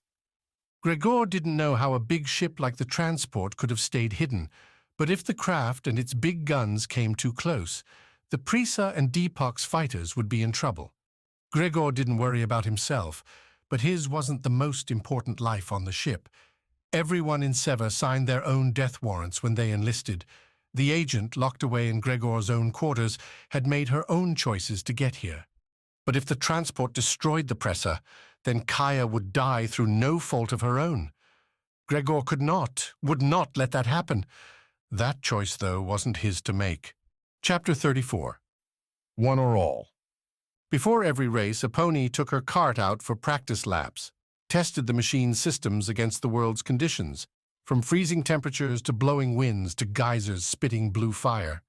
She'd build out a moveset, map it to where on the course a pony could use each one, and on race day, she'd deploy the tricks to climb the positions till she hit the finish line. Chasing down Vana in the rocketing Prisa with Jilin 4's primary moon showing purple against black space, a pony punched up the engines and the ship's weapons. Vana's craft put more into stealth than defense, and a pony already knew Vana's location. The best, easiest move? Overpower the enemy, disabling them with laser fire or blowing them up with the same. When the agent transport pulled around the moon, the course changed. A pony didn't have practice laps for this situation. She'd never flown the Prisa into combat against a ship like the transport, large and covered with heavy guns meant for supporting a land invasion. A pony hadn't, really, flown in space combat against large ships at all. Defense Corp kept that fun for its cruisers. Prisa, we're not equipped to go up against that thing, said the lead fighter, forming up next to Sever's ship. The two craft, scrambled by Deepak to assist in taking out Vana's ship, were fast things, designed to harass and obliterate smaller, slower ships. Tell me you have a better idea. A pony reran the Prisa's weaponry through her mind. 3 main cannons, 2 turrets on either side, and a main fixed gun center. The ship had missile options, but the launchers had been empty when Sever stole the ship on Wexar, and nobody wanted to pay cash to reload the things. Even so, the Prisa's cannons had an edge over the Defense Corp fighters, and a pony could muster better shielding. Split it. You two focus on Vana's ship. We'll tease the transport and draw its fire, see if we can't pull the two apart until you deliver. Then it's a kill command? It is. Aurora broke into the line, chiming in from her turret. We've secured the hostages. As much as I'd like Vana alive, that doesn't seem like the game we're playing today. Understood. Fly safe. Deepak's man cut the comm, letting Aponi focus on the mess outside. Jylan 4's moon provided an ominous backdrop. It blotted out the stars, but not the transport's bright running lights. The big ship stretched half a kilometer across and looked like a giant wing, with enough room to hold more than 1,000 soldiers and deliver them safely to an active combat zone. The transport had armor and weapons to spare. The only chance the Prisa had to do damage would come from removing the transport's teeth. Turrets, for all their utility in presenting flexible aiming options, stuck out from ships at obvious angles. The magnetic shields designed to diffuse incoming laser energy had to stretch to cover the protruding turret barrels, presenting an ever so slightly thinner protection than elsewhere. Aponi swiped on her console, telling the Prisa to ditch its tracking of Vana's ship and turn its systems to the transport. Outside the front, a broad glass pane giving Aponi the view of her target, a blue halo formed around the transport's long shape. The halo filled in the gaps between the lights, and within, green circles formed as the Prisa followed Aponi's command and found those turrets. Aponi swallowed as one square after another popped up.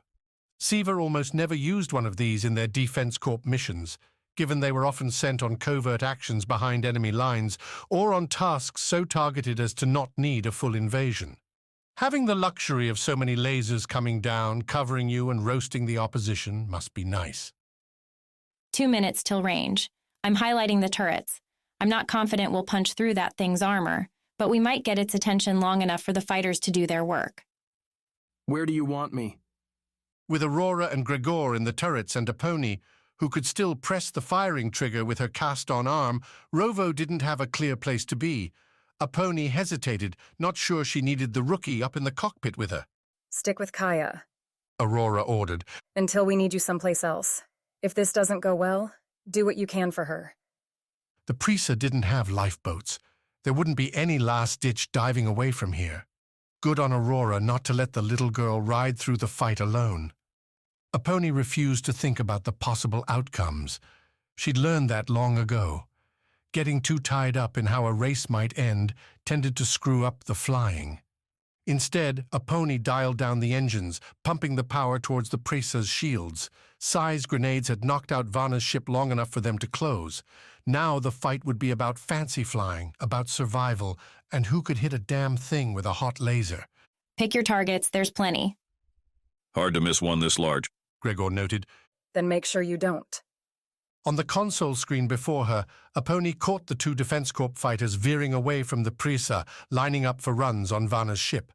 Another few seconds and the fun would start. If Aponi had a god to pray to, she'd have done it now. Instead, she took the deepest breath her lungs could hold, easy to forget to breathe in a heavy fight, and zeroed in on that big transport. She settled the Prisa on a straight run, its main cannon positioned to do what it did best. Aponi's finger, the cast itching near it, found the trigger. The console chirped, bright, cheery, and signaling death. Aponi pressed the trigger, figured Gregor and Aurora were doing the same in their turrets. Flashes lit the windshield from below, right and left. Lasers went fast enough that Aponi only saw them once the super-hot light beams were well away from the Prisa, streaking in towards their target in straight-gapped lines. The Prisa, sensing a fight had started, shadowed a new display on the windshield. Keeping her eyes forward, Aponi could see the Prisa's energy as an overlay above the transport and the purple moon. The steady fire, hot blue, tweaked to the highest power setting, sapped energy like Defense Corp sapped the life from its soldiers. After 3 seconds, Aponi pulled back on the flight stick. Sever had fired on the transport first, engaging with lethal intent. The surprise bought Sever those seconds, let Aponi arc the Prisa up while kicking its maneuvering jets to flip the ship over. In zero gravity, going upside down didn't matter much to anyone inside the ship, but it let Aponi keep the transport in clear view. The counterattack came in clear. The big ship's guns opened up, their splashy yellow fizzing out towards the Prisa's original location and tracing a line towards Aponi's ship. Take your shots when you get them, Aponi said, tilting the Prisa into an angled approach. Every gun you take out's worth a drink on me.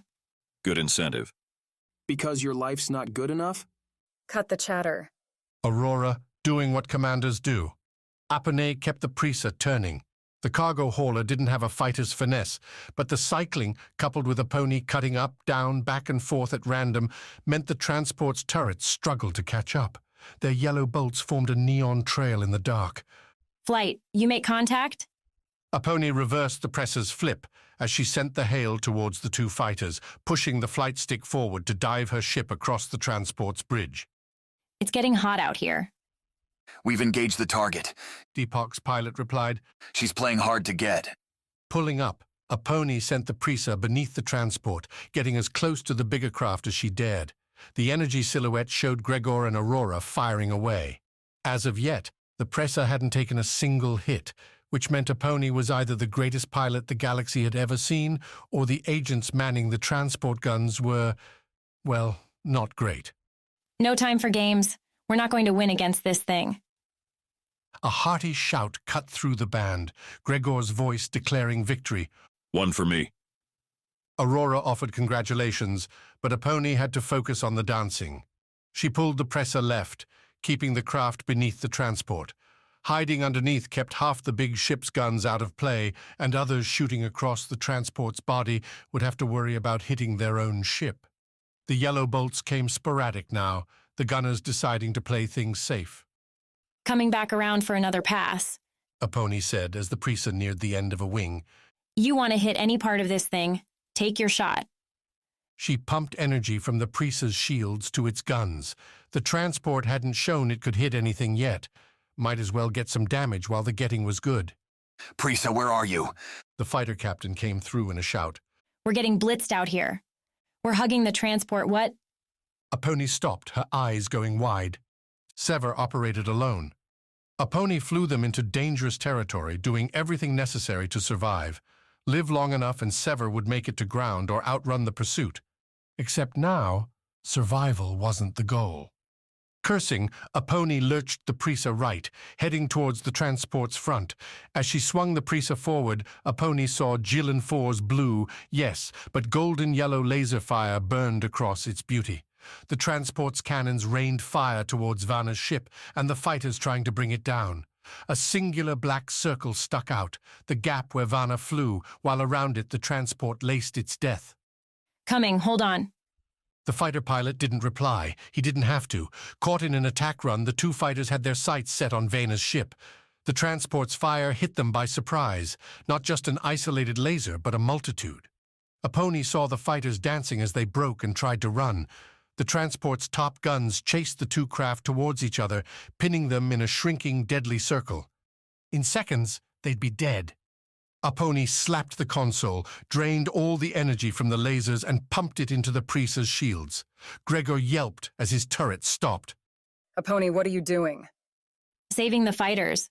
Apone replied, swinging the Prisa up as it passed beneath the transport. The fighters made for difficult, distant targets. The turrets would rely on programs, telling the agents when and where to fire. Those programs would find the big, fat Prisa zooming close a far easier pick. Vana's right there. Unguarded.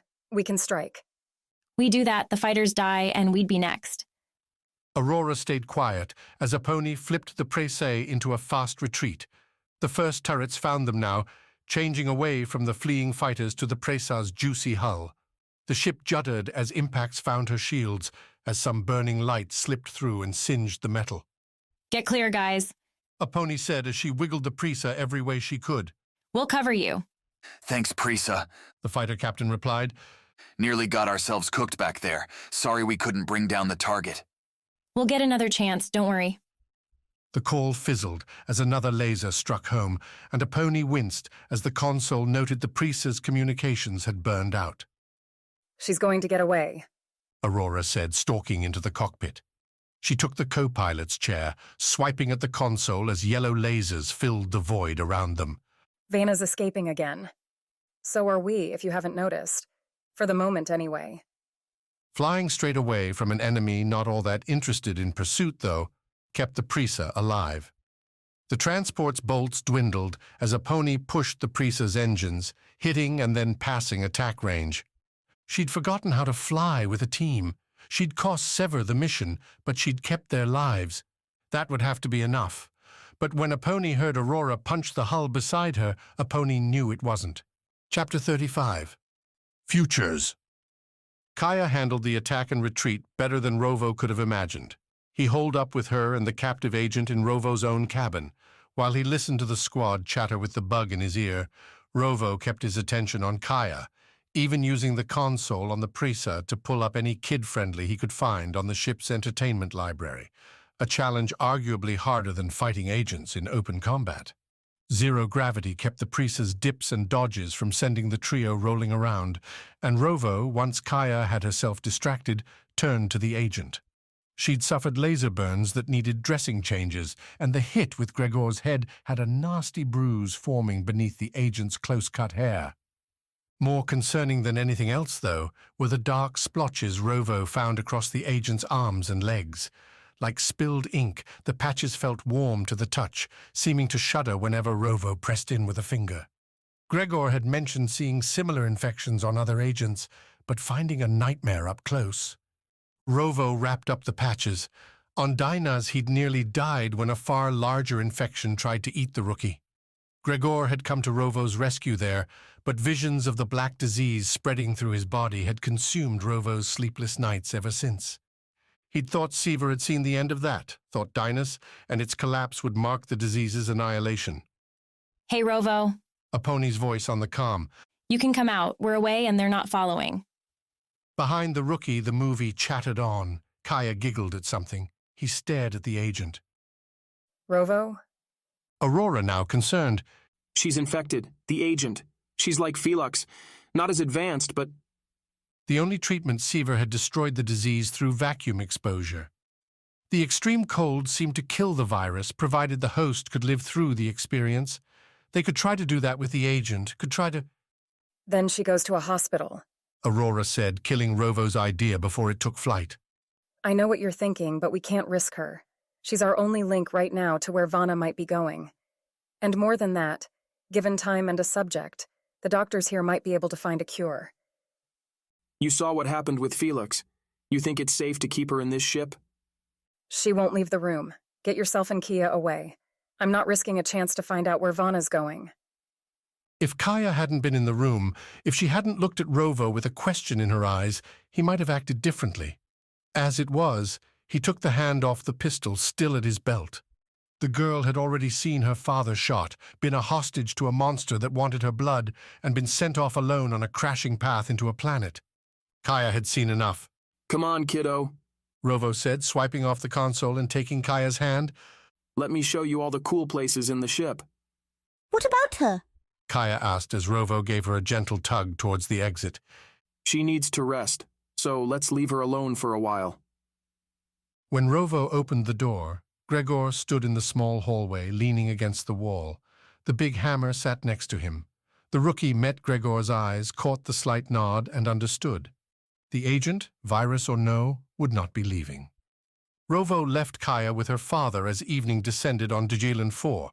Kashmal, supported by a bot plethora, nonetheless lit up when Kaya came into the room.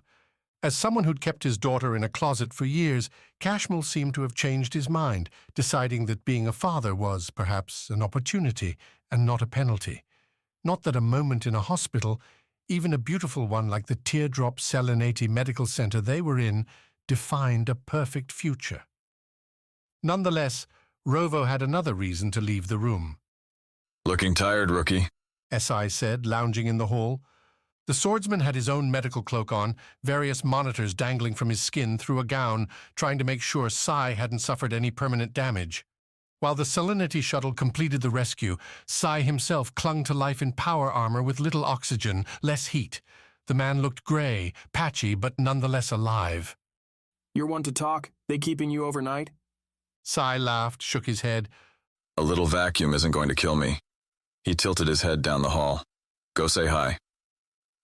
Nods ended the conversation, letting Rovo continue to the unit's other end. There, standing at the window in her room, was another patient Rovo had to see. That bad, huh? Rovo said by way of a knock, leaning against the sand-shaded door. The whole hospital had a beach feel, as if to say the patients weren't being treated, but were instead on some delightful vacation. So bad. Raquel replied, glancing Rovo's way. I should have been out hours ago, but they want to watch me. Make sure I'm not like all the agents. What? Raquel waved at a chair opposite her bed. You in such a rush that you can't come in for a minute? If we weren't so beat up, we'd be gone already, Rovo replied, taking the chair. Strange now, to sit without power armor, without a hand falling to a pistol, without eyes tracking every exit, every window for an agent. They'd been on Gillen 4 for a few days, but after the Nautilus, after the shooters in the building windows, Rovo's nerves had tightened so far he wasn't sure how to unwind. You know where she's going? Raquel asked, taking her own spot on the hospital bed. Deepak and Aurora are meeting about it. Rovo blinked, looked hard at Raquel and didn't see anything strange.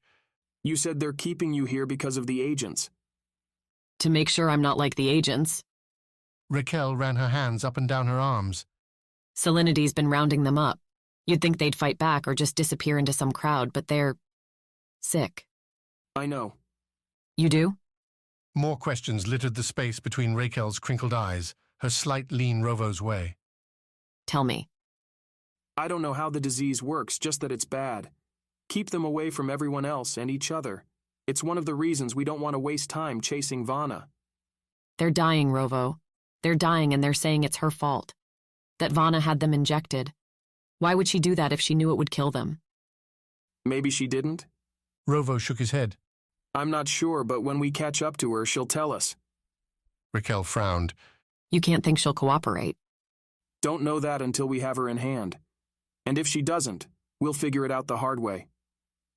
Raquel's frown filtered up into a straight line. That's how you all seem to do everything. The hard way. Not by choice. Is that how you're going to repay my planet and my company? The hard way? Rovo shrugged. I don't know what that even means. Raquel looked at her wristlet, swiped at it. So, by my calculations, you caused significant damage to 2 apartments. Blew up skiffs and left their remnants on public property. Gregor and Aurora decimated a building under construction, and you personally collapsed a climate spike. That's a lot of cash. Build Defense Corp. Oh, I will. But you and your squad broke laws doing what you did without any official permission. I could take care of that if you promise me something. The conversation had already wheeled so far beyond anywhere Rovo expected, so all he could do was raise his hands and ask what. Come back. Pay your debt to this planet and to that little girl. So you can order me around? A smile soon matched. You look like a man that needs some direction. Well, Rovo couldn't argue with that. Chapter 36. Exile. The park glittered in the mid-morning, its leafy-trimmed trees and close-cut grass showcasing a caring corporate owner and their bots. Aurora sat on a metal bench, the textured bumps in the slats slowly warming to the temp she'd selected on her wristlet. Wind teased her hair. For once, Aurora's body felt natural, rather than strung out on chemicals keeping her awake and ready to throw one more punch. This is a nice planet, Deepak announced, walking Aurora's way along a path clustered with passing people. The Defense Corp admiral had, like Aurora, dropped the official outfit for something more relaxed. Something, given Salinity's public campaign blaming Defense Corp for the fighting around Cayo, more subtle.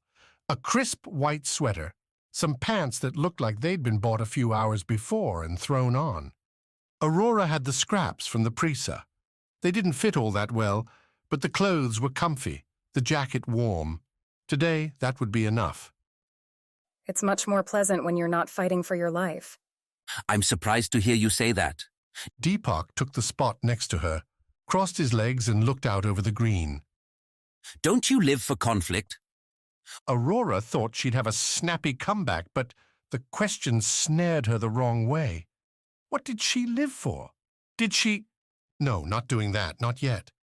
Right now, Vanna's the only thing that matters. But you won. Kia's back with her father. Your squad is alive.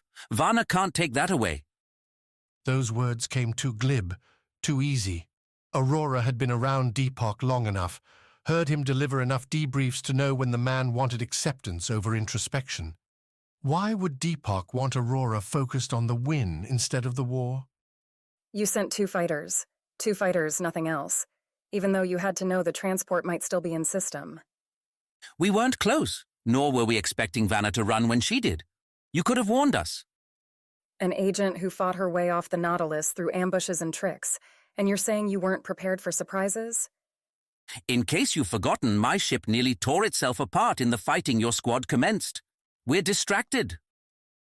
Like so many of their previous conversations, this one felt like a test. Deepak evaded. His answers came too easy. It had been weeks since the agent uprising on the Nautilus.